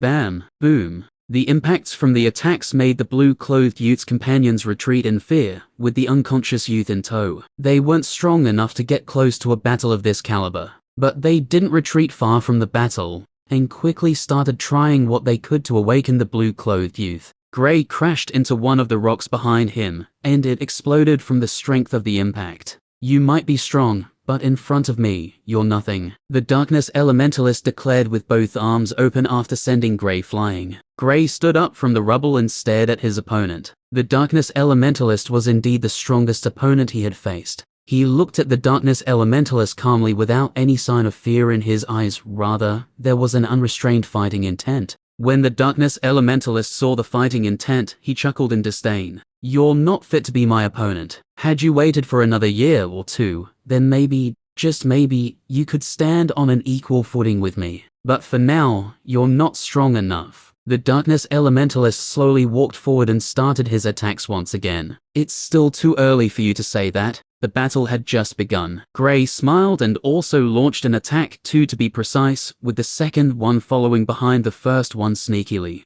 The first attack compromised of the fire element, and the second one was the lightning element. Boom, bang. The darkness elementalist who had just destroyed Gray's fire attack was pushed back 4 meters, hitting the rock behind him in the process, by the lightning attack that followed behind the fire attack. You're a dual elementalist. The darkness elementalist looked at Gray in shock. From the first time he saw Gray, he had only witnessed him using the fire element. Even when fighting against the protectors, he took peeks at Gray's battle, and he didn't see him use a second element. So he concluded Gray was a single elementalist with terrifying physical prowess, and nothing more. What? Do you think you're the only one allowed to wield multiple elements? Gray asked when he saw the expression of his opponent. The darkness elementalist refrained from speaking and instead lashed out with another attack. Now, he didn't know if Gray was still hiding his strength or not. I'll have to kill him. If he doesn't die, he might become someone that could foil our plans later in the future. The darkness elementalist thought. Gray and the darkness elementalist started their intense battle once again, with the darkness elementalist having the upper hand in most of the exchanges. Clouse's battle. Bang. Do you think you can fight against me? I'll beat you into a pighead, Clouse proclaimed after striking his opponent once again. Of all the fighters, Clouse's opponent was currently the most depressed one. The reason for that was that Clouse wasn't only beating him physically, but he was also beating him emotionally. Who are the worst opponents to fight against? The ones who curse at you even when they are beating you up. And Clouse fell perfectly into that category. Clouse's opponent was on the brink of having a mental breakdown. The words Clouse had told him were things that shouldn't be said. He still hasn't been able to decipher some. And truthfully, he didn't dare to. He was afraid he might go crazy if he were to discover the meaning of the words. But things went from bad to worse when Clouse would actively start to explain the meaning of some of the words he was telling him, when he notices the expression of confusion on his face. How can you call yourself a normal person? You're a psychopath. Clouse's opponent yelled with tears-filled eyes. Thanks for the compliment, Kekiki. Clouse's hysterical laughter rang out. Aaron, let's switch opponents. With no option left, he could only seek the help of his friend. Okay. Aaron, who was one of the people fighting against Alice, switched places with his friend. Ch101 Reynolds, look, my initial opponent ran away. I'm just too awesome. Clouse sighed, putting on the air of an expert before calling on Reynolds, who was having a difficult battle. Chapter 128. That's good to know. Do you mind giving me a hand then? Reynolds asked. He was currently overpowered by his opponent. Although it hadn't gotten to a critical situation yet, getting a helping hand wouldn't be bad. I'd love to help, but a new target just arrived. I'll talk to you when I'm done with him. It shouldn't take long. Clouse replied before studying his new opponent. According to his previous opponent, the young man before him was called Aaron. To think Hank was beaten by someone like you, Aaron said coldly. Clouse attacked straight away. It was still too early to start talking. After he's beaten up his opponent a little, then he'll talk to him. With that, Clouse and Aaron started fighting. The difference in strength between his current opponent and the previous one was nearly negligible, so he was able to gain the upper hand as soon as the battle started. Alice was having a tough time as well. Although she was still able to counterattack on some occasions, she was mostly put on the defensive. Bam! What? You have a third element. The darkness elementalist was left bewildered when a surprise attack he thought would put Grey down was blocked by the earthen armor on Grey's body. Other than suffering from the impact of the attack, Grey didn't feel any other thing from it. Panting heavily, Grey raised his head to stare at the darkness elementalist. If not for his quick reaction, he would have been injured by that attack. The attack wouldn't be life-threatening since his body was strong,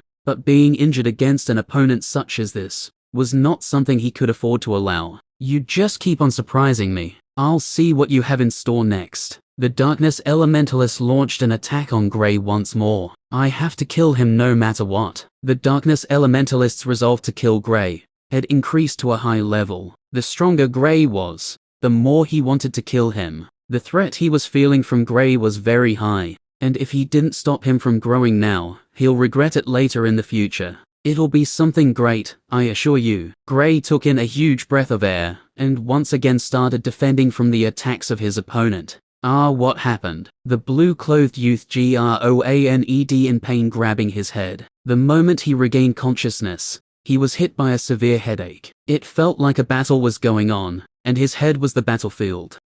Prince Ellis, you're awake. One of the youths beside him was the first to notice him. What happened? Ellis asked again. It's like this, the youth went on to tell him what happened after he lost consciousness till now. He also didn't forget to tell him the reason he blacked out. You mean that guy with the blue flame threw me at a rock? Ellis asked to confirm if they were talking about the same person. The youth nodded in response. But I didn't feel anything. How can someone grab me by my clothes and throw me without me feeling any force or contact? Ellis couldn't believe what he was hearing. From what the youth told him, he should have at least felt some contact, or a pulling force, when Grey grabbed his clothes. But he felt nothing. How could he believe something like that? I don't know, but that was what happened. You can ask the others if you feel I'm lying, the youth replied. Still having doubts, Ellis asked the other three about the issue, and they all narrated the same thing. What sort of terrifying speed and power will allow him to throw me so casually without me not even feeling anything? Ellis muttered to himself. He's dual elementalist as well. A look of confusion appeared on Ellis's face when he saw Grey using the earth element. No, he's a multi-elementalist. One of the youths corrected. You mean other than the fire and earth element he has a third one? Ellis asked with his mouth agape. Yes, the lightning element, the youth answered. How can there be such a monster? Luckily he was found sooner rather than later. Ellis sighed. Since Gray wasn't from his empire, all he wanted was his death. If such a genius grew up, then wouldn't that mean he could almost single-handedly defeat the other empires, given how strong he currently was? Come, let's go closer. If the situation permits, then we'll remove these future threats, he said coldly. Gray wasn't his only fear. The darkness elementalist was the second person he wanted to eliminate as well. He didn't know where the darkness elementalist or Gray was from, but he knew they weren't from the same empire as himself. Void was sitting by the side enjoying the ongoing battles, without making any moves. It's not like he didn't want to, but he was still too weak to fight them. Had he broken through and became a rank 4 beast, then he wouldn't have a problem with helping Gray fight against them. When he saw Ellis and his group coming closer, he was able to quickly sense the ill intent that came with them. Hey Gray, I think your situation just went from bad to worse. He alerted Gray of the group's arrival. Huh? What do you mean? Gray asked. Being engrossed in the fight against the darkness elementalist, he couldn't afford to be distracted. But the only reason he placed his entire focus on the battle was that he knew Void was keeping watch of the surroundings. That guy you threw away is coming back with his friends. And from their faces, it looks like they want revenge, Void explained. HMPH. I should have killed him the first time. Gray snorted. He felt Ellis didn't do anything that deserved death the first time. Hence he didn't attempt to kill him, and just knocked him out. But on hearing he was coming back and it seems like he wanted to find trouble with him, he felt annoyed. You should have, Void said. When Ellis and his group went closer, the darkness elementalist noticed them and threw a warning glance at them. His message was clear, don't come any closer.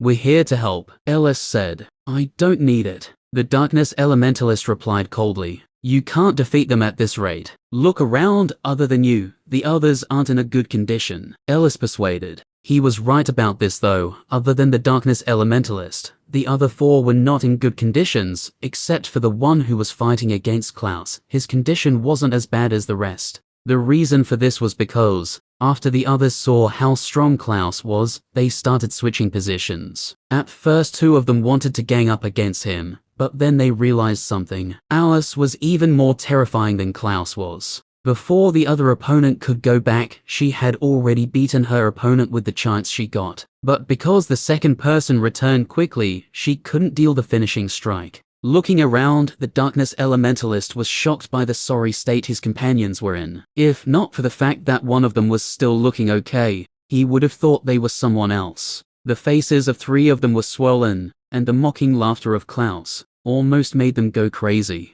Gray was also taken aback when he took a glance at the other battles. Of all your friends, I think I like that one more, Void told Gray of Clouse's deeds. Sigh, that's Clouse for you. Always finds fun in anything he's doing. Gray sighed. He's quite fun to be with though, Void said. The brief time he had been around the group, Clouse was the one who keeps the group entertained most of the time. He was sometimes accompanied by Reynolds as well. Gray and Alice were the ones who spoke less in the group. Fine, but this one is mine. The darkness elementalist agreed to Ellis's offer, but didn't forget to warn him not to come close to him and his prey. Whatever you say. Ellis chuckled lightly and charged straight at Clouse. You bastard, I'm back for you. Ellis laughed when he got close to Clouse and attacked. Fuck. You stupid moron. How can you gang up against me? Clouse cursed out. Blame that lousy mouth of yours. Ellis replied. You're lousy. Your whole family is lousy. Clouse cursed again even when he was being beaten. Shit. Don't attack my face, you fool. How can I get a wife if you deform it? Clouse cursed. It's none of my business. Do you think you can leave this place alive? Ellis asked. I don't know about that. But what I know is that you'll die before I do. Clouse laughed after being pushed back. Clouse, Reynolds, and Alice were facing off against 3 opponents each. Things were particularly worse for Reynolds, and he was already planning on summoning his elemental warrior. The reason he didn't summon it at first was because he didn't want to depend on it. If most of his battles were fought by it, how would he grow strong? That should be the exit, a youth said looking at the portal ahead of him. Without delay, he stepped through it and disappeared. Chapter 129. At the valley. A youth stepped out of the big black door and was welcomed by the sight of a huge tornado coming his way. He unconsciously froze in shock, not expecting something like this to happen. But after going through multiple fights, he was able to quickly regain his calm and sent a wave of fire that destroyed the attack. When he stared ahead of him, he was greeted by the sight of a heated battle. The battle was divided into 4 parts. There were 14 youths present. 4 of the youths seemed to be ganged up on by the other 10. Other than the most eye-catching battle, which comprised of 2 fighters, the other 3 had 4 fighters, with 1 person fighting against 3 others each. How shameless! How can they team up against 4 people? The youth wasn't a fan of this, but he knew all was fair in war. The only person he felt still had a shred of dignity left was the one who was fighting against a single opponent. Both of them looked like they were the strongest amongst the groups fighting, and from the little exchange he had seen, he could tell they both wielded multiple elements. Finally, Gray almost exclaimed out in delight. The inscriptions he had been trying to make were finally done. At first, he wanted to create 1 symbol to fight against the darkness elementalist, but when Ellis and his group joined the fray of things, he changed his mind and decided to create 3 instead, and all of them would be to assist his friends. Since he could still hang on against the darkness elementalist, he didn't need 1. Now, he planned to create a chance for them to escape. Had they been fighting against the darkness elementalist and his group alone, then he didn't fear anything. But now, things had gotten too difficult for them. When he noticed Reynolds was about to summon his elemental warrior, he signaled him to wait a little longer. If he summoned it at the wrong time, it wouldn't give them the opportunity they needed to run, since their opponents were too many. Boom, boom, boom. 3 attacks struck out from the symbols, with none of the others being aware of them being above them. This was the first time Gray was using his inscription in front of his friends. Ellis and 2 others who were in the second stage were struck by the surprise attack. Ellis, having a higher cultivation stage, was more sensitive to danger, and managed to defend against it. But it still threw him off balance. This presented an opportunity for Clouse that he didn't miss. Sending out an attack, he was able to send Ellis flying. The 2 others didn't have it any better, and the attack from the inscription injured them, although not fatally. Having 1 opponent less in each of their battles, the pressure on Alice, Clouse, and Reynolds would naturally reduce greatly. The youths as well as the darkness elementalist retreated and looked around vigilantly to find out who attacked them. Which bastard dares to sneak attack me? Ellis roared after managing to stand up. Blood could be seen at the side of his mouth. Clouse didn't hold back on the attack, and truly wanted to take his life with it. Looking around, the only unfamiliar person he saw was the youth who was standing in front of the door. "It's you. Who the hell do you think you are?" Ellis shouted, clearly infuriated by the fact that he was injured because of the sneak attack. "I'm not that lowly to sneak attack someone like you, and I don't involve myself in things that have no connections with me," the youth said coldly. "Then did you see who did?" Ellis questioned, but unlike the first time, the youth didn't respond to him. Instead, he just stood at his position with his arms crossed. "He's not the cause of it." Just as Ellis was about to yell at the youth, he heard a voice. Turning around, he realized the speaker was the darkness elementalist.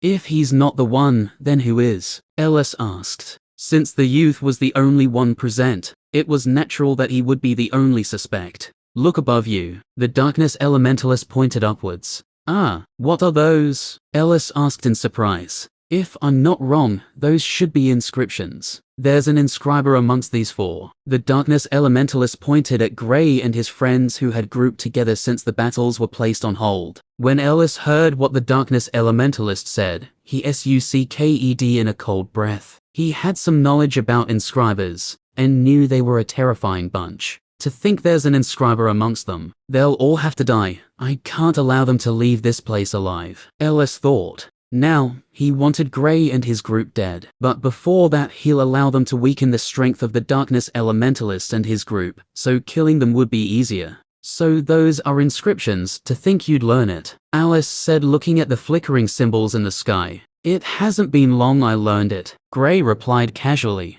Unknown to everyone else, Gray was secretly creating another inscription. Since the battles have gotten to this extent, creating more inscriptions would make the battle easier for them. Even if they would escape at the end, he wanted to make sure these people wouldn't be left unscathed, especially Ellis. If he had the chance, he'll be the first one he kills. "Isn't that the guy from your city?" Clouse pointed at the youth standing by the side. "Yeah," Gray nodded. He recognized Jonas the moment he saw him. When he noticed Jonas's stage, he was slightly taken aback, but when he remembered the legacy, he felt it wasn't really unexpected. Jonas had reached the 3rd stage of the origin plane. When he passed through the door, he was only in the 8th stage of the arcane plane. So what's the plan now? Reynolds asked. We'll have to fight. How long can it last? Gray asked. 5 minutes max, Reynolds answered.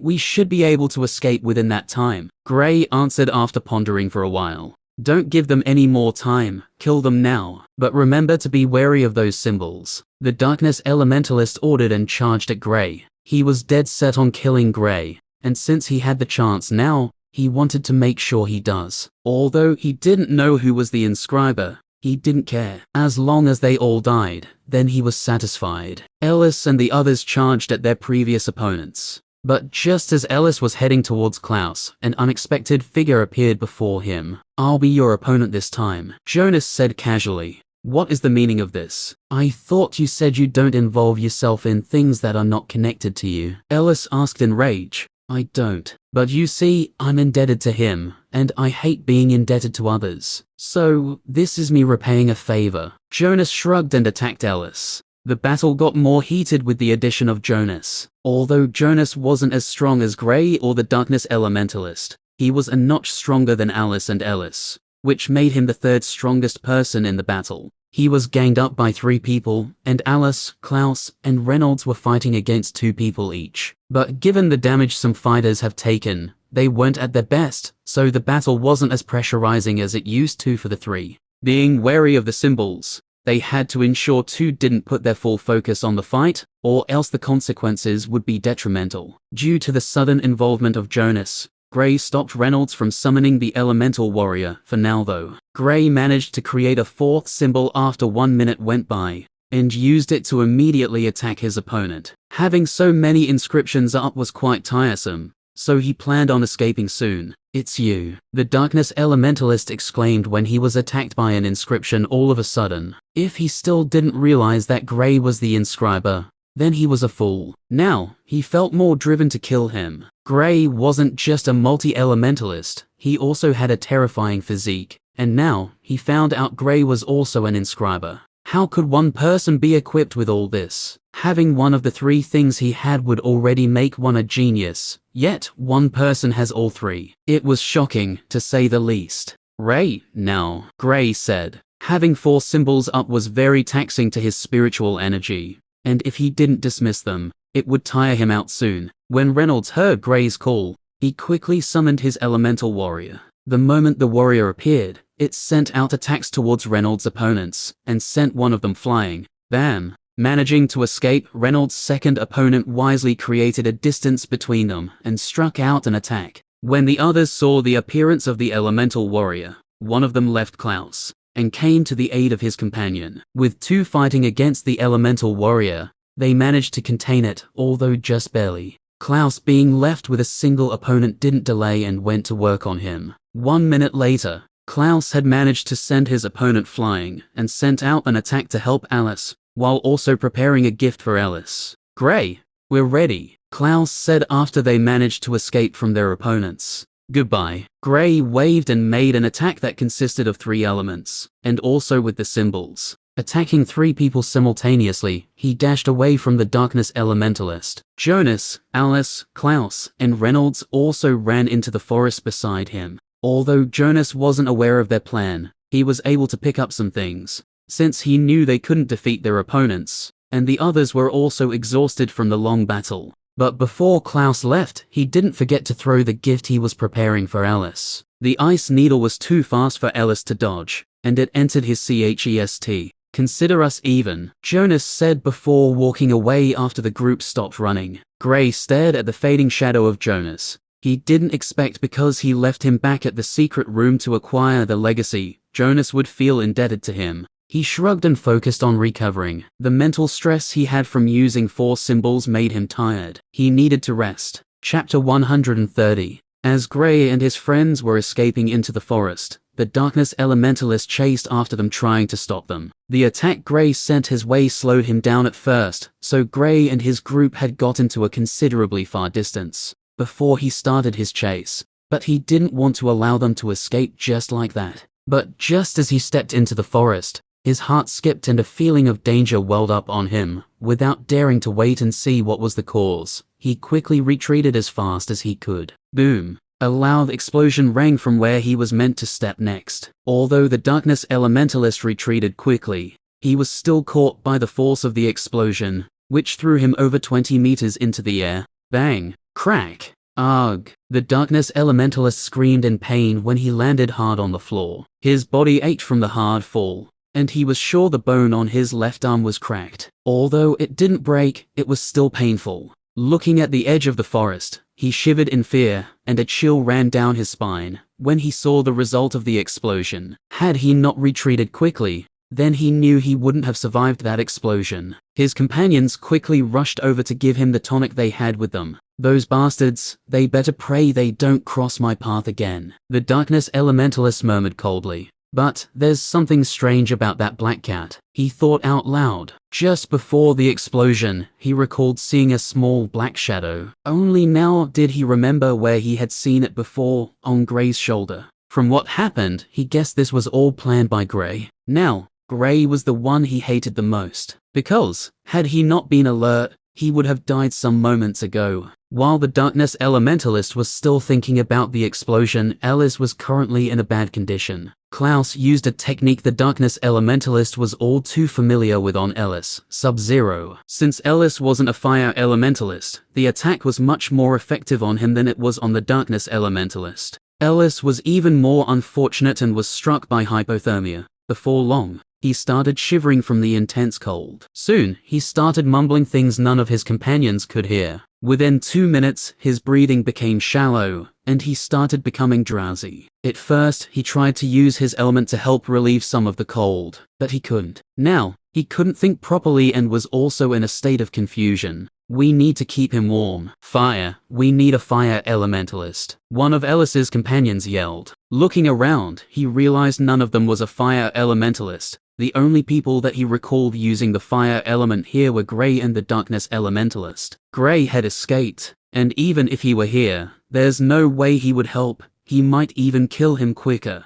With no other option, they turned to the slightly injured darkness elementalist. His face was still somewhat slightly pale. Please, help him. They came begging, carrying Ellis along. When the darkness elementalist looked at the shivering Ellis, he quickly sensed the chilling cold coming off his body. Being a victim of this attack, he was able to quickly connect the dots and figured out what happened. HMPH. I have no business with him. He can die for all I care. The darkness elementalist snorted coldly and turned around, preparing to walk away with his group. Losing the 9 drops of Great Earth Essence liquid had placed him in a bad mood. When he thought he would be able to finally kill Gray and his friends, using the excuse of them not agreeing to be searched, they escaped. Not just that, but they almost killed him as well. This was the 3rd time he was facing off against the group, and he had been injured on all 3 occasions. The last one was even more deadlier, since he might have lost his life. After taking 5 steps, he stopped and turned back to look at Ellis. Move to the side, he said, and walked closer to Ellis. Ellis's companions were elated and quickly moved away from Ellis. The darkness elementalist took a glance at his companions before squatting and placing his hand on Ellis's chest. He sent a warm stream of essence into Ellis's body, which quickly started to provide the heat necessary for Ellis. Soon, Ellis started recovering. The moment his head cleared up, the first thing he saw was the darkness elementalist squatting close to him. His heart raced a bit, but when he realized that the darkness elementalist was trying to help him, he calmed down. What? Are you surprised I'm the one helping you? The darkness elementalist asked coldly. Before Ellis could reply, he started hearing screams filled with pain around him. Looking at the darkness elementalist, he noticed a grin had formed on his face. Initially, I wanted to let you die from the cold, but then I realized something. It wouldn't be as painful as dying by burning from the inside out. The darkness elementalist said emotionlessly. Please stop. Ellis begged weakly when he realized his previously cold body was starting to burn up. Due to suffering from hypothermia previously, he was currently very weak and could barely speak properly. There's no way he could defend himself against the darkness elementalist. In other words, he was totally defenseless. and his companions who could have helped him had all been killed. I sensed the killing intent you had towards me when you said you wanted to help previously. I initially planned on disposing of you after I was done with them, but since they've escaped, you'll have to suffer for your foolishness. The darkness elementalist increased the heat he was releasing inside Ellis's body. The darkness elementalist and his group could be seen walking away from the wreck the valley had turned into because of the fight that took place here not too long ago. On the ground of the valley were 5 corpses. One of them was particularly attention-grabbing, due to how the body looked. Quinn, I think those 4 are connected to the disappearance of the Great Earth Essence liquid, one of the darkness elementalist companions said to him.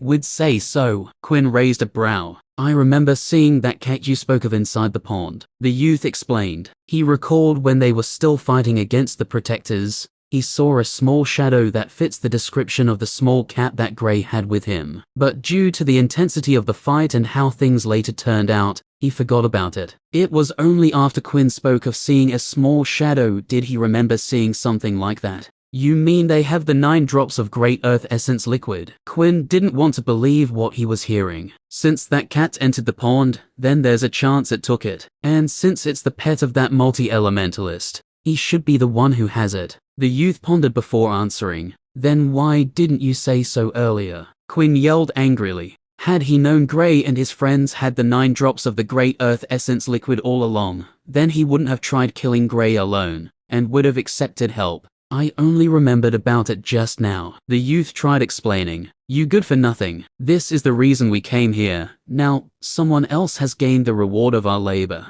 Quinn exploded in rage and veins started appearing in his head. Calm down. There's no way they can refine it in a short time. And given how exhausted they are from the battle as well as the slight injuries they've sustained, it'll take a day or 2 before they'll think of refining it. Another one of the youths interjected. Damn, what are you all still standing here for? Go find them. Quinn ordered. Wait, take this. You know what to do, right? Quinn passed a 2 inches long object that had weird symbols all over it. The group nodded and all disappeared into the forest. They all faced different directions. Since they couldn't be sure, Gray and his friends went in a straight line. Guess you all can't escape death, the darkness elementalist said coldly before walking in the initial direction Gray and his friends went. At a ruined building 4 kilometers from the valley. Inside of the rooms. We should fully recover before using them, Alice suggested. Yeah, they'll be better then. The others all agreed to her suggestion. Gray wanted to give them their drops,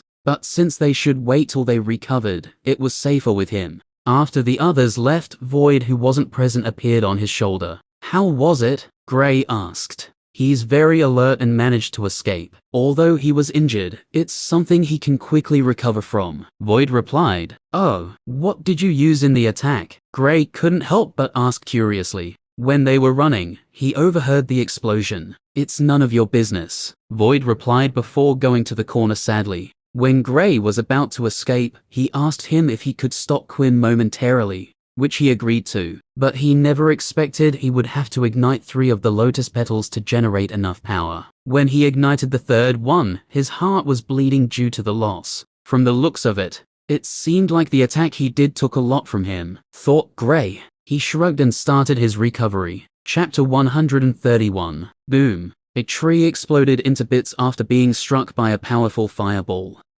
Where are they? Quinn could be seen with frustration all over his face. He had been searching for Gray and his friends for almost 6 hours now, and the lack of results was starting to irritate him. Since none of his companions have released the signal yet, it meant neither of them have found Gray yet. What was more frustrating was that he was already starting to tire out, since he hadn't gotten a good rest since the prolonged battles. Although physically he was quite okay after taking some tonic that helped restore his essence, he was feeling tired mentally, and the only way to solve that was to rest. Walking out of the woods, he saw a ruined building. This was the 6th building he had come across since he started searching for Gray and his friends. It was a 5-story building with at least 25 rooms. If I don't find them here, I'll rest a little. After recovering, I'll continue the search, thought Quinn. Getting closer to the building, he didn't sense anyone on the 1st floor. Being too tired, he didn't bother to search all the floors.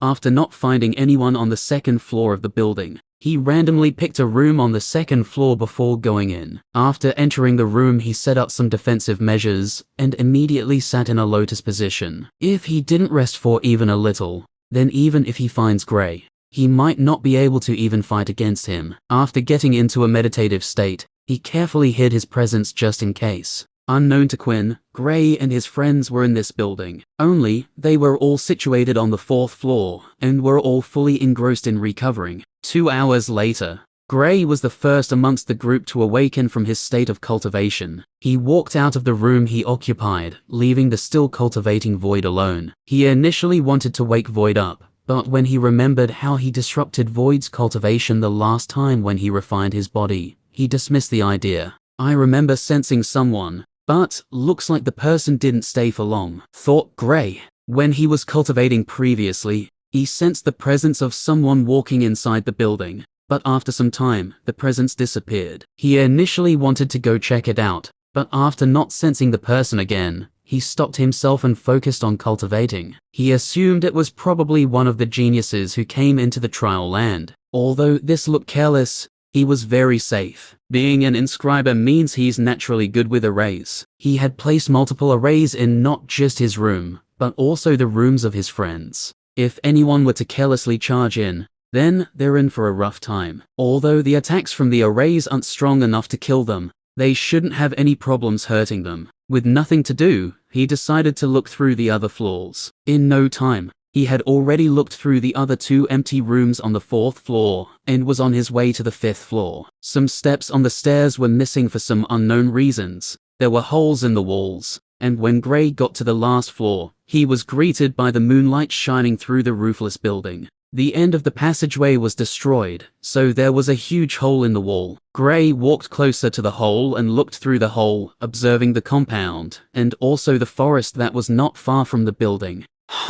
Gray saw a familiar shadow walking out of the building. What's he doing here? Could it be that he followed us here? Gray pondered when he saw Quinn leaving the building. Well, since he's here, then I'll play with him for some time. Gray jumped through the hole in the wall. He was bored, and since a prey had appeared for him to have fun with, then he wouldn't mind playing Quinn to death. Using his wind element, he slowed his descent so the impact of the landing wouldn't spread far. He planned to kill Quinn slowly. First, he'll break him down mentally, before killing him. Quinn, who just stepped out of the building, felt his ear twitch. Someone or something is following me, he thought coldly. Compared to other humans, Quinn's ears were more sensitive to sound, just like that of an animal. Although it couldn't be compared to an animal's hearing, it was better than that of regular humans. So even when Gray tried to be as silent as possible, he still made some sounds which Quinn surprisingly picked up from over 50 meters away. Quinn raised his vigilance and continued walking without looking back. He didn't want to alert whoever or whatever was following behind him.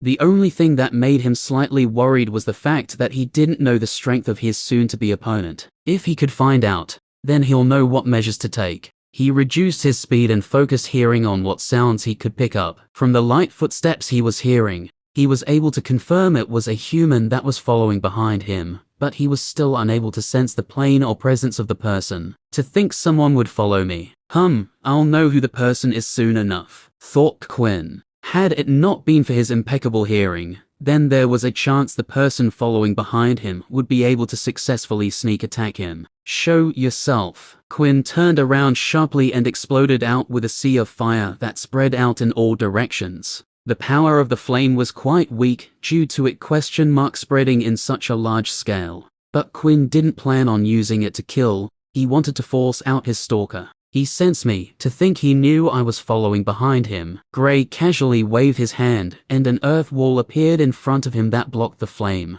But after blocking it, he climbed up one of the trees. With the aid of the wind element, it didn't take him long before he got to the very top of the tree. It hadn't even been close to 2 minutes since he started following behind Quinn, yet he was discovered. He felt quite embarrassed at how poor his stalking was. He just finished creating the first symbol, but he hadn't made it appear yet. But he knew there was no way Quinn would be able to sense it. I originally planned on using 2 symbols, but whatever, one should be enough. Gray thought and attacked with the symbol while still hiding in the trees. After the symbol sent out the attack, unlike before when the symbol would remain visible. This time, after the first attack, it disappeared, like it was never there. Let the fun begin. Gray laughed happily inside. Bam! Quinn managed to dodge the attack, but after looking around and not finding anyone, his face turned sour. Come out and fight like a man, Quinn roared. Gray wanted to shamelessly retort and say he was a lady,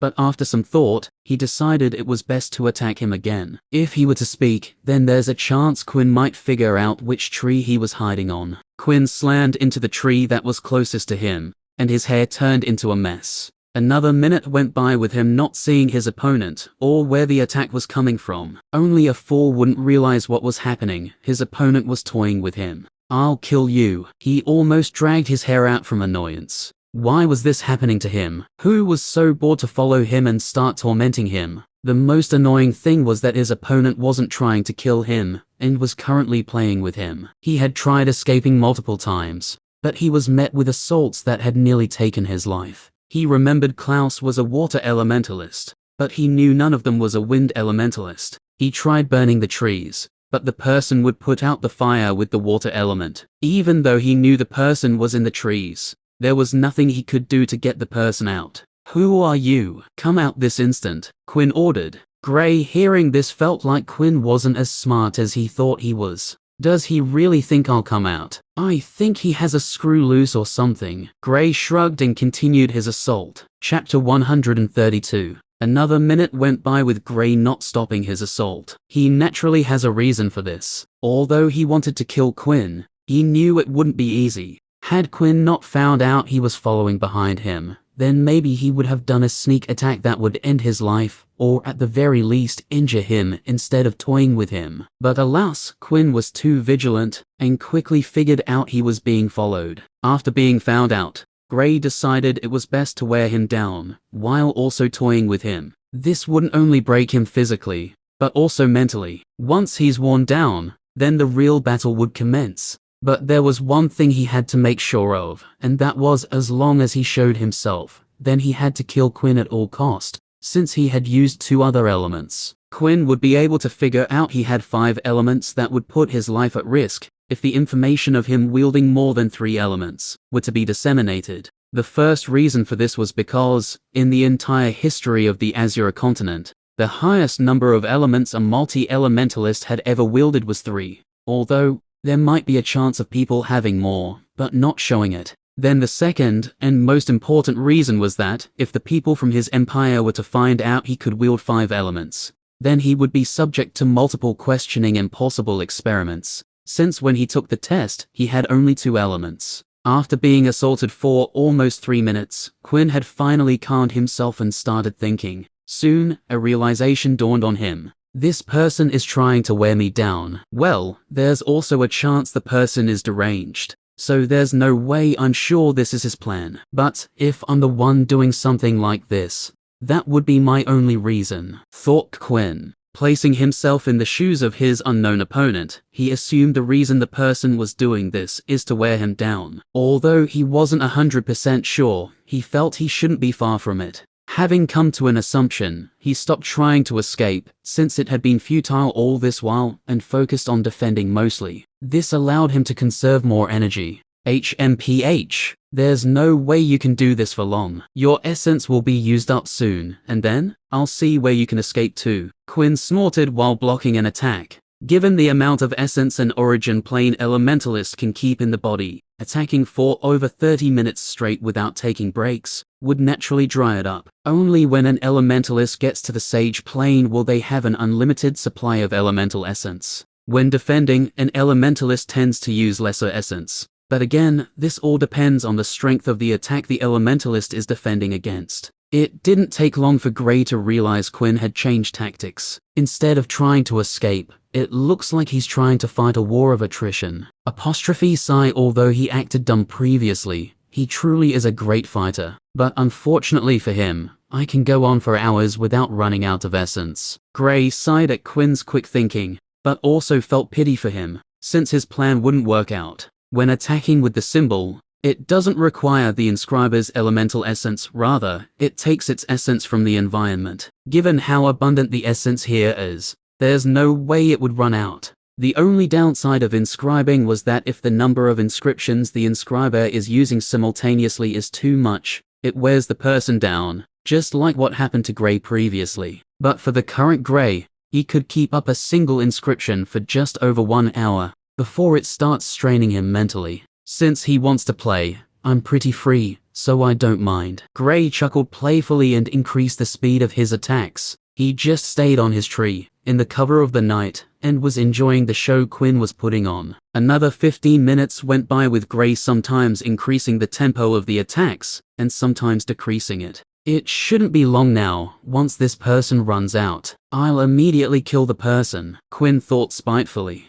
This was the only word he could use to comfort himself. Even though he hadn't been injured, defending non-stop for almost 20 minutes without resting is annoying. He felt like an animal being toyed with. A terrifying aura was being congealed in his body. He was gathering so much energy that once he sees this person, he'll kill whoever it was instantly. 15 minutes later. How can he still keep going? Quinn's mind was turning into a mess. It had already passed the estimated time of 30 minutes. But the person still hadn't stopped the attack, and the speed of the attacks was still the same. What's all this? It doesn't make sense. Quinn felt confused by everything. He was already starting to get exhausted even though he hadn't been attacking. The energy he had been preparing previously had already started to slowly reduce, and the stress of having to defend against attacks that would come from unpredictable locations was starting to eat him up. Why are you doing this? Come out and we can talk things out. Quinn roared, looking like someone who was on the verge of going insane. Anyone facing the same situation would feel that way. The most annoying this was that he hadn't even caught a glimpse of his opponent.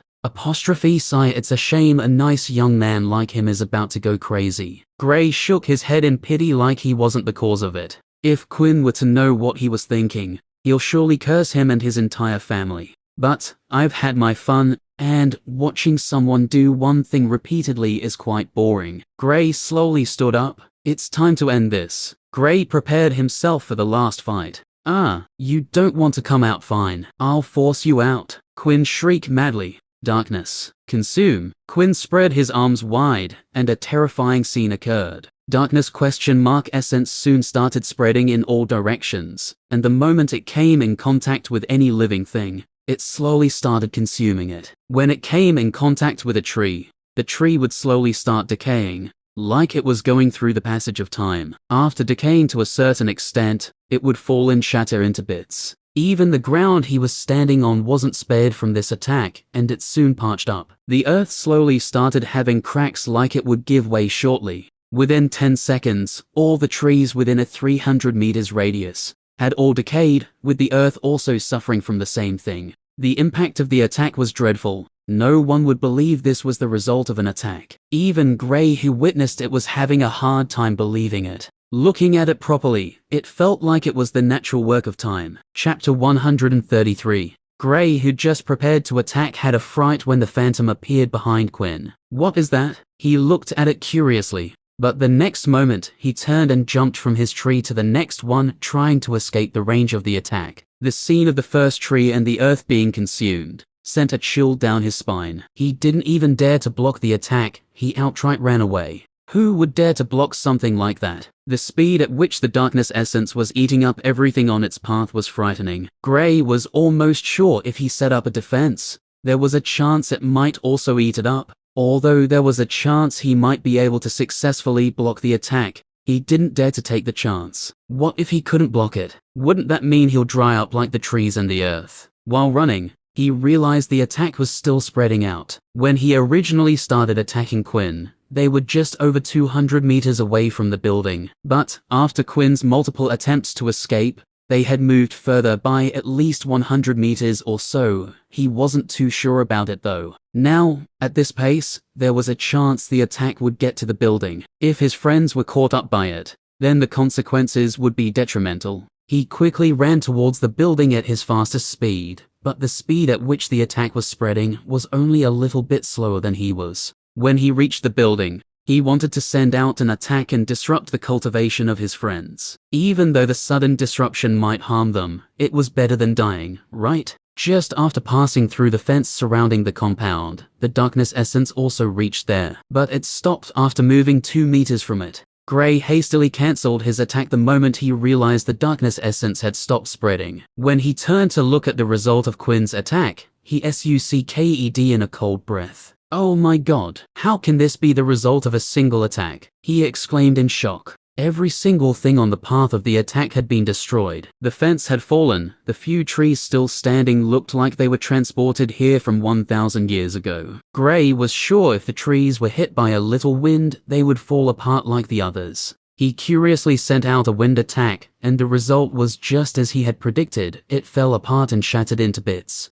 This guy's a monster. Luckily, the attack stopped spreading, or I wouldn't have forgiven myself if something were to happen to the others. Gray sighed in relief. Had he not played Quinn to a state of almost going mad, then he wouldn't have used such an attack. Having this technique and not using it previously meant the technique couldn't be used lightly. Thinking up to this stage, he quickly dashed towards where they previously were. Even though he had predicted the state of the forest after seeing what its outer region looked like after the attack, he was still left speechless when he stepped on a tree that had fallen on the ground, and it shattered. Getting to the location, he couldn't find Quinn. Of course he'd escape, but he hasn't gone far. I can still sense him around. Gray charged towards where he was sensing the darkness essence. 2 minutes later, Gray caught sight of an emaciated-looking young man. Oh my god, no wonder he didn't use it previously. Gray was shocked by the price Quinn had to pay. Quinn, who was slowly walking away, turned around instantly and looked at Gray with eyes filled with insanity. His previous amazing looks were gone, his face and body were all dried up.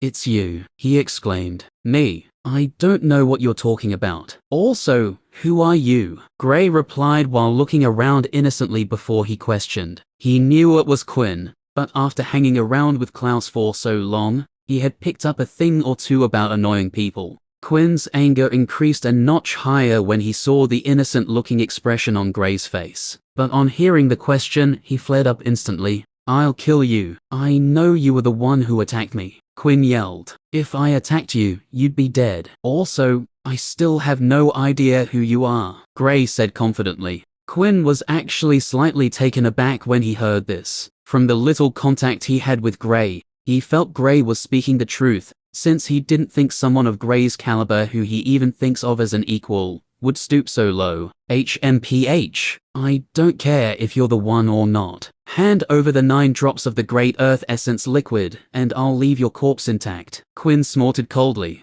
"Have you seen yourself?" Gray chuckled. If Quinn decided to lie down without moving an inch, it would be very easy for everyone to mistake him for a corpse. There's no bag with him. This means the 9 drops of Great Earth Essence liquid is not with him, but his friends. Quinn thought while placing his hand on his bag and destroying a 2 inches object that had weird symbols. The moment the object was destroyed, Quinn's companions, who were in different places, felt their own heat up. Taking it out, it floated into the air before moving in a particular direction. "Where are your friends?" Quinn asked. Gray glanced at Quinn before looking around. He didn't miss the part where Quinn placed his hand on his bag and took it out moments later. "I shouldn't delay any further. I almost caused a catastrophe for my friends when I played with him previously. I'm not making that mistake again." With this in mind, Gray attacked. "Don't think you can defeat me even though I look like this. You're a fool to think I'm weak." Quinn laughed and struck out.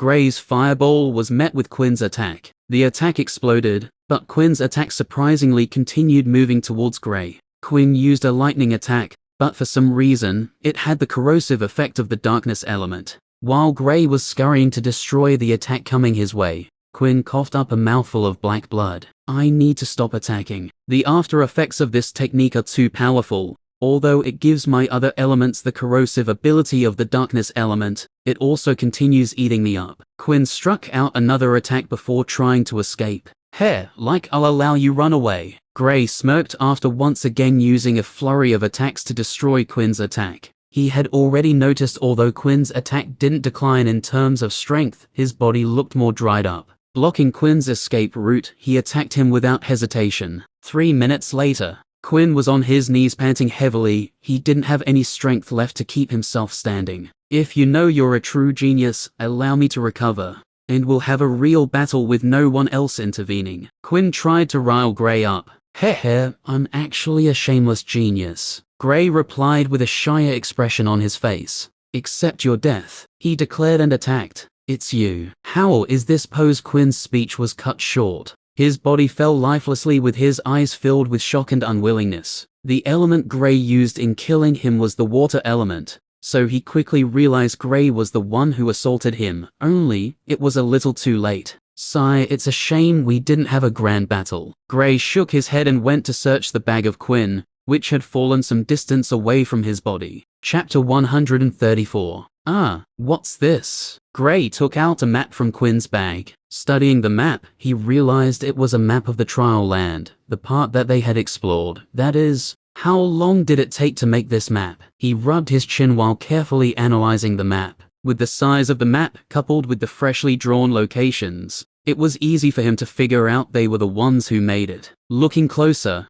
he realized the spot circled was where the valley was located. Seems like he was the one who found the door, Gray guessed. From how Quinn acted when the door just opened up, he felt there was at least a 50% chance they were the ones who found it. There was also a chance he was wrong though, and Quinn wasn't the one who found the door, but he didn't care about it. He had already gotten some massive rewards, thanks to whoever found the place. After going through the map, he once again focused his attention on the bag, but at the end of his search, he was left disappointed by what it contained. Given Quinn's strength, he should have at least gotten some great stuff here. But other than the map, multiple 2-inch wooden objects with array lines all over it, and some tonic, he found nothing else. Not even spare clothes. What a disgrace. Well, I should head back. Shaking his head, he turned to leave. But he stopped midway his turn when something caught his eye. The object was under Quinn's body, and only the edge was slightly visible. Oh, he exclaimed softly. Filled with curiosity, he walked towards the body and moved it to the side. Picking the object, he was surprised that it was actually a darkness element technique. Without further delay, he read the content of the scroll. This was unexpectedly the technique Quinn used previously. Although Gray was stunned by its power, he didn't like it. The technique was like a double-edged sword that not only hurts the one being attacked, but also hurts the one attacking. The price of using this technique was something Gray felt was too excessive. Using the technique not only drains one of his essences, but it also takes a little bit of the user's lifespan. But this mainly depends on how much the elementalist allows it to. If the elementalist wants a stronger attack, the price they need to pay would be higher. It's even stated that an elementalist can sacrifice his entire life to use a one-time catastrophic attack. If the elementalist is at the overlord plane, then the attack from sacrificing his entire lifespan can easily destroy one of the 4 empires. It truly was a deadly technique. Unfortunately, it's not something Gray would ever wish to use. No wonder he looked so dried up when I found him. His essence had almost been completely drained for that attack. It would take at least a month or 2 before he could slowly recover. It's a good thing I didn't get COC Kai and tried to defend against it though. Gray sighed in relief thinking of the attack. This wasn't an attack the current him could defend against. It would be hard even if he were in the fusion state, but not impossible. He kept the technique in his ring before searching Quinn's body. Note to self, remember to search the bodies of your enemies after killing them. Gray smiled while searching the body. Had he not caught sight of the scroll, then he would have missed such a golden opportunity. Even though this was an attack he didn't plan on using, but who knows what the future holds. Maybe this attack might be of great use to him in the future. When he was done searching the body, he unexpectedly found another technique and a dagger hidden in Quinn's clothes. The dagger was surprisingly a lightning elemental weapon, and the technique was a darkness element technique. Sigh, what a waste of good clothes. Gray shook his head before deciding it was time to leave. He had unknowingly spent almost 15 minutes there. Since he had killed an enemy, and also acquired some items, he was in a good mood. The scene of Quinn's death, 10 minutes after Gray left. A young man could be seen walking behind a floating wooden object. The object was glowing slightly in the night. Before long, the young man walked closer to the body of Quinn. His expression changed drastically when he saw the dead body of Quinn. It's Quinn. But he wanted to speak, but he couldn't get the words out of his mouth. This young man was Aaron. Of Quinn's companions, he was the one closest to this place. but it still took him almost 30 minutes to get here. When he saw the emaciated-looking corpse of Quinn, he was left speechless. The reason he recognized him quickly was because of his clothes. Yet, he still didn't dare to believe it. Who was strong enough to force Quinn into using his forbidden technique? Not only that, but the person survived it and killed him in the end. It's definitely those bastards. They must have ambushed him. He yelled angrily. He wasn't ambushed. I killed him myself. A voice suddenly traveled from behind Aaron. He quickly turned around and saw Gray smiling softly. HMPH. Although you're strong, you're not strong enough to kill him. Now, hand over the 9 drops of the Great Earth Essence liquid, and I'll forget I saw you. Aaron stretched out his hand towards Gray. Okay, I think everyone in this group has a screw loose. Gray looked at Aaron weirdly. He originally planned on leaving, but when he was about to leave, his instinct told him to wait a little longer. He hid behind a tree, and just when he was about to give up and leave, he saw Aaron being guided here by the wooden object. What's that thing? Gray pointed at the floating wooden object. He noticed this was what directed Aaron here. It was quite intriguing. Being curious, he asked about it. It's none of your business. Give me what I asked for before the others get here, Aaron ordered, trying to scare Gray with his companions who were on the way. Actually, I have a better idea. Why don't I kill you before they get here? Gray asked playfully. Aaron didn't answer, but his eyes went cold. Also, I'm quite surprised you're not going to take revenge for him, Gray said. I don't believe you're the one who killed him, but since you're already an enemy, I wouldn't mind killing you, Aaron said icily. Sigh, you're even dumber than he was. Gray felt speaking with Aaron was a waste of time. Without delay, he lashed out an attack. Aaron, who was about to refute, swallowed his words and immediately defended himself, but was sent flying from the force of the attack. He's this strong. I need to stall till the others get here, Aaron thought. He immediately changed his mind, and instead of fighting back, he only defended, trying to stall Gray till his companions returned. Now he knew it was stupid of him not to run away the instant he saw Gray. 1 minute later, ugh! Aaron screamed in pain as his left arm detached from his body. I bet you regret not running away the moment you saw me. Well, it's already too late. Gray chuckled coldly. Aaron looked at Gray and felt he was looking at a monster. He was a stage ahead of Gray. Yet, he couldn't even fight back. Please, spare me. I'll tell you what the object does. Aaron stammered as he dropped to his knees begging for his life. Aaron's body fell on the ground after being stabbed by Gray's new weapon. Don't worry, I'll ask the next person who comes, Gray replied. He thought of searching him, but after keeping Aaron's bag in his storage ring, he decided to hide in his previous spot. Since searching Aaron would take some time, another 20 minutes went by, and the body count had increased to 3. Now, of Quinn's group of 5, only 2 were left alive. Gray only took the bag of his new victim without searching the body. He wanted to stay hidden until the remaining 2 from Quinn's group arrived. Once he's done killing them, then he'll search them together. Nathan, a young man, called out to another man who was 100 meters away from him. When the young man turned around, he noticed it was someone he knew. They were the last 2 from Quinn's group. They were accidentally not far from each other, so after seeing one another, they continued the journey together. Before long, they got to the scene of Quinn and their companion's death. They looked at each other with fear in their eyes after seeing the corpses on the floor. I've been waiting for you too. Chapter 135. I've been waiting for you too. Both youths jumped in fright when they heard the voice. Of the 5 of them, they were the weakest. Seeing the other 3 dead, they instinctively wanted to escape from here as far away as they possibly could. They turned around only to see Gray. When they realized he was alone, they breathed a sigh of relief. Even if Gray was strong, it wasn't to the extent he could kill them, right? What are you doing here? The youth called Nathan asked coldly. He had striking gold hair, beautiful aquamarine eyes, and a slender body. The only thing that spoilt his looks was his unexpectedly huge front teeth. They were just like that of a rabbit, sticking out no matter how he tried to cover it up. Even though he tried to hide his fear, it was still evident in his eyes. Killing people, Gray replied casually.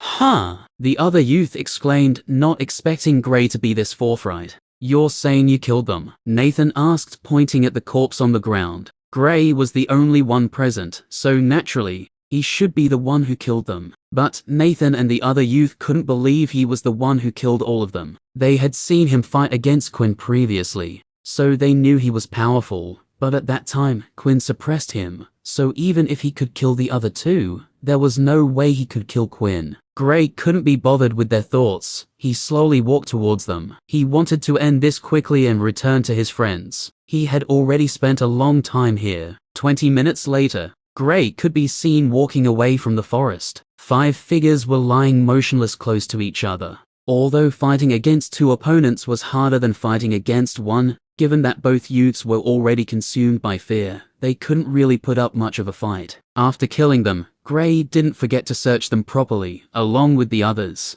Unlike Quinn, they didn't have any valuables in their person. He only found some items after rummaging through their bags. From the 4 bags, he managed to obtain 2 earth element techniques, 1 wind element technique, and 4 water element techniques. He also found 3 elemental weapons and about a dozen or so elemental stones. The gains aren't bad. Although I expected more given the strength of their group, I'll have to do with this. Maybe I could rob people. Gray pondered while walking back to the building. The idea of robbing others was quite interesting, since he wouldn't need to worry about searching for treasures. But after thinking more about it, he decided against it. Doing something like that would mean creating a huge number of enemies for himself, unless he'll have to kill everyone he robs. But he wasn't that type of person. He might be cruel to his enemies, but that doesn't mean he'll start killing people who didn't even offend him. Had Quinn not tried to kill Alice, or tried to search them forcefully with the intent of killing them,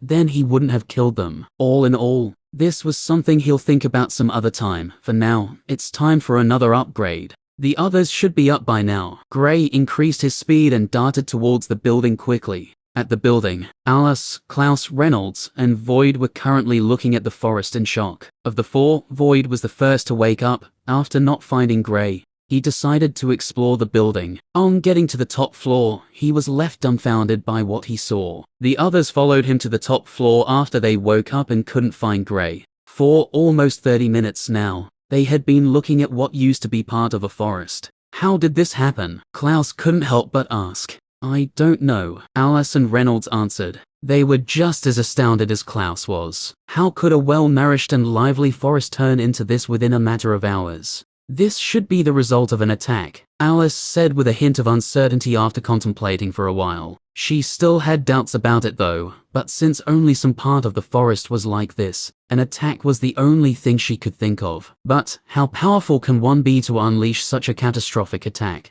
Gray should know the cause, but he isn't here, unfortunately, Reynolds said. Hopefully he's safe, Clouse said. Normally, given the strength of the people who entered the trial land, they weren't scared for the well-being of Gray. But the current state of the forest frightened them. If there was someone who could unleash such a powerful attack among those who entered the trial land, then there's a chance that Gray wasn't the person's match. And since the attack wasn't far from the building, they felt there was a chance Gray was battling against such an opponent. No matter how much confidence they had in Gray, they still felt fearful seeing the state of the forest. Now, all they could do was hope Gray didn't battle against this person, and even if he did, he should be safe. Another 10 minutes went by before they saw a figure moving towards the building from the destroyed forest at an outstanding speed. It's Gray, Clouse said happily. The others impatiently stood up from their sitting position and ran closer to the hole on the wall. Sigh, thankfully, he's okay. Reynolds breathed a sigh of relief. When the group confirmed it was Gray,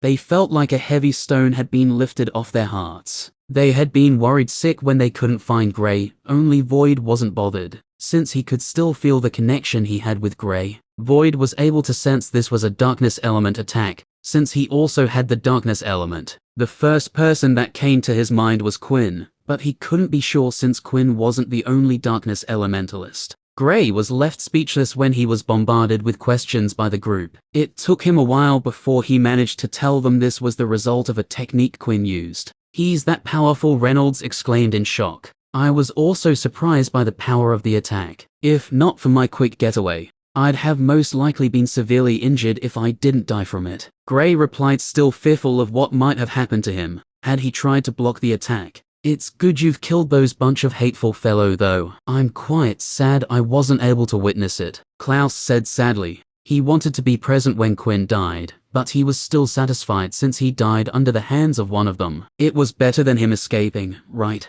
We should forget about that and focus on the matter at hand. I think since you all have recovered completely, it's time we refine the Great Earth Essence liquid, Gray said, looking at the others seriously. If they didn't want to refine theirs now, he'll still refine his. Although the Great Earth Essence liquid wouldn't give them a sudden boost in strength, and might only push them a stage higher, the benefits in the long run were amazing. Even if he didn't refine anyone, it wouldn't change anything, since he could still increase the grade of his elements in the future. But being in a place like this, it was important to increase your strength at any given chance. You can never tell what might happen, so improving further was a must for him. I originally planned on asking about that. It's just seeing the forest made me forget about it temporarily, Alice said. Okay, then it's settled. We should all head back into the building. I have some essence stones with me. I'll use them to create a protective array around our rooms. Gray passed one drop of the Great Earth Essence liquid to them. Each drop looked like a single teardrop that had congealed over time and formed into a pearl. It was quite comfortable to hold, and just breathing in the air around it nourished the body. After each person collected their drop, they went over to their rooms. Gray quickly went to work to set up the protection arrays before going to his room. The array required him to use 4 essence stones, so he had to collect from Clouse to complete the last array. Gray's room. Here's one for you. Gray threw one of the drops to Void. HMPH. I thought you had forgotten about me, Void snorted, but was still unable to hide his happiness. I'll improve the grade of my wind element. It's the one with the lowest grade currently. I still have 4 drops left with me. I'll think of who to give them to later on. Gray thought before entering into a state of cultivation. Since he wanted to improve the grade of his wind element, then he'll carefully guide the drop to merge with his wind essence bead. The bead will then slowly absorb it. Given his speed in absorption, it should take him at least half the time the others needed. Chapter 136. While Gray and his friends were improving the grade of their elements, a heated battle had started between the youths from the Killen Empire and those from the Azure Empire. This was not unexpected since there was a feud between both empires. It was only a matter of time before they started killing each other more openly. Currently, 2 groups were facing off against each other, and a long sword could be seen in the middle. One of the groups had 7 youths in total, and the other group had 9 people. This weapon was found by a group. I'll advise you to leave here if you want to keep your lives. A youth from the group of 7 said. He was the leader of the group and was someone Gray had encountered previously, the 12th prince of the Killen Empire. When Gray saw them previously, they were around 10 or so, but now they were only 7. Of the trio from the Starlight Academy, Gray recognized 2 were missing, and only one of them was still around. The most likely cause of this might be that they separated from the group, or they were dead. I don't see your name written on it. The leader of the other group said, Coc Kylie. Even though compared to the other group, their group had fewer people in the second stage of the origin plane, they had more people overall, having an advantage of 2 extra people. Of the 9 people, 4 were in the second stage of the origin plane, while the remaining 5 were in the first stage. While the 12th Prince's group had only 2 in the first stage, and the rest being in the second stage. Bullshit. This is ours, and the sooner you leave here, the better for you. The last of the trio from the Starlight Academy said angrily. Heh, we're taking this, and there's nothing you can do to stop us. Another youth from the Azure Empire laughed coldly. Both groups stared off with no one showing any sign of retreating, but from the expression on the faces of those from the Azure Empire, one could tell how confident they were. With both sides disagreeing, a fight soon broke out. Due to the advantage of having 2 men extra, they quickly started oppressing the group from the Killen Empire. Haha, since you refuse to leave, you should stay here. The leader of the group from the Azure Empire laughed arrogantly and attacked the 12th Prince. The leader of the group was surprisingly no weaker than the 12th Prince. This further increased the morale of his group. But the same can't be said for the group from the Killen Empire. With their strongest person tied up by the leader of the other group, their morale plummeted. Their only hope was now placed on the second strongest person in the group, a youth from the Royal Academy. Just like the 12th Prince, he was royalty, only his status was nowhere near that of the 12th Prince. He was the son of the Emperor's brother. If even he couldn't defeat his opponent quickly, then their group was doomed. This tactic was actually ingenious, since once they killed off the weakest in the other group, their numbers would further increase, giving them a better advantage. But there's a downside to this tactic of theirs. If the strongest person in the other group were to overpower their own and maybe kill him before they killed off the weakest ones, then they would be in danger. Luckily, the people they sent out were up to the task. The 12th Prince was held by their leader, and the second strongest person was only a little stronger than his opponent, so there was no way he could kill his opponent soon. The 12th Prince's heart fell when he saw what was going on. He knew once they managed to kill off the weakest ones, then his life was in danger. I need to escape, he urged himself. Staying here was no different than seeking death. His current opponent was on par with him. But if he wanted to escape, this was the best time. Even though his opponent was on par with him, there's no way he could stop him from escaping. Neil, you know what to do, he said to the second strongest person in the group. The only reason he's informing him was that they were related, and given his strength, he could also escape from here. But if he decides to play hero and die with them, then it had nothing to do with him. 3 youths could be seen walking into the compound the battle was currently taking place. They were all in the second stage of the origin plane. Isn't that Finn? One of the youths asked, pointing at the person fighting against the 12th Prince. Yeah. Those are people from the Killen Empire, another youth said, identifying the 12th Prince's group from their attire. Although the difference in clothing between each empire wasn't that much, there are still some notable differences. For example, the design and fabric used in clothing for the Azure Empire are more appealing than that made in the Killen Empire. Those are the bastards who attacked my group previously. I was lucky to escape alive, the third youth said with anger visible in his eyes. Then let's go get your revenge, the first youth said, walking towards the groups fighting. Although they weren't as strong as Finn or the 12th Prince, they couldn't be called weak either. The 12th Prince, who was just about to make a break for it, was stunned when someone else attacked him from behind. He hurriedly dodged to the side, narrowly escaping. After landing, he quickly turned around to see his attacker. Remember me? The third youth asked, grinning evilly. Well, one of those insignificant people is about to make his life hell. HMPH. Even if you have forgotten about me, I still remember you clearly. You nearly killed me, you asshole, the youth yelled before attacking once again. FUCK. How I wish I could go back in time and kill him, the 12th Prince cursed. Although he still didn't recall when he saw this person, he still felt he should have killed him when he encountered him previously. One of the things he hated was being attacked by an already beaten opponent.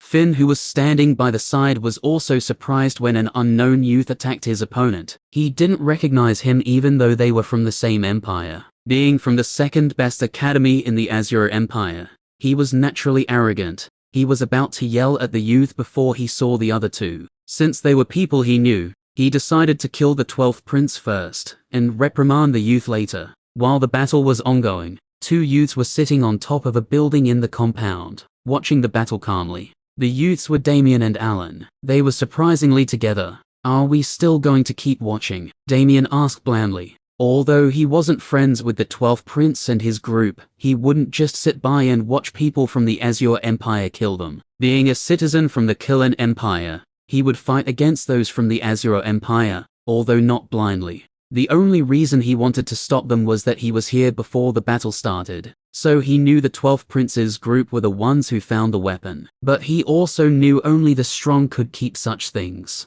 Let them suffer a little longer. You should know how they act towards us, Alan said, nonchalantly enjoying the suffering of the 12th Prince's group. Once one of them is killed, then saving them would become difficult, Damien said. It's none of our business. If things become complicated, we can always just sit here and do nothing, Alan said, not being bothered by the already injured group. I can't, Damien said before jumping off the building. His lack of interaction with people has made him somewhat naive, Alan said while shaking his head. With Damien already revealing himself, he had no other option but to do the same. Damien was still in the first stage of the origin plane. But Alan had unexpectedly broken through to the third stage, added to him being a dual elementalist. They shouldn't have a problem lending a hand. It's just left for Alan alone. He wanted the 12 prints, those piece of shits from the Royal Academy, and the SC.UM bag from the Starlight Academy to suffer a little more. Chapter 137. Boom. An attack exploded out with the 12th prince being pushed back by the impact. He could fight against Finn without much fear, since they had almost the same strength with him being only slightly stronger. It was so small that it was barely noticeable. Shit. Where did this moron come from? Couldn't he have just waited till after I escaped before he came over? The 12th prince cursed. This was the worst situation he had found himself in since entering the trial land. He even felt his luck was pretty bad, since someone this weak would be the reason for his death. Escaping was currently getting harder, but it's not impossible though. So long as the chance presents itself, he'll run away without looking back. He wouldn't even be bothered about Neil. If Neil could escape, then he was okay, but if he couldn't, it was not his problem. What mattered was that he could survive. The 12th prince, who was currently cursing his bad luck and coming up with an escape plan, almost fainted when he saw two more unfamiliar people coming towards where the battle was taking place. His chances of escaping against two people were already low. Even keeping himself alive was already a tough task. If one more person joined the fray, then his fate would be almost sealed. His group wasn't having an easier time either. Neil, who was the second strongest person of the group and was previously suppressing his opponent, was currently fighting against two people. Now, he was already slightly injured. Things were a little worse for the weakest person who was ganged upon. He was severely injured, and had one foot on death's door. If he isn't saved, then he would die within a minute or so. And once he dies, then it was over for the group. Who are those? Finn, who was about to continue his attack on the 12th prince, paused and asked when he saw Damien and Alan coming in their direction. People from the Killen Empire, I think. The youth fighting alongside Finn replied with a little hint of uncertainty. HMPH. More fools coming to their death. Finn snorted coldly. If these people were truly from the Killen Empire, then they wouldn't mind killing them too. The 12th prince, whose face was sour, was elated on hearing their conversation. Although there are some differences between the attires of each empire,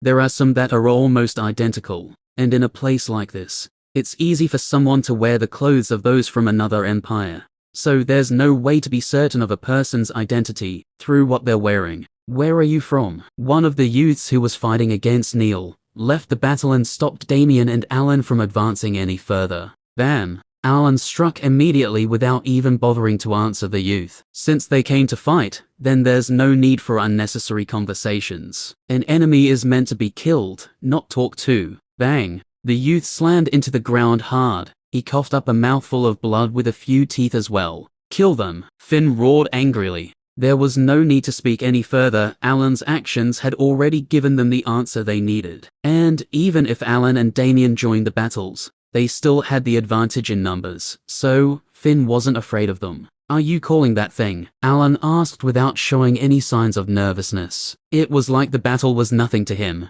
No, there's no need. I can handle them myself. Damien shook his head and started walking forward. He immediately went to assist the youth who was almost dead. If he didn't move any sooner, then the youth would die. Now it was 12 against 9, 2 ganged up on Alan, 2 faced off against the 12th prince, 2 faced off against Damien, and the rest fought against one opponent each. Neil and the youth who was severely injured had a little breather, but the youth who was severely injured couldn't fight properly anymore. 2 minutes later, their strong Finn was surprised by Alan and Damien's strength. Although he was a bit stronger than Damien, he was sure he stood no chance against Alan. He still didn't know his stage yet though. A scream spread out in the battleground, but it was quickly cut short. The others subconsciously took a glance at the cause of the shout, and they saw the previously injured youth in the 12th prince's group lying lifeless on the ground. He managed to hold on for some time, but his injuries were just too severe for him to continue fighting.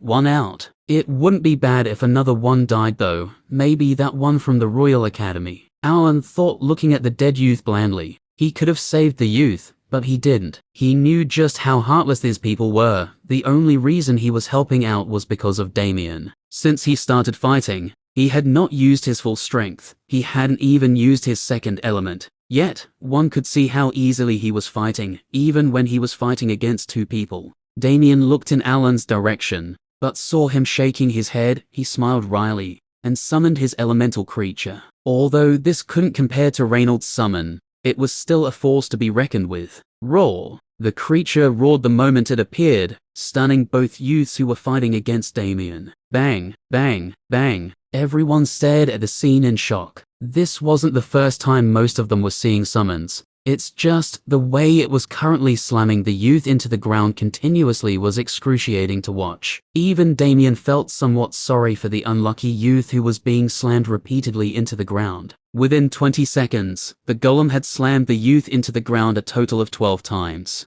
Crash! The golem threw the youth away and he crashed to the ground. Seeing the appearance of the youth, everyone sucked in a cold breath. How could the creature be this cruel? This was the only question running through the minds of everyone present there. The youth was currently unrecognizable. His legs were broken in multiple places, and some bones on his hands could be seen piercing out through his skin. While the appearance of the youth stunned everyone, the golem dashed towards the second youth.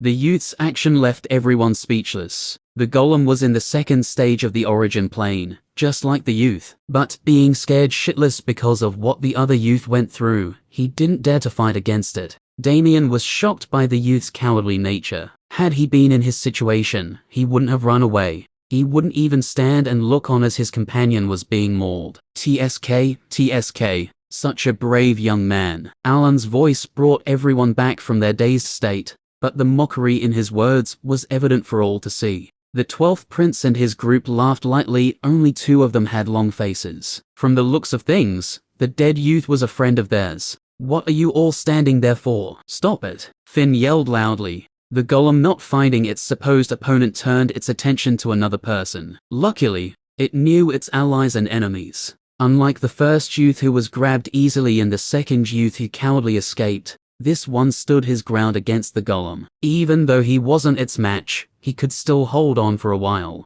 Alan, Damien called out. He couldn't keep the summon up for too long, so the quicker they ended the battle, the better for them. Alan, hearing his name, could only shake his head and unleash his full strength. With the group from the Azure Empire losing two people in quick succession, their morale took a hit. 6 minutes later, the group from the Azure Empire had lost another two people, and Damien had dismissed the golem. He didn't dare to keep it up till he became thoroughly exhausted. Escape! Finn yelled loudly when realized things weren't in their favor anymore. Staying any longer was no different than a death wish. Heh, is that even possible? Alan chuckled coldly. 10 minutes later, 12 corpses could be seen on the ground. Thank you, the 12th Prince said. He didn't know them, but since they offered a helping hand, he was grateful. It's nothing, Alan said offhandedly before walking in the other direction, after Damien and Alan left. That bastard, he allowed Francis to die, one of the youths said angrily.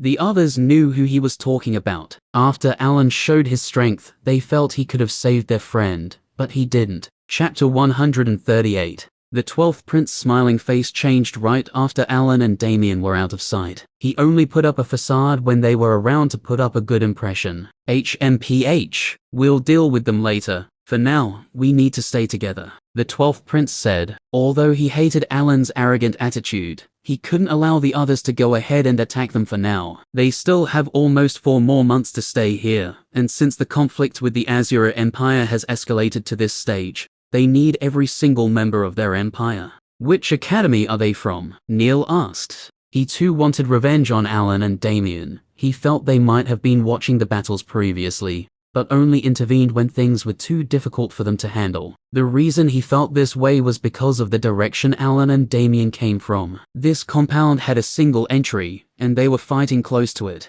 I recognize the summoner from the competition. He's from the Lunar Academy. Since he's close to the other guy, then there's a chance they're from the same academy, the youth from the Starlight Academy said. The Lunar Academy, they've been pretty COCK lately. Once we get out of here, we'll put them in their place, a youth from the Royal Academy declared. They all heard about the incident where Blake charged up to the Starlight Academy and injured their instructors. They also heard about the incident with Chris. They're a bunch of arrogant ingrates, the youth from the Starlight Academy said hatefully. Had Alan and Damien still been present here, the chances of Alan attacking them all would be very high. But he wouldn't be surprised by how ungrateful these people were though. Damien was the only reason he even helped them anyway. That's enough. We'll settle this after leaving this place, the 12th prince ordered. The others immediately stopped speaking about the matter after hearing the 12th prince's order, but they kept the grudge in their hearts. The next day, blue. Well, it's better than purple, so I'm okay with this, Gray thought while staring at the result of his test. He was currently in the chaos space checking how high the grade of his wind element increased. His wind element was originally in the orange grade, but after absorbing the drop of the Great Earth Essence liquid, it went up 2 grades. With the increase in his grade, his stage also saw an improvement, and he had broken through to the 2nd stage of the origin plane. If one has a purple grade in one element, one would already be considered a genius, and be vied for by the academies. Having a blue grade would put one at the very top, yet, Gray had 5 elements. One of them had a grade he had never heard of, 2 were of blue grade, and the other 2 were purple grade. If news of this spreads out, then there's a chance all 4 empires would try to kill him at all costs. The reason the Killen Empire was added to the fray was simple. They wouldn't allow someone they couldn't control to grow too powerful. Chris was enough headache for them. Leaving the chaos space, Gray realized everyone else was still absorbing their drops of Great Earth Essence liquid, void included. This is expected, Gray said before walking out of the room. Looking around, he felt very bored. It took Gray just over 6 hours before he completely absorbed his drop, so it should take the others 12 hours or so. This means he still had to wait for 6 hours.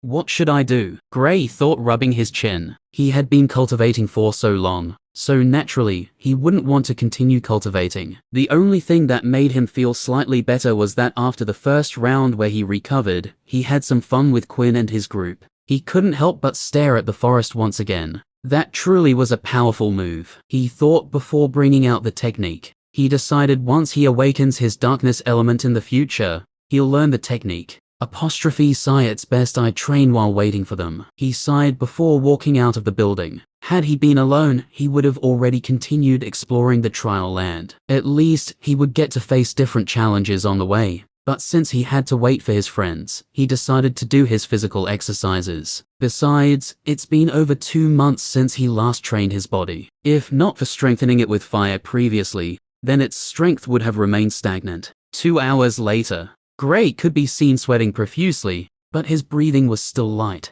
This isn't that bad, Gray thought, pleased with the outcome of his training. He was currently behind the compound, and for the past 2 hours, he had been training non-stop. Yet, other than sweating, he didn't really feel tired. When Gray was about to take a seat, a thought suddenly came to him. He had only seen the chaotic essence form of elemental fusion, but had tried seeing its physical state. There are some cases in nature where elemental fusion actually takes place. He hadn't thought of it before, but now he suddenly recalled it. Since he could make earth walls appear at will, and also make a ton of water appear, doesn't that mean with his ability to fuse elements, he could turn the ground into mud? Thinking about all this, he felt his reasoning was plausible, and since he currently had nothing to do anyway, he'll try to work on it. If he could successfully make it, then he would gain a new trump card. When fighting, all he had to do was turn the ground into mud, and his opponent would sink downwards. The sudden disruption would then give him the upper hand, and also this would make escaping almost impossible for them.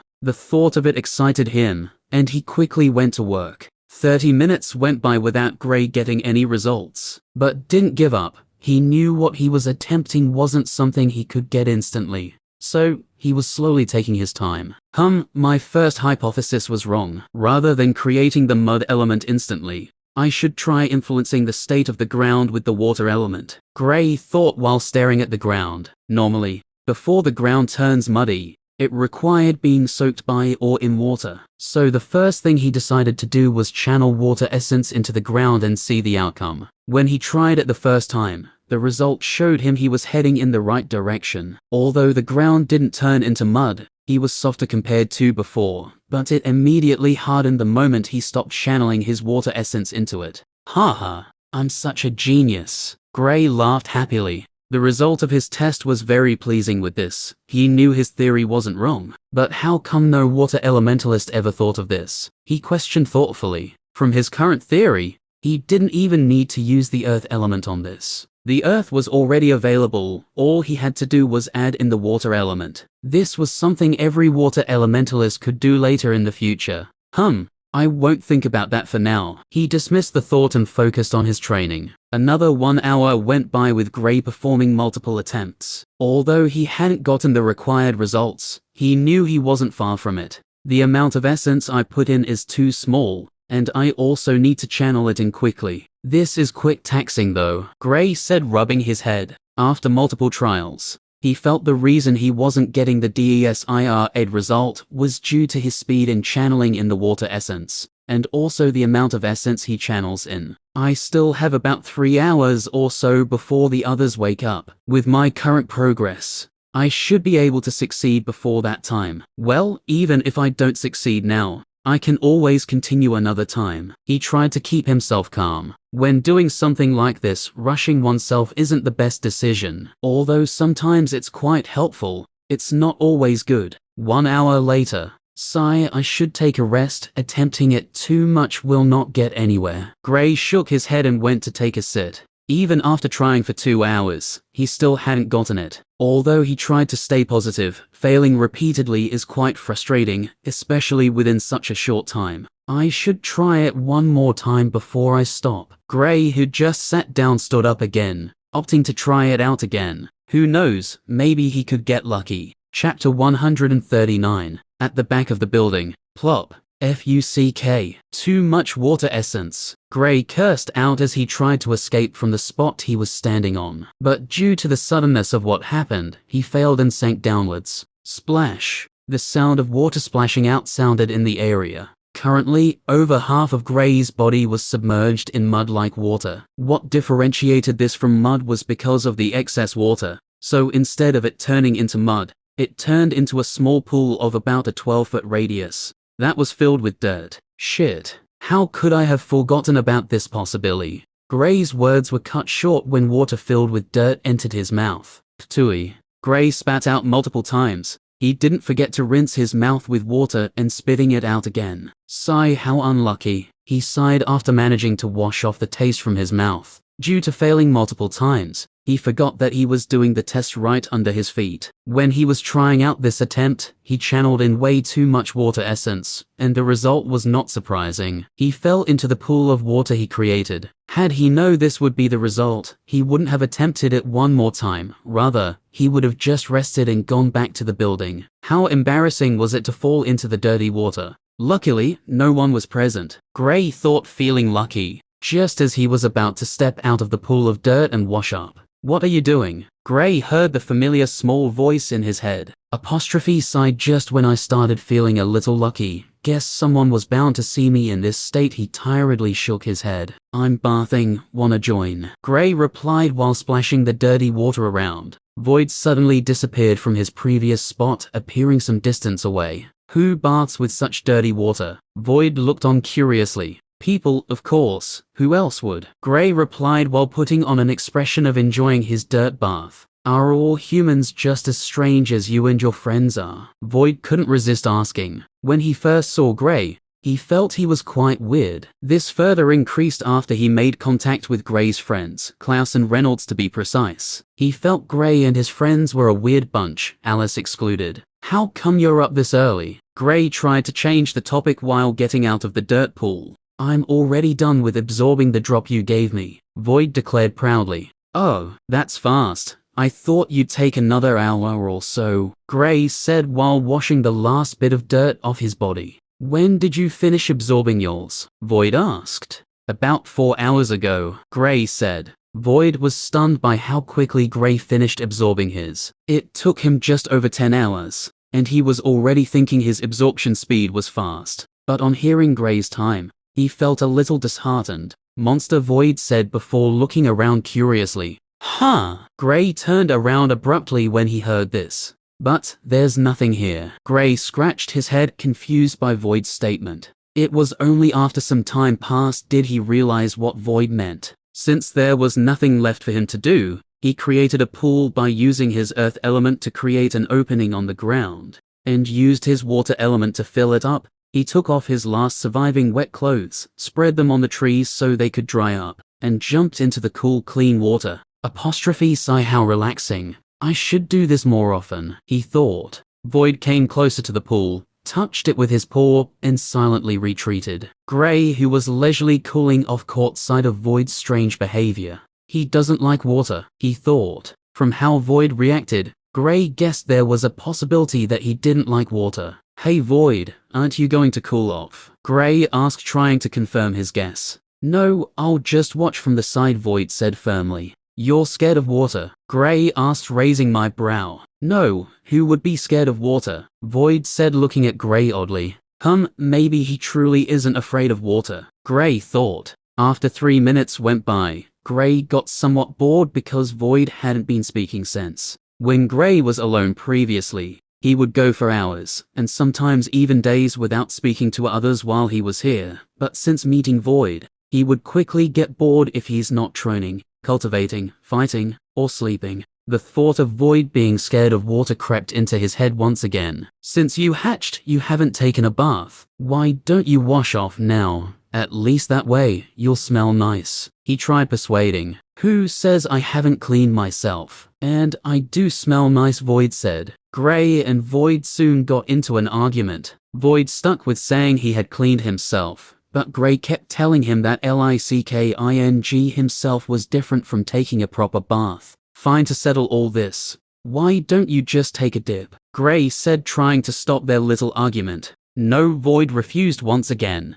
There's no way I'm getting into that, he thought, looking at the water. Fine. Gray finally verbally agreed to his refusal. Phew, that was close. Luckily, I stood my ground. Void breathed out heavily while thinking. He hated getting his fur wet, so naturally, he didn't want to get into the pool. Gray closed his eyes and his lips curved upwards. Void, catch. He threw a small fruit to Void. This was something he found in one of Quinn's companion's bags. It really couldn't be said to be a great treasure, but its aroma and taste were quite appealing, and it also contained a little essence inside. Void raised his head vigilantly. When he saw the fruit coming his way, he instinctively wanted to dodge, thinking. Gray threw a ball of water at him, but the aroma of the fruit shot straight into his head, and he paused in place. He got him. Gray laughed evilly inside, while creating a ball of water behind Void. He initially wanted to use the water alone, but when he recalled Void's space element,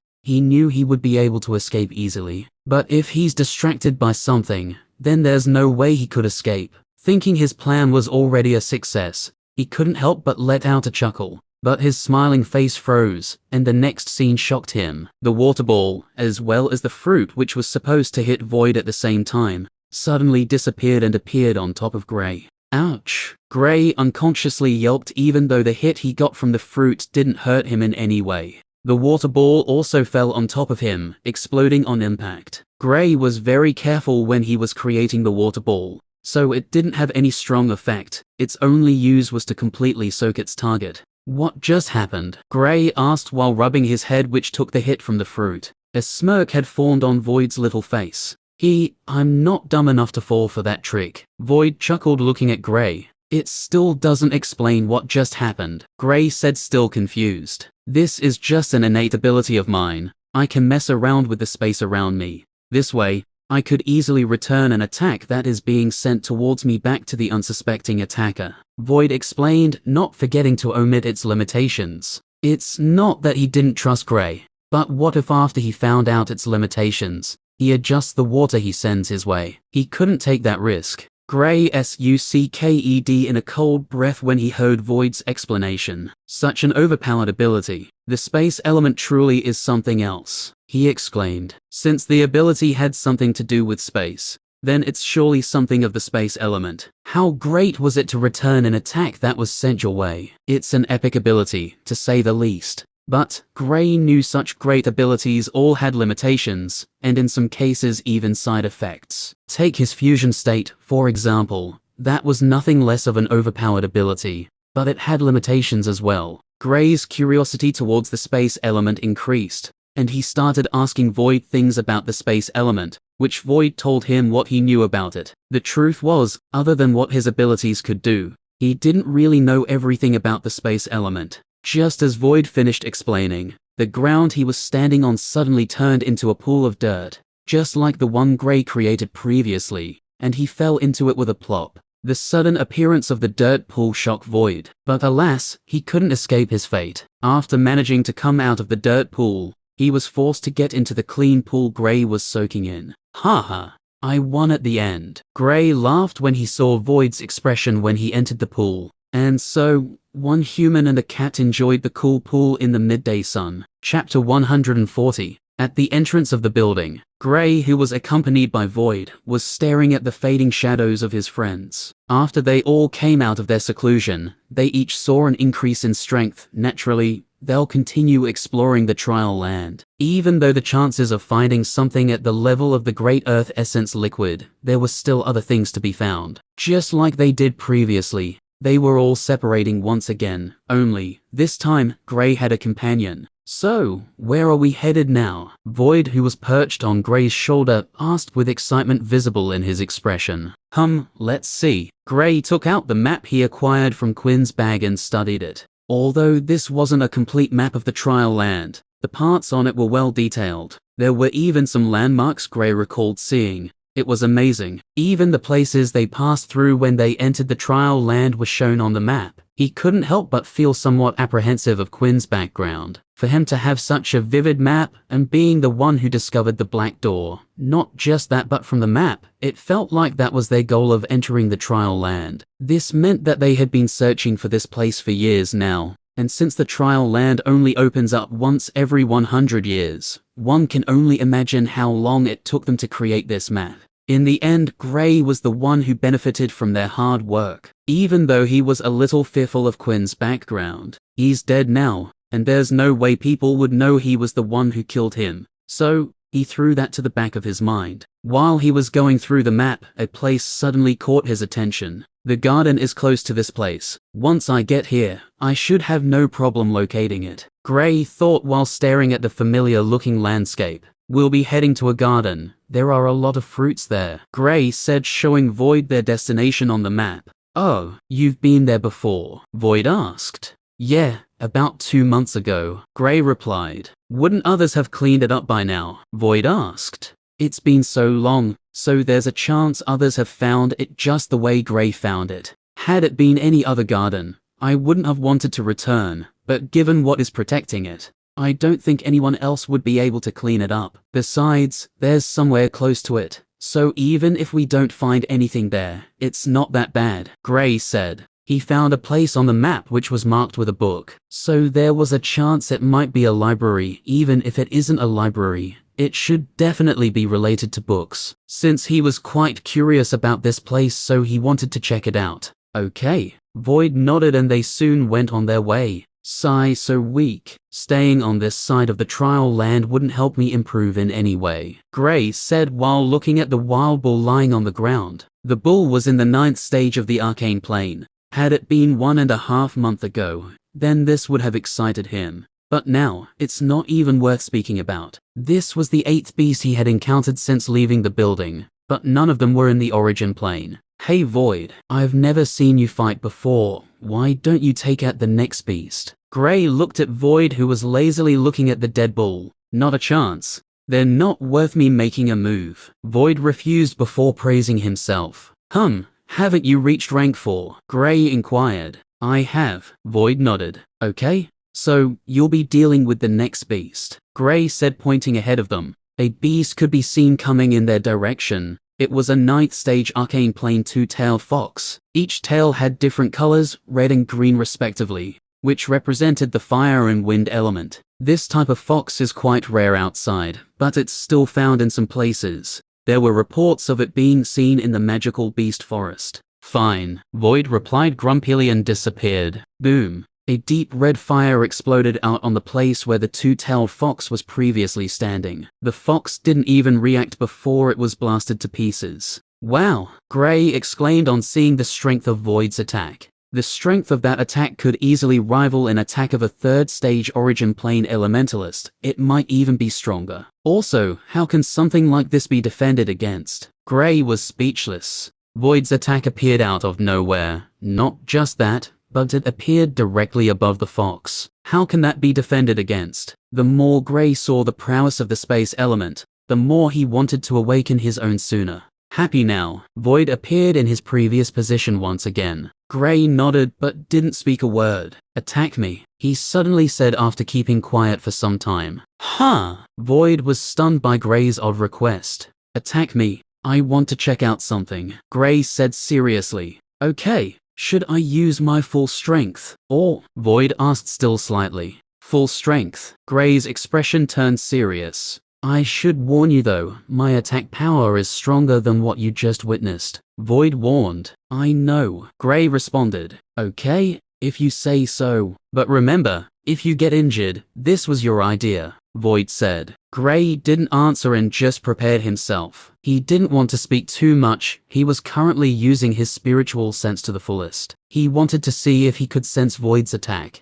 Seeing Gray's actions, Void knew he was prepared, so he also prepared himself and disappeared. Since Gray wanted to test out his strength so much, then he'll gladly entertain him. He still held a slight grudge over what Gray did previously, and had been looking for a way to get back at him, who knew he would ask for it himself. Gray steadied himself while keeping his senses as sharp as possible. There. Bang. Gray was sent flying and crashed into the ground. Shit. Do you plan on killing me? Gray yelled out. I warned you previously, Void retorted immediately. Gray stood up and thought about what just happened. He sensed a slight vibration in the air, but it was too late. Had my spiritual sense been stronger, I would have been able to sense him quicker. I'll try it again. It's best I can sense it now while I haven't awakened my space element. That way if I were to chance upon a space elementalist, I wouldn't be caught unprepared, Gray thought. Again, Gray said after clearing his head. No, Void declined. It's not that he didn't want to beat Gray up,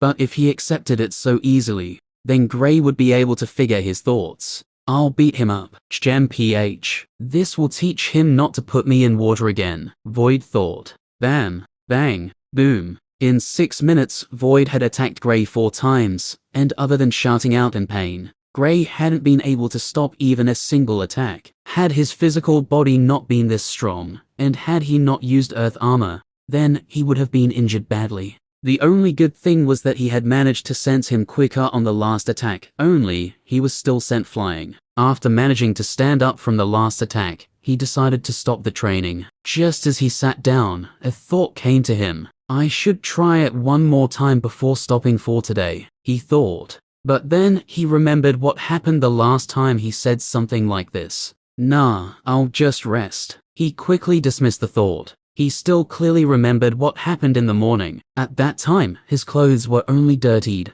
Maybe this time, they'll be ruined. He didn't dare to take the chance. Are we stopping now? Void asked when he saw Gray taking his seat. Yeah, we'll continue some other time. Gray waved tiredly. Well, I had my fun while it lasted, Void sighed. What? Gray asked. Nothing. Void quickly shook his head and appeared close to Gray, resting on his shoulder. After resting for 10 minutes, Gray felt revitalized. Okay, we should continue our journey. He stood up and started walking towards his destination. The next day, we're here, Gray said, looking at the still flourishing garden. I knew it would still be intact. Chapter 141. I knew it would still be intact, Gray thought, staring at the garden in front of him. It was almost just as he left it, only there were more fruits and plants present. Wow, there are quite a lot of fruits here, Void said, looking at the garden, although he wasn't too interested in them since the essence they contain isn't much. But he wouldn't mind taking a few, they look delicious. Yeah, Gray nodded. So, what's protecting this place? Void couldn't help but ask. From how confident Gray sounded when he was speaking about the garden's protectors, it meant he knew what it was and also how strong it was. An awkward expression suddenly showed up on Gray's face when he recalled his past experience with the bunnies. Bunnies, Gray said in a low voice. Bunnies? Void asked just to be sure he heard correctly. Yeah, bunnies. Gray nodded seriously. Had it been when he was still in the arcane plane, he wouldn't have dared to come here. Even though the bunnies couldn't kill him, they could still seriously hurt him. Being familiar with the place, he didn't rush in, rather, he sent out a light attack on the ground. Boom. The sound reverberated throughout the garden. Soon, what Gray was waiting for started appearing. Pop, pop, pop. More than 20 bunnies appeared within a second of the blast, with more still popping out of the ground as the seconds went by. Damn, that's a lot of bunnies. Void was dumbstruck by the sheer number of bunnies. Although his attack power was insanely high, he wouldn't want to go through the hassle of going against such high numbers. And more bunnies were still popping out. Now he knew why Gray was so confident that this place would still be intact. Who could defeat these guys? Oh, there's an increase in their average stage and also in their numbers. Gray suddenly realized that there was not only an increase in their strength, their overall number also saw an increase. The first time he encountered them, he was sure they weren't this many, and the average stage of the bunnies was the 7th stage of the arcane plane. Now, the average stage was the 8th stage of the arcane plane. And of the 3 bunnies that were in the 9th stage of the arcane plane, 2 had already broken through to the origin plane. The most shocking thing was that the leader of the bunnies was still in the 9th stage of the arcane plane. Gray couldn't help but wonder how it still managed to keep its position as the leader, since 2 were already stronger than it was. Unlike the first time, Gray ensured he wasn't surrounded by the bunnies. Staring at the leader, he saw it hopping forward from the group. When it got to the forefront, it looked at Gray, and a look of surprise flashed across its face. Clearly, it still recognized the human who had come to disturb their peace once again. A smirk appeared on its face. Squeak, squeak. The bunny leader made some squeaking sounds. Wait, is it trying to talk to me? Gray was taken aback by its weird behavior. According to its arrogant nature, it would have ordered its army to attack immediately.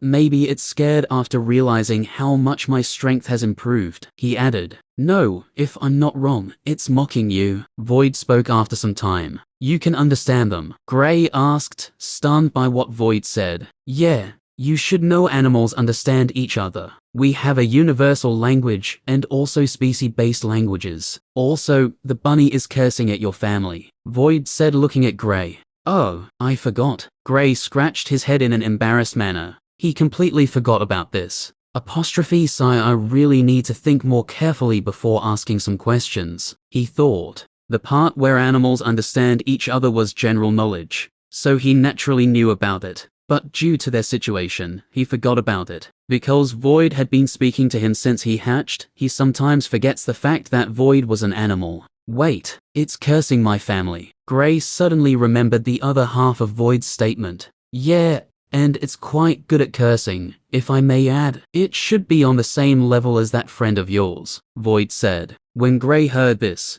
he naturally knew who Void was talking about. Other than Clouse, he didn't have any other friend that's as good at cursing. Fuck, I knew it. That damn bunny is no good. Gray cursed. Shit. That's it. I can take it when you're cursing at him, but what did I ever do to you? Void yelled angrily and disappeared from Gray's shoulder. Boom. The next scene shocked Gray to no end. Void, who suddenly appeared and attacked out of nowhere, was unable to hit his target. The bunny, for some strange reason, plunged into the ground the moment Void attacked. How did it sense him? Gray was astounded. From how quickly the bunny escaped, it was easy to figure out it was able to sense Void. Gray had been trying to sense Void previously, but he had always been too late. Yet, a bunny at the 9th stage of the arcane plane was able to sense him easily, and also escaped so quickly. This bunny isn't normal. This was the only thought in both Gray and Void's minds. How could a normal bunny be this sensitive?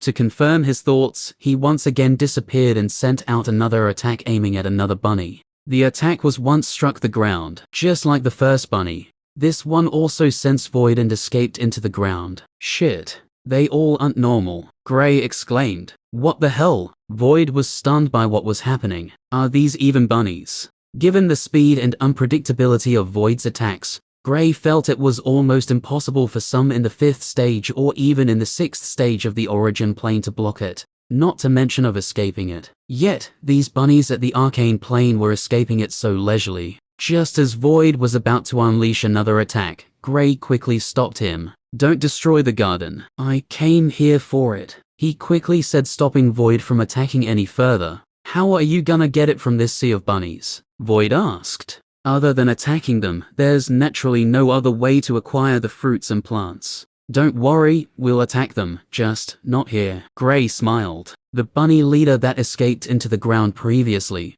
suddenly popped out and looked at both human and cat in disdain. "Damn, I swear I'll kill that bunny," Void declared. "Yeah, it's pretty annoying," Gray added. Now he knew why most of their enemies wanted to kill Clouse first. Squeal. The bunny squealed, stretching out its right paw like it did the first time Gray came here. The sea of bunny followed the command of their leader and charged at Gray and Void. Even though Gray was in the second stage of the origin plane, he still couldn't help but feel a chill run down his spine. He hadn't gotten to the level where numbers wouldn't bother him yet. Without wasting any time, he turned around and started running. Before coming here, he had prepared a place where he would trap the bunnies. When the bunny leader saw Gray escaping, a look of contempt appeared on its face. "To think you prepared this because of those bunnies," Void said while staring at the ground of the huge compound they just entered. The building in the compound was already almost destroyed, so there was nothing inside other than the big space.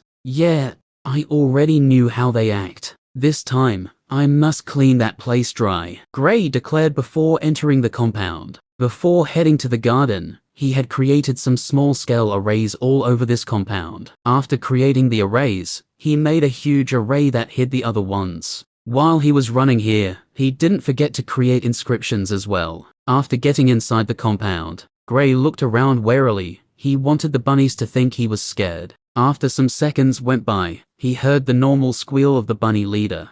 But surprisingly, it stopped at the front of the compound, not entering. It looked around warily, only after it didn't sense anything before it squealed like a commander once again. Only, it didn't enter the compound. For some odd reasons, it felt danger, so it didn't dare to enter the compound. Although it was arrogant, it was scared of death. "Why isn't it coming in?" Void asked when he saw the bunny leader staying outside. "I don't know," Gray said, looking at the bunny leader thoughtfully. "Could it be that it sensed it?" Chapter 142. Gray was shocked by the fact that even though the bunny leader sent its army into the compound, it refused to enter. Not just it, but the other two bunnies at the origin plane also stood at its side like guards, refusing to go inside as well. "So, are we killing them all?" Void asked, preparing himself to attack. "Of course not. The only one I really want dead is the leader. I think I'll kill 3 more for dinner," Gray replied. He didn't plan on killing all the bunnies.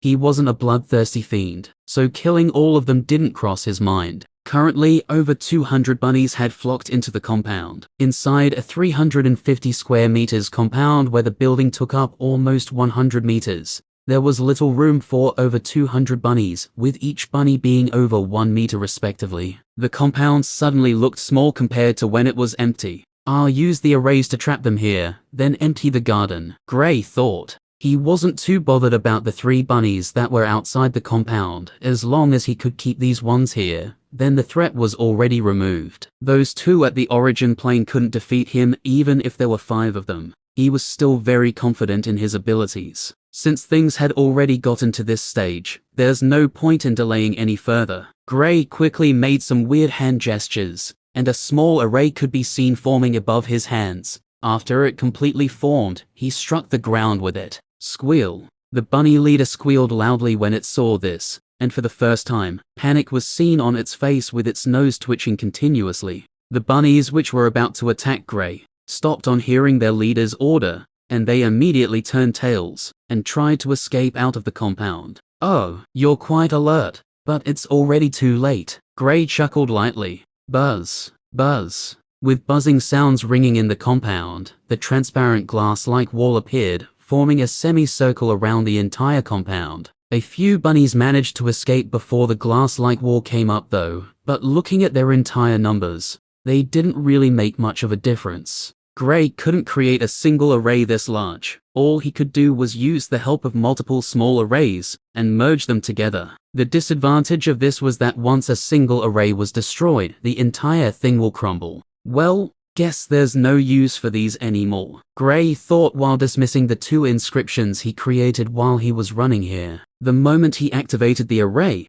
he immediately left the compound with Void. Now, instead of facing hundreds of bunnies, all he had to face was just over 6 bunnies. Squeak, squeak. The previously smug-looking bunny leader made some squeaking sounds, putting both hands together and making its already huge eyes turn bigger, except in a cute way. Huh, what's it doing? Gray couldn't help but ask. It's begging, Void said, dazed by how quickly the bunny changed. Some minutes ago, it was cursing them and their entire family. It even chased them for almost 3 minutes. But the second it saw things were stacked against it, it quickly started begging. What? Gray exclaimed in surprise, not expecting the always proud and arrogant bunny to actually beg. It quite cute with its big round eyes, fluffy white hair, twitching nose. No, it's not cute. This was an evil bunny, a two-faced bunny. He attacked immediately without giving the bunnies any chances. But he was left speechless when the 2 bunnies at the origin plane used the wind element to block his attack.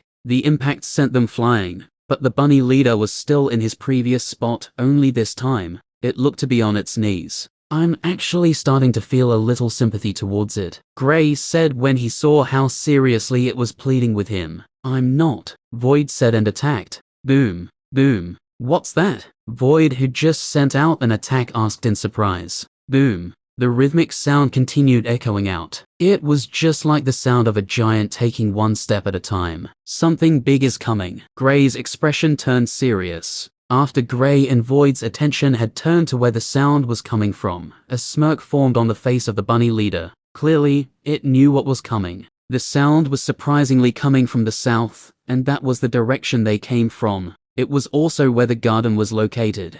Should we leave? Void inquired. From how loud the footsteps were, it was easy for them to guess whatever was coming their way was something big. Although size isn't might, in a place like this, anything this big has to be powerful. The reason they thought this way was simple. If a creature here is big but isn't strong, then it would have already been killed and eaten by the stronger beasts. Not now. I'd like to see what is coming. And wait, where's the bunny? Gray's attention was previously mostly placed on where the sound was coming from, so he failed to realize the bunny had somehow sneakily escaped. The fact that the bunny leader could escape right under his nose amazed him, even though what was coming drew most of his attention. He wasn't that stupid to not keep track of the bunny. Yet, it still escaped. Of all the bunnies present, only the leader escaped. Damn, I can easily fight against opponents 2 stages ahead of me and even kill them. Yet I can't seem to be able to defeat a bunny that's still in the arcane plane. Either this bunny is too incredible, or those people I thought were geniuses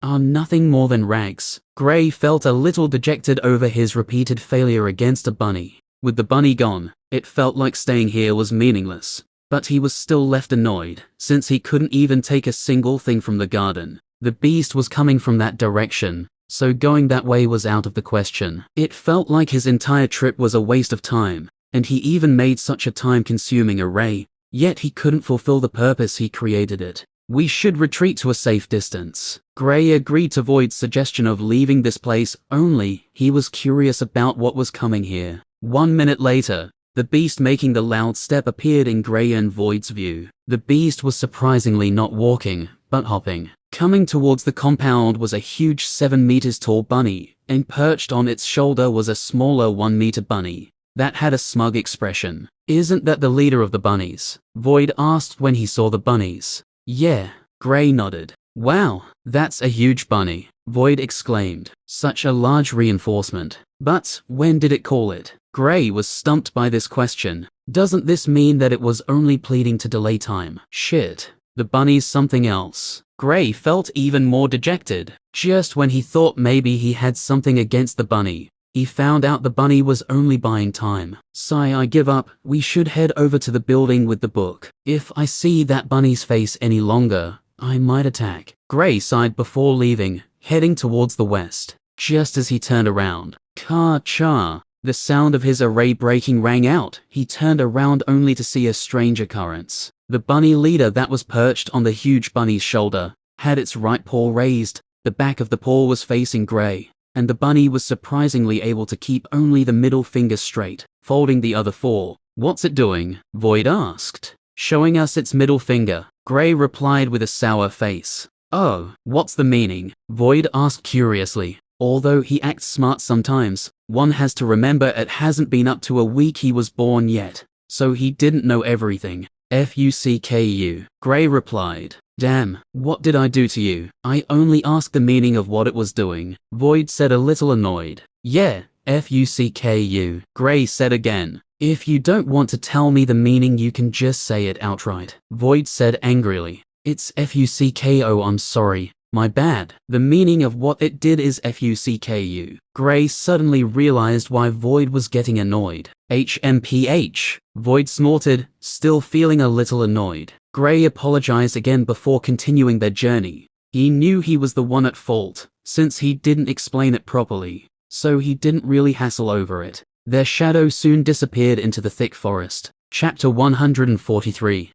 Most of the books here are already destroyed," Gray said while picking up a book from the ground. When he saw this place on the map, he thought maybe he might be able to get a piece of useful information from the place. But unfortunately, none of the available books were good. Most of them were already completely destroyed. Sigh, such a waste of time. He shook his head in disappointment. Had he known this would be the result of this trip, he wouldn't have wasted his time. First, he was played with by that damn bunny. Now, he couldn't even find anything good here. But isn't this to be expected? Since they had already found this place for a long time now, it's normal that they had already cleaned it up. "We should leave, there's still a lot of places to explore," Void suggested. "Yeah," Gray nodded. After contemplating for some time, Gray decided that they should continue heading west. Looking at the map, he never noticed compared to the other parts, the western part had lesser landmarks. This meant that it was the side least explored by the people who made the map.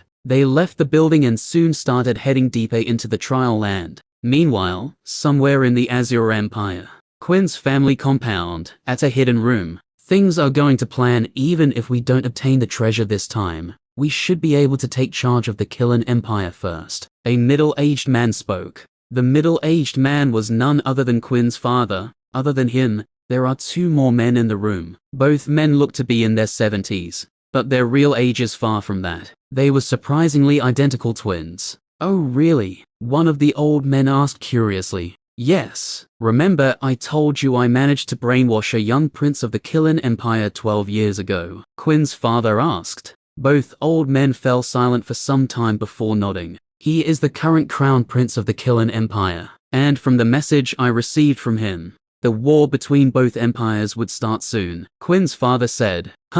I recalled you said there were 2 princes ahead of him. What happened to them?" the second old man asked. The voices of both men were also unexpectedly the same. If one isn't present, one would think other than Quinn's father. There was only one person present here. I helped him get rid of the obstacles. Now, he's the only one who is eligible to take the position as the next emperor, Quinn's father said. With him helping us on the inside, taking over would be easier. You've done well, the old man who spoke earlier said, clearly pleased by the middle-aged man's work. Thank you, uncle. Father, I'll be leaving now. The middle-aged man bowed, preparing to leave the room. What about the pawns placed on the other empires? The old man Quinn's father said. They are all currently placed in high positions in the empires. One of them is trying to urge the emperor of the Azure Empire to declare war on the Killen Empire, while the others are ensuring the other empires wouldn't get involved in the war. Quinn's father turned around to reply,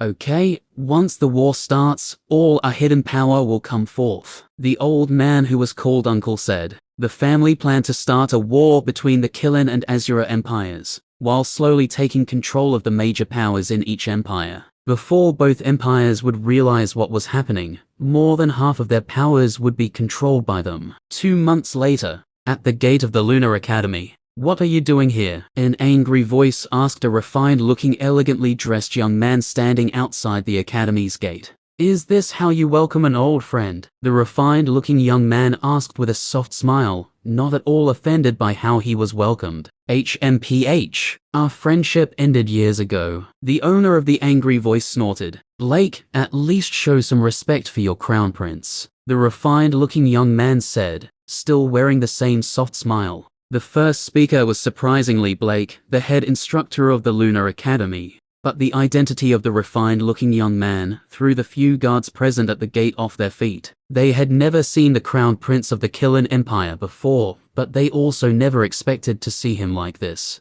Being the future emperor, they expected he would always move with an entourage, being carried around like the king he was meant to be. But, other than dressing elegantly and looking a little handsome, although not at the level of Blake, they didn't feel anything special about him. "What are you doing here?" Blake asked, not showing any respect for the crown prince. "I see you're still angered by what happened the last time. I've already apologized. You know there was nothing I could do at that time," the crown prince said, taking a step into the academy's compound. "That didn't answer my question," Blake said, blocking the path of the crown prince. "I'm here to see Instructor Delia. I heard she was injured previously, but I had been too busy to come to check on her." The crown prince stated his reason for coming. "She's fine now. You can leave if that's the only reason you came here." Blake's angry face contorted even more when he heard the crown prince speaking about Delia. "Okay, fine, that's not the only reason I'm here. I'm actually here to seek the guidance of Instructor Chris," the crown prince said, still smiling softly.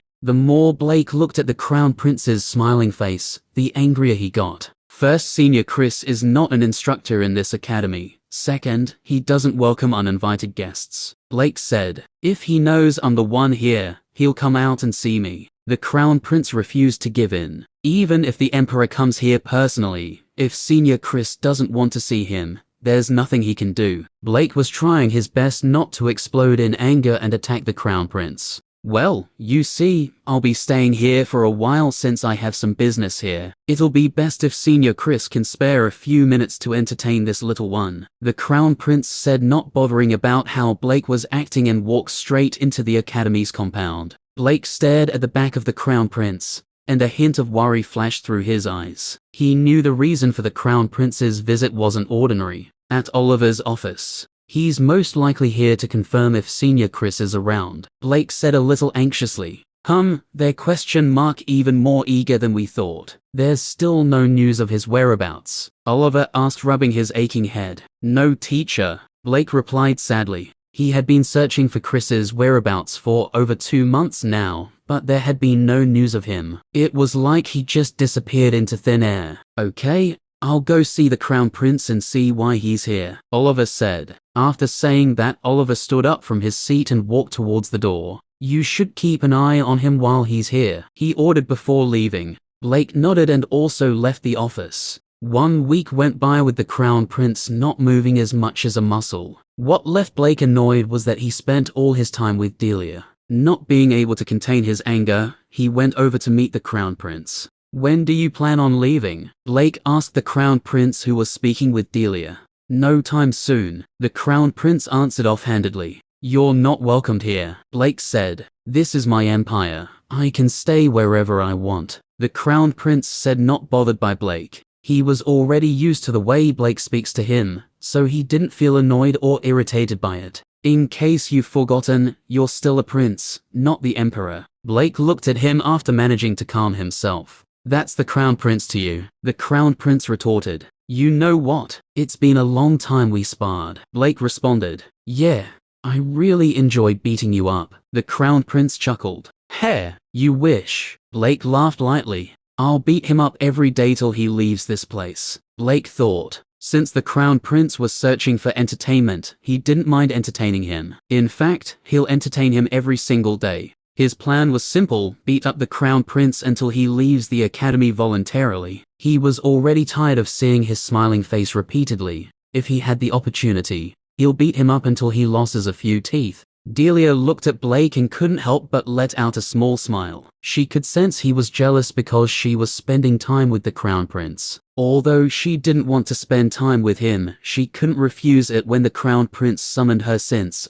unlike Blake, she couldn't disrespect him. Chapter 144. At an open field behind the Lunar Academy. "Are you sure you want to do this, old friend?" the crown prince asked with a chuckle, standing on the small earthen platform he created for the battle. Unlike normal earth, this one had a silvery color and was much stronger. If someone at the peak of the origin plane struck it with their full strength, it wouldn't be damaged. Not even a crack would appear. But in front of someone as strong as Blake, it wouldn't last long. Hair. Blake smirked as a response. If not for the fact that he didn't want it to look like he assaulted the Crown Prince, he would have already attacked him by now. Okay, just to be clear, I won't go easy on you just because we are friends, the Crown Prince said while stretching his arms. We were friends, not anymore. I've been waiting for so long for this day, Blake said with an evil grin appearing on his face. Oh, why didn't you come to find me in the capital? You know I'm always there. The Crown Prince smiled lightly.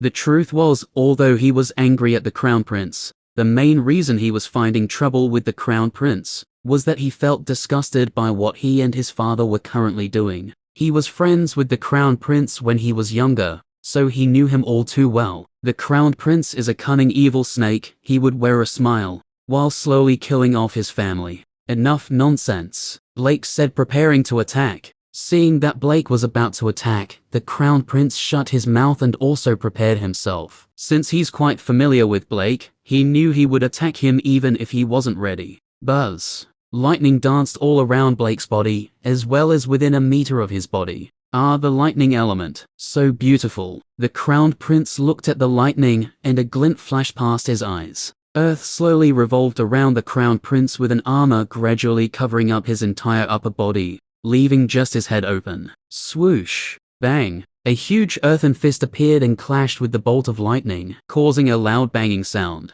Blake appeared once again, but this time he was mid-air staring at the Crown Prince with listless eyes. He naturally didn't expect to take out the Crown Prince with just this attack. The Crown Prince looked at Blake, who was mid-air, and his smiling face slowly turned serious. Sigh, my friend, you're still so powerful. No wonder none of those morons at the Starlight Academy could stop you. He sighed, remembering what he heard about Blake charging over to Starlight Academy to cause a ruckus because of a woman. I must say, she isn't bad, he thought, looking at Delia. Other than appreciating her beauty, he didn't have any other thoughts towards her. Unlike other people his age who wanted to frequently enjoy the pleasure of being with a woman, he knew otherwise. There were bigger things he had to do. He couldn't waste his time fulfilling LUSTFOLDESIRS. I'd have killed that fool if not for the intervention of the principal, Blake said icily. When he remembered the man who attacked Delia, his anger shot upwards once again. Watching from the side were Oliver and Delia.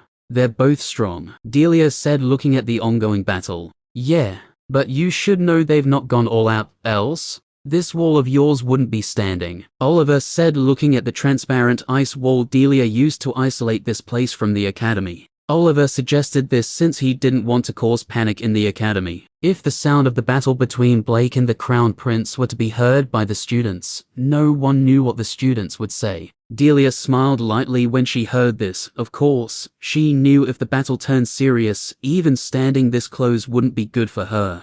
Who do you think will win? Delia asked while watching the battle. I don't really know the full extent of the Crown Prince's powers, so I can't really say for sure, but I think your boyfriend will win, Oliver said with a smile. Yeah, me too, Delia nodded. He's not my boyfriend, she pouted. Okay, so does that mean he'll lose? Oliver inquired with a light laugh. Of course not, he'll definitely win, Delia said seriously. Why are you so confident he wouldn't lose? Oliver asked curiously. Because I believe in him. Also, he said amongst his peers, he was undefeatable, Delia replied. He told you that? Oliver asked with an odd expression flashing on his face which he quickly hid. Yeah, you're his teacher, so you should know. Or could it be that he was lying? Delia asked, raising a brow. No, amongst his peers, he truly was invincible, Oliver replied, lying through his teeth. He was so professional when lying that even he wanted to believe himself. Invincible, my foot, he thought. But he wouldn't tell Delia that when Blake was younger, he was a scared, antisocial, bullied young boy. That would sully the image he had managed to build for himself. Most of his peers at that time still felt strange whenever they hear about Blake's current actions. They never once expected he would turn out to be such a hot-tempered person later on. After exchanging moves for over a minute, Blake stopped mid-air and looked at the Crown Prince. Still acting like a turtle, Blake said, looking at the multiple defenses the Crown Prince had set up. The fight still hadn't gotten serious yet. Blake was still holding back, while all the Crown Prince was doing was defending while attacking once an opportunity presents itself. He was a clever person and knew Blake was only looking for a way to beat him up, so he didn't want things to get too serious. Although, he was still very confident in his abilities. Okay, we should stop playing around. Why don't we take things seriously this time around? The Crown Prince asked.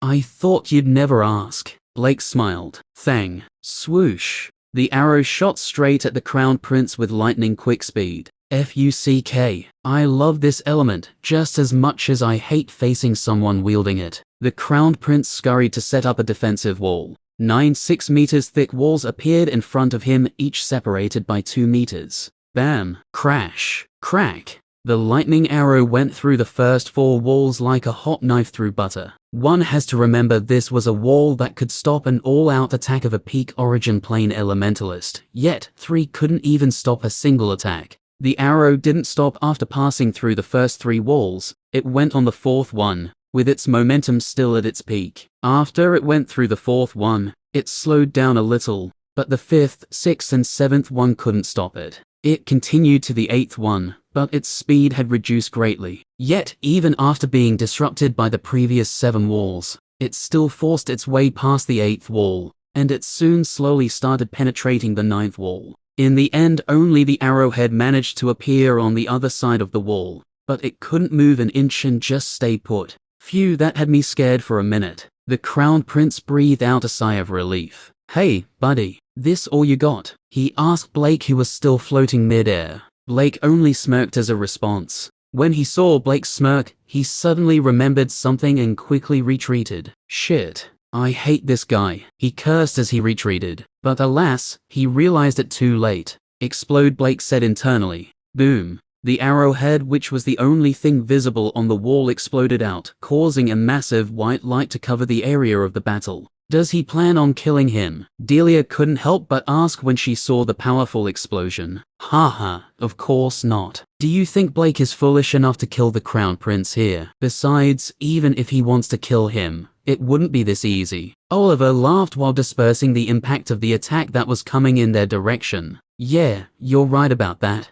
Delia nodded, remembering this was only a spar. She had always known Blake was strong, but she never expected him to be this strong. This was the first time she was seeing Blake fight, and she couldn't hide the shock and awe in her eyes. The most shocking thing was that Blake was still holding back. How strong would he be if he really went all out? This question ran through her mind over and over again, making her heart beat faster and faster. Chapter 145. Cough cough cough. Blake, do you plan on killing me? The Crown Prince coughed while walking out of the dust after the explosion had settled down. Heh, stop pretending. You should know we're just getting started. Blake smirked, looking at the dust-covered Crown Prince. Sigh, my friend, why don't we stop here? The Crown Prince asked with a soft smile. What? Are you scared? Blake asked mockingly. Not a chance. I just don't want to beat you up. The Crown Prince chuckled lightly. You see, I want to beat you up. Blake shrugged and attacked once again.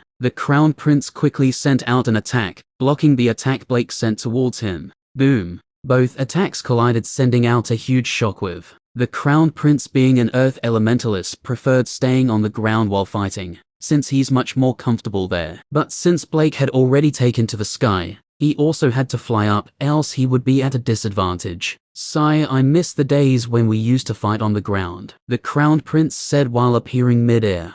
Those days are long gone. Blake attacked once again, with both fighters flashing through the air, sending out multiple attacks. It was impossible for low-leveled elementalists to keep track of their movements, especially Blake's. Even for a lightning elementalist, his speed was unbelievable. Another 2 minutes went by with none of them gaining the upper hand. I hate this element, the Crown Prince complained. What he hated the most about the lightning element was its speed. This was also what he loved about it. When he was younger, he hoped he would awaken the lightning element. But alas, when he went for the test, he awakened the earth element. For the past 2 minutes that the battle was ongoing, he couldn't get a clear view of Blake due to his speed. But being a master in the art of defense, he had been able to block most of Blake's attacks, while also counter-attacking. but cracks had already started appearing on some parts of his armor after suffering from a few hits. "Wow, he's fast," Delia exclaimed while watching the battle. Her eyes could barely keep up with Blake's movements. There were even times where all she sees is a blur. Before she could see the figure properly, it had already disappeared. "He's a lightning elementalist, he's meant to be fast," Oliver said, not surprised by Blake's speed. He even felt he could go faster. "I'll have a little talk with him after this battle. Looks like he's been slacking off lately," he thought. But he knew in the entirety of the academy, if Blake said he was the second fastest person, no one would dare say they were first. Well, except for Chris. But Oliver wasn't counting him as part of the academy. Most of the time he just goofs off. Then when he gets bored, he'll go out as a representative for the test, and would rarely bring back any new students. But when he does, they all turned out to be extraordinary. He had been friends with him for a long time, and didn't really know much about his background. He also knew the only reason Chris was staying in the academy was because of him, and he was grateful for that. When the previous emperor was still on the throne, he invited Chris over wanting to make him an official, but he refused without a second thought. The emperor even went as far as promising to make him the second highest ranking individual in the empire, being below only the emperor, but he still refused. "I heard you wanted to challenge him to a battle. Are you still confident in defeating him?" Oliver asked, looking at Delia. "HMPH, give me another 3 years. No, wait, 5 years, and I'll surpass him," Delia said confidently. And what would he be doing in those 5 years? Oliver chuckled. Delia paused, not knowing what to say. Due to how strong Blake was, and since he was a head instructor, she forgot the fact that he was still young, and would continue growing in strength. If he's this powerful now, how powerful would he be in 5 years' time? She asked herself while in a daze. Oliver smiled as a response before focusing his attention back on the battle that was going on mid-air. The Crown Prince isn't as simple as he looks. He narrowed his eyes. He had been watching the battle since it started, and could tell the Crown Prince was just as strong as Blake. The only reason he was at a disadvantage was because of Blake's insane speed. If he were facing off against some other head instructor, then he would have won the battle already. He also realized that since the battle started, almost every time the Crown Prince counter-attacked, it was successful. How precise must one's timing be to have such a high success rate, especially when facing someone this fast?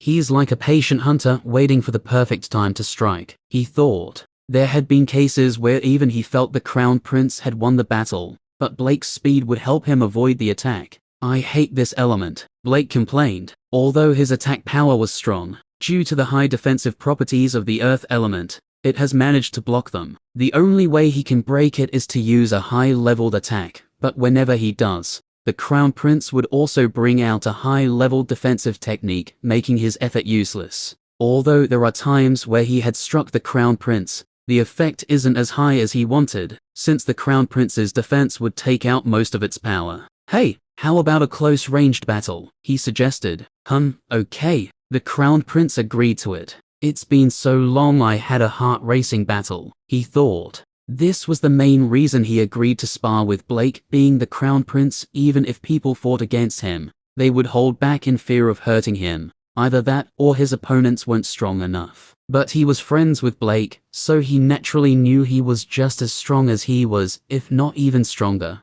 And given the anger Blake had towards him, there was no way he would hold back. He knew why Blake hadn't used his full strength was because they didn't want to alarm the people in the academy, or a battle between two Overlord Plane elementalists could easily destroy a city, much less an academy. Blake stretched out both hands, open his palms wide. The second he closed them, 2 lightning swords formed on them, each reaching 1 meter in length. Holding them by the lightning-formed hilt, he pointed it at the Crown Prince. "Damn, I never get tired of seeing this trick." The Crown Prince laughed and created an earthen spear. In close combat, he preferred using the spear. Although he rarely gets the chance to use it, he still practices with it, so he's quite good with it. Swoosh. Crash. Blake disappeared from his previous spot, and appeared close to the Crown Prince, slicing his lightning swords at his side. The Crown Prince blocked with his spear, pushing him back. This was the advantage of the earth element, its pure brute strength. After pushing him back, he thrust his spear at Blake's shoulder with unexpected speed. Blake used his sword to deflect the thrust of the spear by hitting its side. Before long, they had exchanged more than 50 moves with no one obtaining the upper hand still. Looks like their strength is on the same level. Delia spoke after seeing that even after trying multiple fighting styles, none of them has been able to gain the upper hand. Not just that, but they are too familiar with each other, hence they could guess what the next move of the opponent would be. Oliver added, of all the people in Blake's generation, for the first time in Oliver's life, the Crown Prince was the only one who could fight him to a draw. This alone made him think highly of the Crown Prince. Sigh, if only he and his father isn't trying to take control of all the academies, then he wouldn't be a bad ally, he thought. You see, you still can't defeat me, the Crown Prince said while panting heavily. Blake looked at him while also trying to catch his breath. HMPH, it's only because I'm holding back, or else you wouldn't be standing. Blake snorted, not pleased with the draw. They soon fell into silence staring at each other. You know what? The Crown Prince suddenly said after a moment of silence. Blake raised a brow looking at the Crown Prince. I did come back that day. It's just that I was too late. I'm sorry for leaving that day, the Crown Prince said in a low apologetic tone. His armor and spear disappeared, and he turned around to leave. After flying some meters, he turned around and smiled. Also, I hope we never get to fight against each other. Chapter 146. The Crown Prince flew towards the ice wall. He stopped and looked at Delia, only to see her staring at Blake. With no other option, he created a hole in it which he used to leave the area, heading back to the academy. Blake remained mid-air staring at the Crown Prince. He knew there was a hidden meaning to what the Crown Prince told him before he left.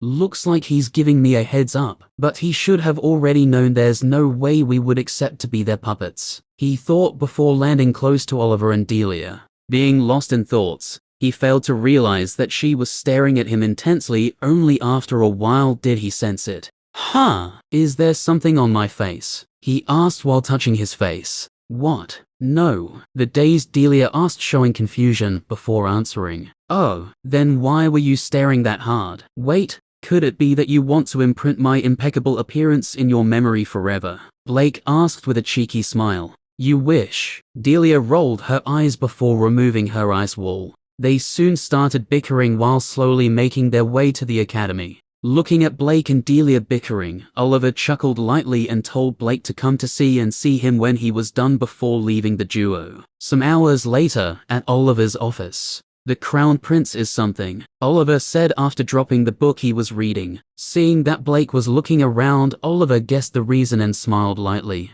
What do you think we should do? He asked in a serious tone, placing both hands underneath his chin. About. Blake turned his attention back to Oliver.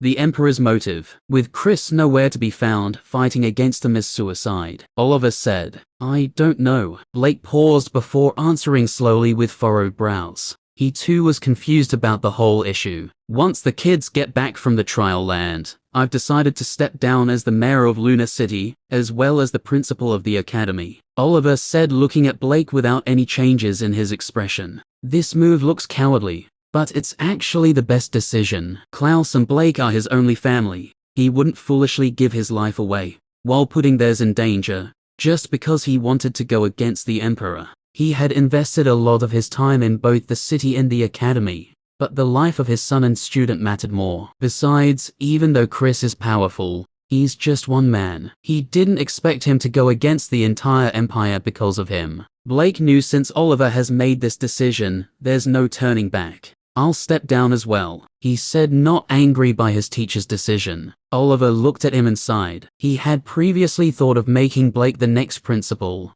but given the current situation, there's no use in doing that. What he wanted to do right now was to keep a good distance away from the Emperor and his people. This was why he also wanted to step down from his position as mayor. What about Senior Chris? Blake asked. Stop worrying about him. If he comes back after we've left, he would be able to find us. Oliver responded. Okay, teacher. Blake stood up and walked towards the door. On getting to the door, he stopped. Should I inform the Crown Prince, so he can leave? He turned around to inquire. There's no need for that. I'll head over to the capital in 2 days' time, Oliver said before picking up the book he was reading. Okay. Blake bowed and left. I promised your mother I'll never put you in harm's way. I just hope they'll let us be, Oliver thought with a sad look appearing on his face when he remembered his late wife. The sad look was quickly replaced by a smile before turning into a worried expression. I hope that little rascal is all right, he thought. At the trial land, a young man could be seen running at the fastest speed he could muster through a forest. On his shoulder was a strikingly black cat, staring behind him with a hint of worry. Run faster. A small voice sounded in the youth's head. I can't go any faster. Shit. Why did you go and steal their treasure? The young man asked angrily, only his voice was only heard inside the head of the small cat. It was shiny. The small voice replied. Fucku. Return it. The young man ordered. No, it's mine. The small voice replied. Damn it. Get off my shoulder so they'll chase after you. The young man tried to push the cat off of his shoulder, but missed. The cat disappeared from the left shoulder, appearing on the right shoulder within a second. Damn it. I shouldn't have allowed you to come with me. You have the space element. Aren't you faster than I am? The young man asked, slightly frustrated. I can't travel long distances with it yet. Also, you should know how exhausting it is using your elemental essence constantly. The small voice said while the cat dodged the hand coming its way. Damn you. Of course I know. I've been using mine for almost 30 minutes now. The young man cursed while trying to catch the cat which had appeared on his left shoulder. He threw his left hand towards his right shoulder, while his right hand towards his left shoulder. The cat disappeared from the left shoulder and appeared on the right one, only to be caught by the waiting hand. Ha ha ha. Got you. If you don't want to return it, run in the other direction, the young man said after managing to catch the cat. Fucku. How can you betray me? The small voice yelled out. Betray your head. Don't run in my direction. Fuck. The young man yelled when he saw the cat coming his way. And for some weird reasons, his speed was faster than the first time. Stop. Where are you going? The small voice screamed as the cat disappeared, appearing closer to the young man. Somewhere without you, the young man replied. Okay, but take me with you, the small voice said. How would the place be without you if I take you along, stupid cat?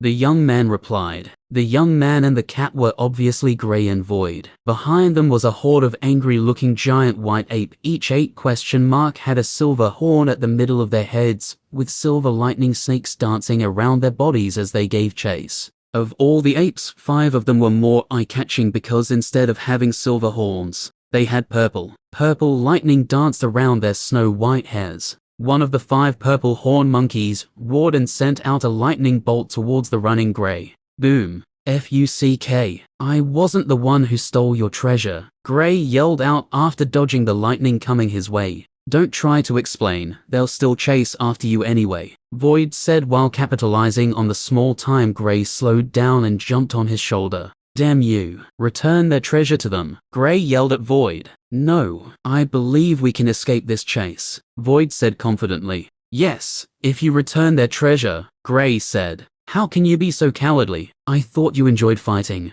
Why don't you take out that one that almost blasted you? Void said, not forgetting to take a glance behind them. After training for 2 months, Grey had already reached the 4th stage of the origin plane. He felt a little dejected about it when he thought about how quickly he advanced from the 1st stage to the 2nd stage. But then again, he knew had he not acquired those treasures, there was no way his strength would have increased that fast. And compared to others, the essence he needs for each breakthrough was humongous. So he was happy he managed to advance 2 stages in 2 months. This should be the speed of a few others as well, so his speed wasn't that bad. He had ventured deeper into the trial land, and had faced multiple beasts as well as humans. He also encountered Jonas on one occasion, but they didn't speak. Other than that, he has faced off against some youths from the Azure Empire, killing those who tried to kill him. Of the 8 he encountered, only 2 were left alive, and the reason for that was because they didn't try to kill him. Even though the Killen Empire was enemies with the Azure Empire, it didn't mean he'll kill every one of them. So far, for the last 2 months, he could say his journey had been quite enjoyable. And just when he thought his luck was changing for the better, Void stole the treasure of these horned lightning apes. He initially went to their territory in search of a plant. According to a book he read, Wherever there are horned lightning apes, a lightning attribute plant would be present. But who knew Void would go crazy and steal their treasure? He had always known Void loved shiny things, but he didn't expect it to be this bad. He could be said to be obsessed with them. Chapter 147. Come on Void, return it. Gray pleaded while dodging another attack. Boom. The lightning struck a tree ahead of them, creating a hole in it. No, I want it. Void refused once again. Shit. At this rate, either they catch up, or we run into the territory of a far stronger beast. Gray cursed. Don't worry, they can't catch up. Void comforted. Of course, I'm worried. Why wouldn't I be worried? I'm being chased by a horde of horned lightning apes. Is that something not to be worried about? Gray asked a couple of questions in quick successions. The 5 purple horned lightning apes were around the 4th to the 6th stage of the origin plane, while the silver horned lightning apes were around the 1st to 3rd stage. How could he fight against them? Fighting against them was nothing more than suicide. If he met either one of the 5 purple horned lightning apes alone, then he would be able to deal with it. Other than the one in the 6th stage, the others weren't much of a problem. Even that one in the 6th stage wasn't much of a problem, only it would require more of an effort compared to the rest. Roar! The leading purple horned lightning ape roared and sent out another attack. Swoosh! The lightning bolt shot through the air, aiming for Gray, who was a couple of meters away. Bang! Split. After being hit by the lightning, the tree split into 2 horizontally, with the larger part falling in the direction Gray was coming from. Damn it. Gray cursed when he saw the tree falling towards him at a fast speed. With no other option, he dodged to the side as fast as he could, but that slight delay allowed the strongest one of the purple horned lightning apes to shorten the gap between them to a mere 3 meters. Realizing that the strongest ape had closed the gap between them, Gray was forced to send out a fireball while running. Stopping to fight it was stupid. All he could do was delay it with his attack, so he could gain more ground. The horn on the head of the purple horned lightning ape lit up when it saw the fireball Gray sent its way before it sent out a lightning ball that crashed into the fireball Gray sent its way. Boom. Both attacks collided, sending out a huge shockwave.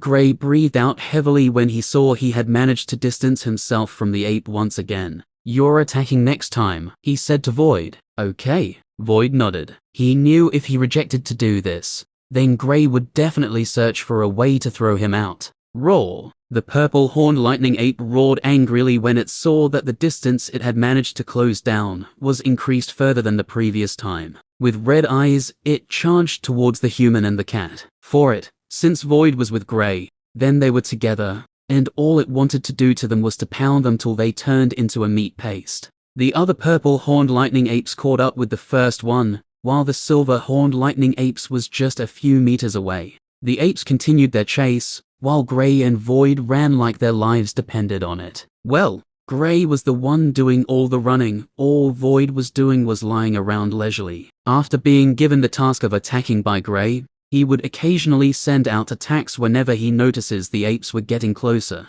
This further increased the rage of the apes. They all felt the cat was a hateful creature. Once they catch up to them, they'll make sure the cat suffers more. After pounding it into a meat paste, they'll burn the meat paste with their lightning. They wanted the cat to die with no remains. If they were given an opportunity, not even its ashes would be left. If Void were to find out about the plans the apes had for him, he'll laugh it up while cursing at their entire ancestry. Did they think they'll ever catch them? Some distance away from where the chase was currently taking place, a group of youths could be seen together. They all had sour expressions, with a few having minor injuries. How can we be so unlucky? This is the 6th time this week we have been attacked by those mongrels. One of the youths complained with frustration very evident in his voice. Yeah, I know, it's like they're toying with us. Another one said through gritted teeth. HMPH. Only a fool would leave an enemy alive. I'll have my revenge, surely. A more composed youth amongst them said.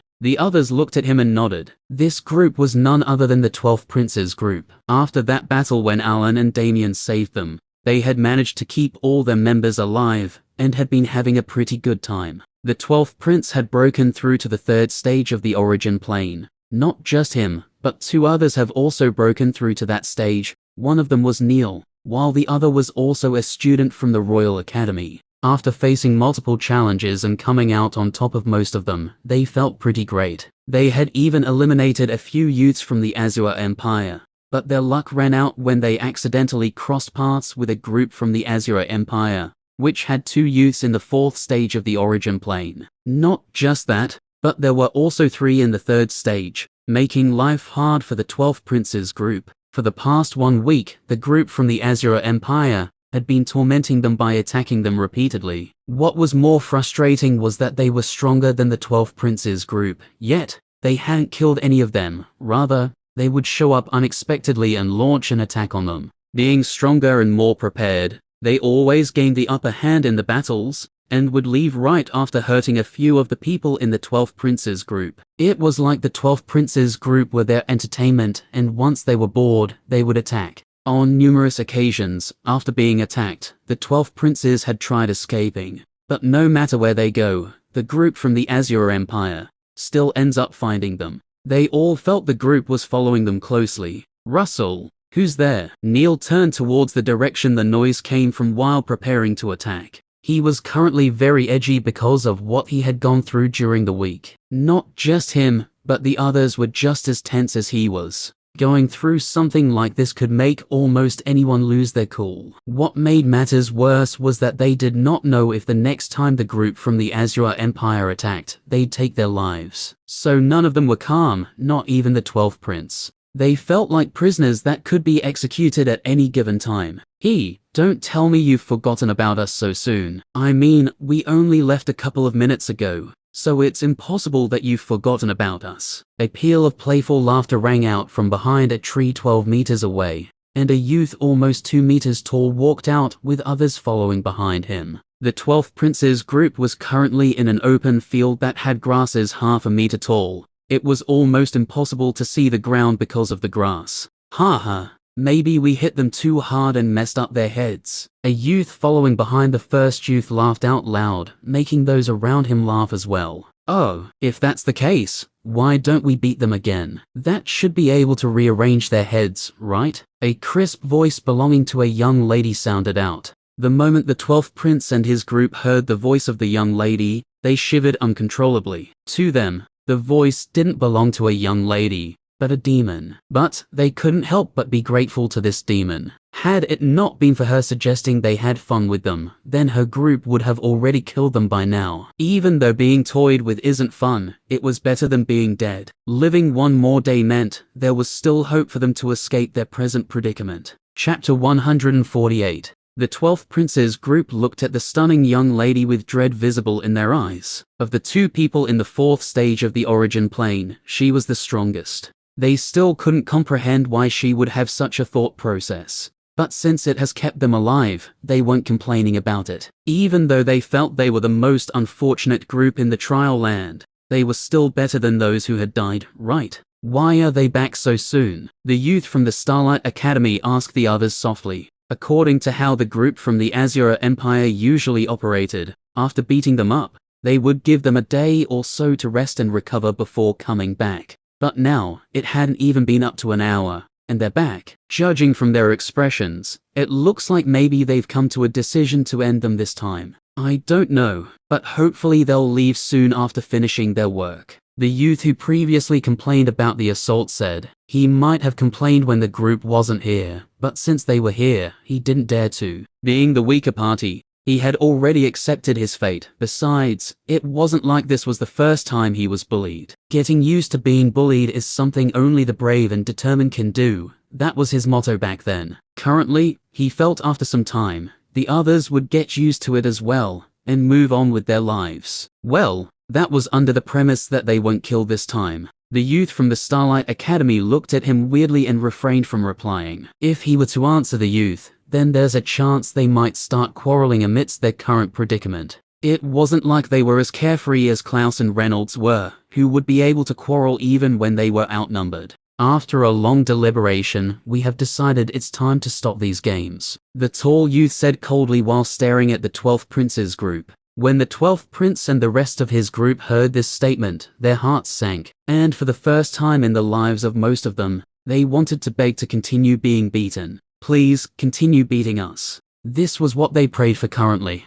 Just in case you all don't understand what that means, it means we're tired of our current toys and want to get rid of them. And you all are the toys, another youth said while laughing. Although most of them were still below 20 years of age, they had already gotten used to killing. Some of them could even kill entire families without blinking an eye. This was a world of elementalists, a world ruled by the strong. If you don't want to be stepped on or abused, then you have to strive to grow stronger, by any means necessary. I knew the reason they came back wasn't good. The youth from the Starlight Academy thought, feeling a little depressed. HMPH, if you think you can kill us, I'm afraid you're greatly mistaken. The 12th prince snorted coldly, with the deep-seated pride of a prince showing forth. Since the group had already decided to kill them, then there is no use being courteous with them anymore. Even though he didn't want to die, it didn't mean that he'll turn into a coward when faced with death. He was a prince of the Killing Empire. How could he bow to mere citizens of the Azure Empire? Given the severity of the upcoming battle, the 12th prince knew that if he didn't rile up the others, then their deaths would come sooner. Although, being a wind elementalist, there's a slim chance he might be able to escape if the opportunity presents itself. Heh, I like feisty toys. I'll be the one killing him. The girl giggled while positioning herself in front of the 12th prince, looking at him with playful eyes. The group from the Killing Empire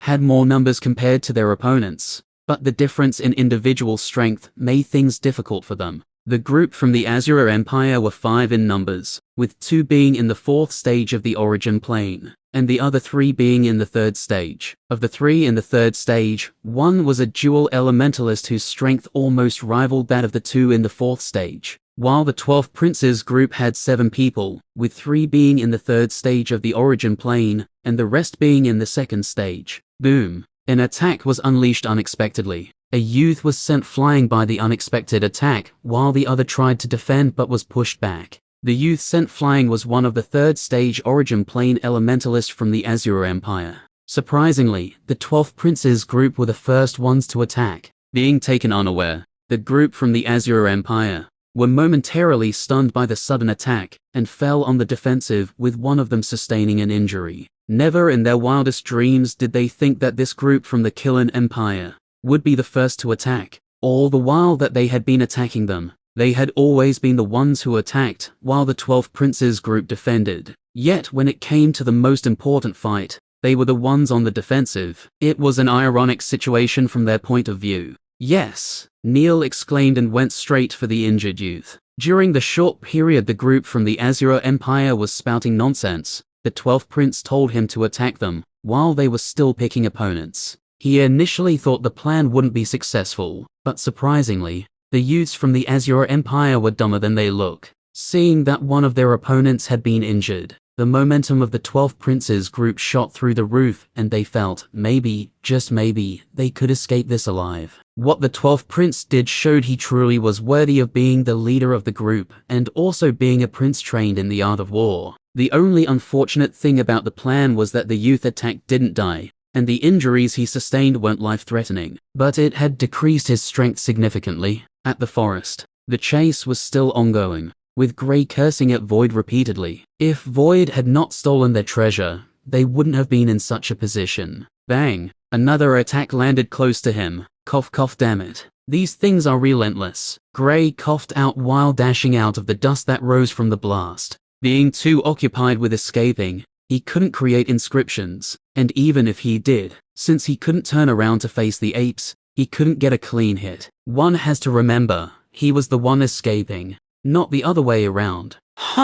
There's a battle going on up ahead, Void said after sensing ripples in the space caused by the impact of the battle going on. Being a space elementalist, he was naturally very sensitive to the space around him, especially within half a kilometer radius. It was just like the sensory ability Grey had from the wind and the earth element, only the range of Void's sensory ability was far better than that of Grey. Between humans, Grey asked the question he felt was most important. If the battle was between humans, then he wouldn't mind bringing his escorts behind him to the party. With more people around, the apes would instinctively attack them as well, especially if he acted like they were together. But if the battle was between 2 or more beasts, he would have to take a detour, so as not to incite their wrath. He was already being chased by one group. If another group were to start chasing him, then he wouldn't know what to do anymore. Yes, Void replied after a brief wait to confirm if the fighters were humans or not.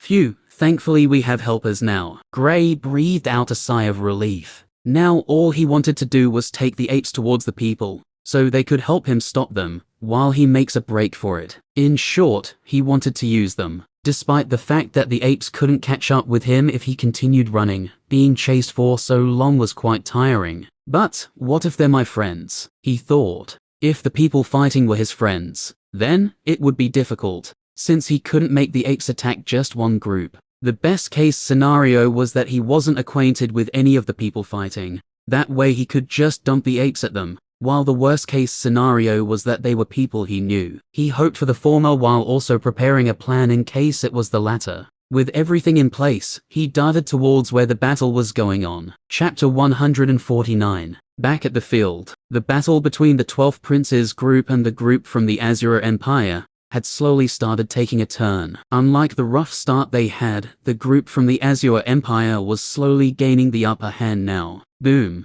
Crash. A human figure crashed through the field, leveling the tall grasses in the process. After sliding across a distance of almost 10 meters from where it crashed, the figure stopped. Looking closer, the figure was Neil from the 12th Prince's group. After their initial sneak attack at the start of the battle, they only managed to hold the upper hand for about 3 minutes or so, before the group from the Azure Empire gradually started turning the tide of the battle. Currently, other than the youth injured at the start of the battle from the sneak attack, the others from the Azure Empire were doing fine. Neil was presently fighting against one of the two people in the 4th stage of the origin plane in the group from the Azure Empire. Spit. He spat out the bits of grass that got into his mouth during the crash. Placing one leg in front of him while the other was in a kneeling position, he raised his head to observe the ongoing battle. But seeing how things were going, he couldn't help but feel a little bitter inside. He was barely hanging on against his opponent while the 12th Prince was being suppressed by the young lady who was the other person in the 4th stage. And as for the other youth from the Royal Academy who was in the 3rd stage,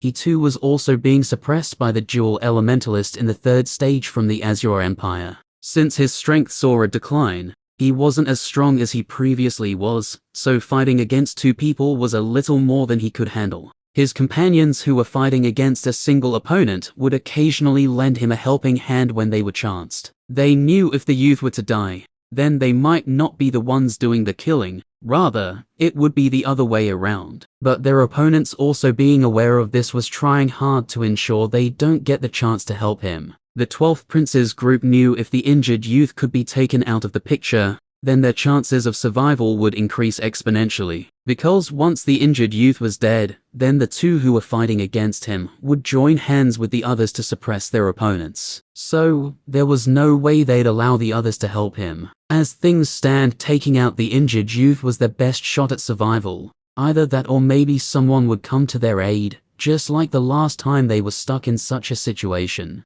"Hey, what are you looking at?" the tall youth asked mockingly while walking closer to Neil. Neil wiped the side of his mouth while hurriedly standing on his feet, gazing ferociously at his opponent. He knew he wasn't his match, and escaping from his hands was quite difficult, but not impossible. But he had to tie him down, so his companions could kill the injured youth. Unlike the other battles, this was a battle between two water elementalists. But since the tall youth had the advantage of being a stage ahead of Neil, his attack power was stronger. Neil's elemental grade was blue, but since he couldn't even fight the tall youth to a draw, it meant his elemental grade was also blue. You think they can kill him? Even if they can, you wouldn't live long enough to see it. The tall youth smirked and unleashed another attack. Neil created an ice wall to block the attack, but it shattered when the tall youth's attack landed on it. Seeing his defense destroyed, he hastily sent out an attack towards the weakened strike coming his way. Boom.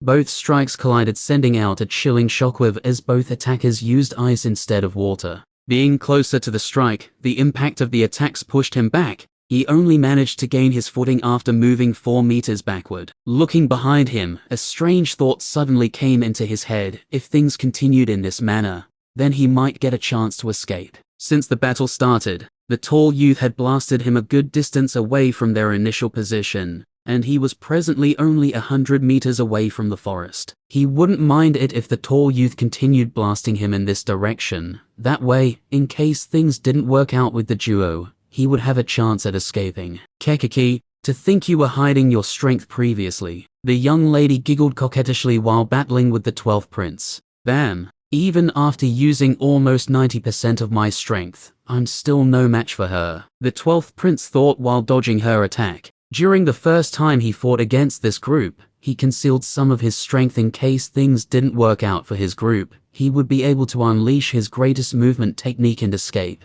Being a wind elementalist, he naturally placed more emphasis on speed. So even though the situation doesn't look too good for him, he still had some confidence in escaping. He even had a secret technique that could raise his speed to a terrifying level, that even those 3 stages ahead of him wouldn't be able to keep up with him. It's just because of the price he'd have to pay to use it. He would only use it as a last resort. Besides, given their luck so far since they entered the trial land, they had been able to pull through most of the challenges that came their way, so he was still hopeful that maybe things would turn for the better. They even had a chance to do that now, since if the duo could kill the injured youth, then they would be able to counter-kill their opponents. The young lady fighting against the 12th prince was a fire elementalist. Seeing that the 12th prince was dodging most of her attacks, her fiery temper soon started taking over. HMPH, dodge this, she said coldly while unleashing a large-scale attack. Unlike her previous attacks,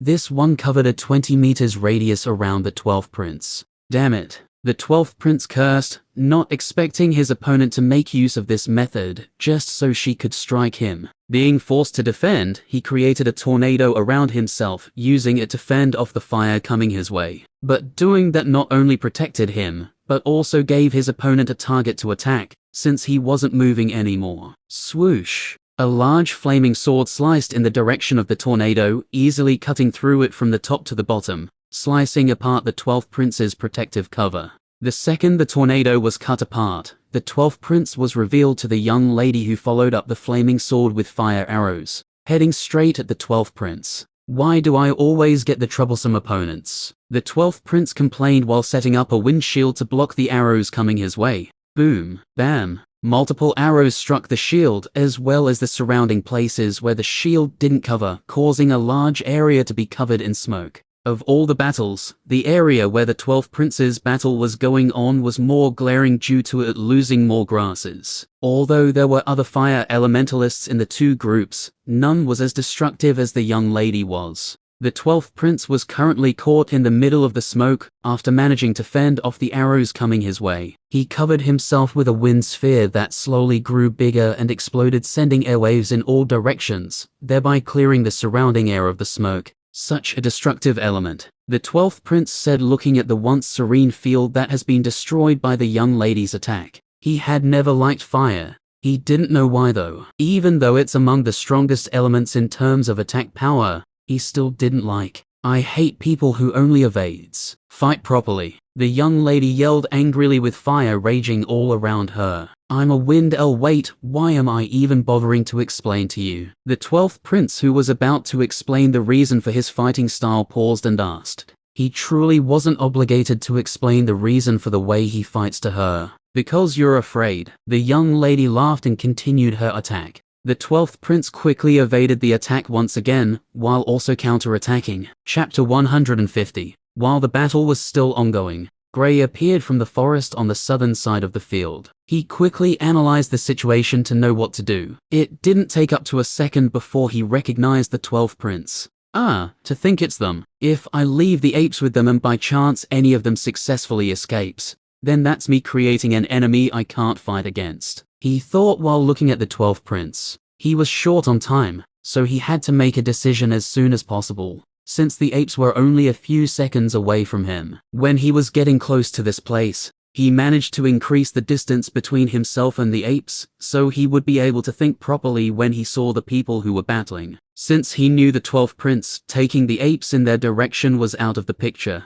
But he didn't worry, since he had already come up with a plan in case he knew any of those fighting. I got it, he yelled, attracting the attention of both groups who were still in a heated battle. while also making sure that the apes who were following behind him would hear it from their location. Hearing the yell, everyone fighting subconsciously turned around to look at who was speaking. Given the current situation of the battle, each group was hoping it was someone they were acquainted with. Both groups immediately separated and came back to their groups. They didn't know if the person coming was a friend or a foe, so getting together with their team was the best decision. "What are you doing?" Void asked Gray with a confused expression. "When we get there, jump into the hands of that young lady," Gray ordered. "What?" Void asked, stunned. "Just do it, or else you won't get a meal for a week," Gray threatened. He didn't have much time, so he couldn't tell Void what his plan was. But he knew Void would be able to figure it out soon. "You don't have to take it that serious, of course I'll do it." Having no other option, Void could only grudgingly accept. He didn't know what Gray was planning, but he could tell it was nothing good for the group he was targeting. Other than that, there was no way he would allow himself to miss a meal for a week. Being with Gray these past 2 months, what he enjoyed more than attacking him when he was training was his cooking. He hadn't been in contact with many people, but he was almost certain there were only a few people who was as good as Gray when it came to cooking. "Do you know him?" the young lady asked those in her group when she saw Gray coming towards them excitedly. They all shook their heads, signifying they didn't know who he was. On the side of the 12th Prince's group, the 12th Prince was the first one to recognize Gray, and couldn't help but feel that his behavior was slightly suspicious. Gray was from the Killen Empire, so he saw no reason why he was heading towards the people from the Azure Empire with an excited expression. Could it be that he was originally from the Azure Empire? He asked himself, still not understanding why Gray was heading in the direction of the group from the Azure Empire. Although he didn't have any close relations with Gray, he didn't dare to believe Gray was from the Azure Empire, or else they would be dead if he joined the group from the Azure Empire in this battle. Just as he was about to step forward and question Gray, he saw Gray signaling him with his eyes to stay back. He was naturally smart and quickly told the others to keep their distance. Although he wasn't friends with Gray, he decided to trust him once. It wasn't like he had any other choices anyway. Even though both groups had separated, it didn't mean the group from the Azure Empire still couldn't attack them. Everything happened within a couple of seconds, and the others still haven't been able to comprehend what was going on. Some of them even had confused faces while staring at the running Gray. "Here," Gray said, throwing a stone in the direction of the tall youth, making sure the timing of the throw was perfect. If the youth caught the stone too fast, then the apes wouldn't see him catching it, while if it was too slow, then the apes would easily figure out what he threw towards them was a stone and not their treasure. The tall youth subconsciously caught the stone Gray threw his way. The moment he caught the stone was the same time the purple horned lightning apes came out of the forest. The apes didn't see what the tall youth caught, but judging from the direction his hands were facing when he caught it, they figured it was the human they were chasing who threw it towards him. Being in the origin plane, they were naturally smarter than beasts in lower planes. Only a freak like Void could be said to be smarter than they were. The leading purple-horned ape roared angrily, thinking that their treasure had been given to the tall youth, and charged towards them. While Gray, on the other hand, had hidden behind the tall youth, and Void could be seen on the arms of the young lady, who had a dazed expression looking at the strange black cat that suddenly jumped into her arms. The roar brought everyone back to their senses. The 12th Prince quickly retreated with his group when they saw the apes coming. How the hell did he manage to run under the pressure of being chased by such beasts? This was the question running through the minds of everyone. They all knew that these apes were one of the little lightning attributes beasts, so they were naturally very fast. Yet, Gray managed to run away from the angry-looking apes. Not just that, but he still managed to create such a good distance between them. None of them present here was confident in being able to repeat that feat. No wonder he went in their direction. He's trying to draw the beasts to them. The 12th Prince finally figured out why Gray went towards the other group. He wasn't trying to help the group from the Azure Empire, rather, he came to deliver their doom to them. Oh my god, what did he do? Neil exclaimed subconsciously while shaking from fright. He was already feeling Gray was someone extraordinary to be able to run while being chased by the purple-horned lightning apes. Even though they were 5, he knew he couldn't escape from them. But never in his wildest dreams did he think the purple-horned lightning apes weren't the only ones chasing him. Instead, it was an entire horde of apes. This is it. The end of this video. Hope you enjoyed and have a wonderful rest of the day. The silent ruptures out.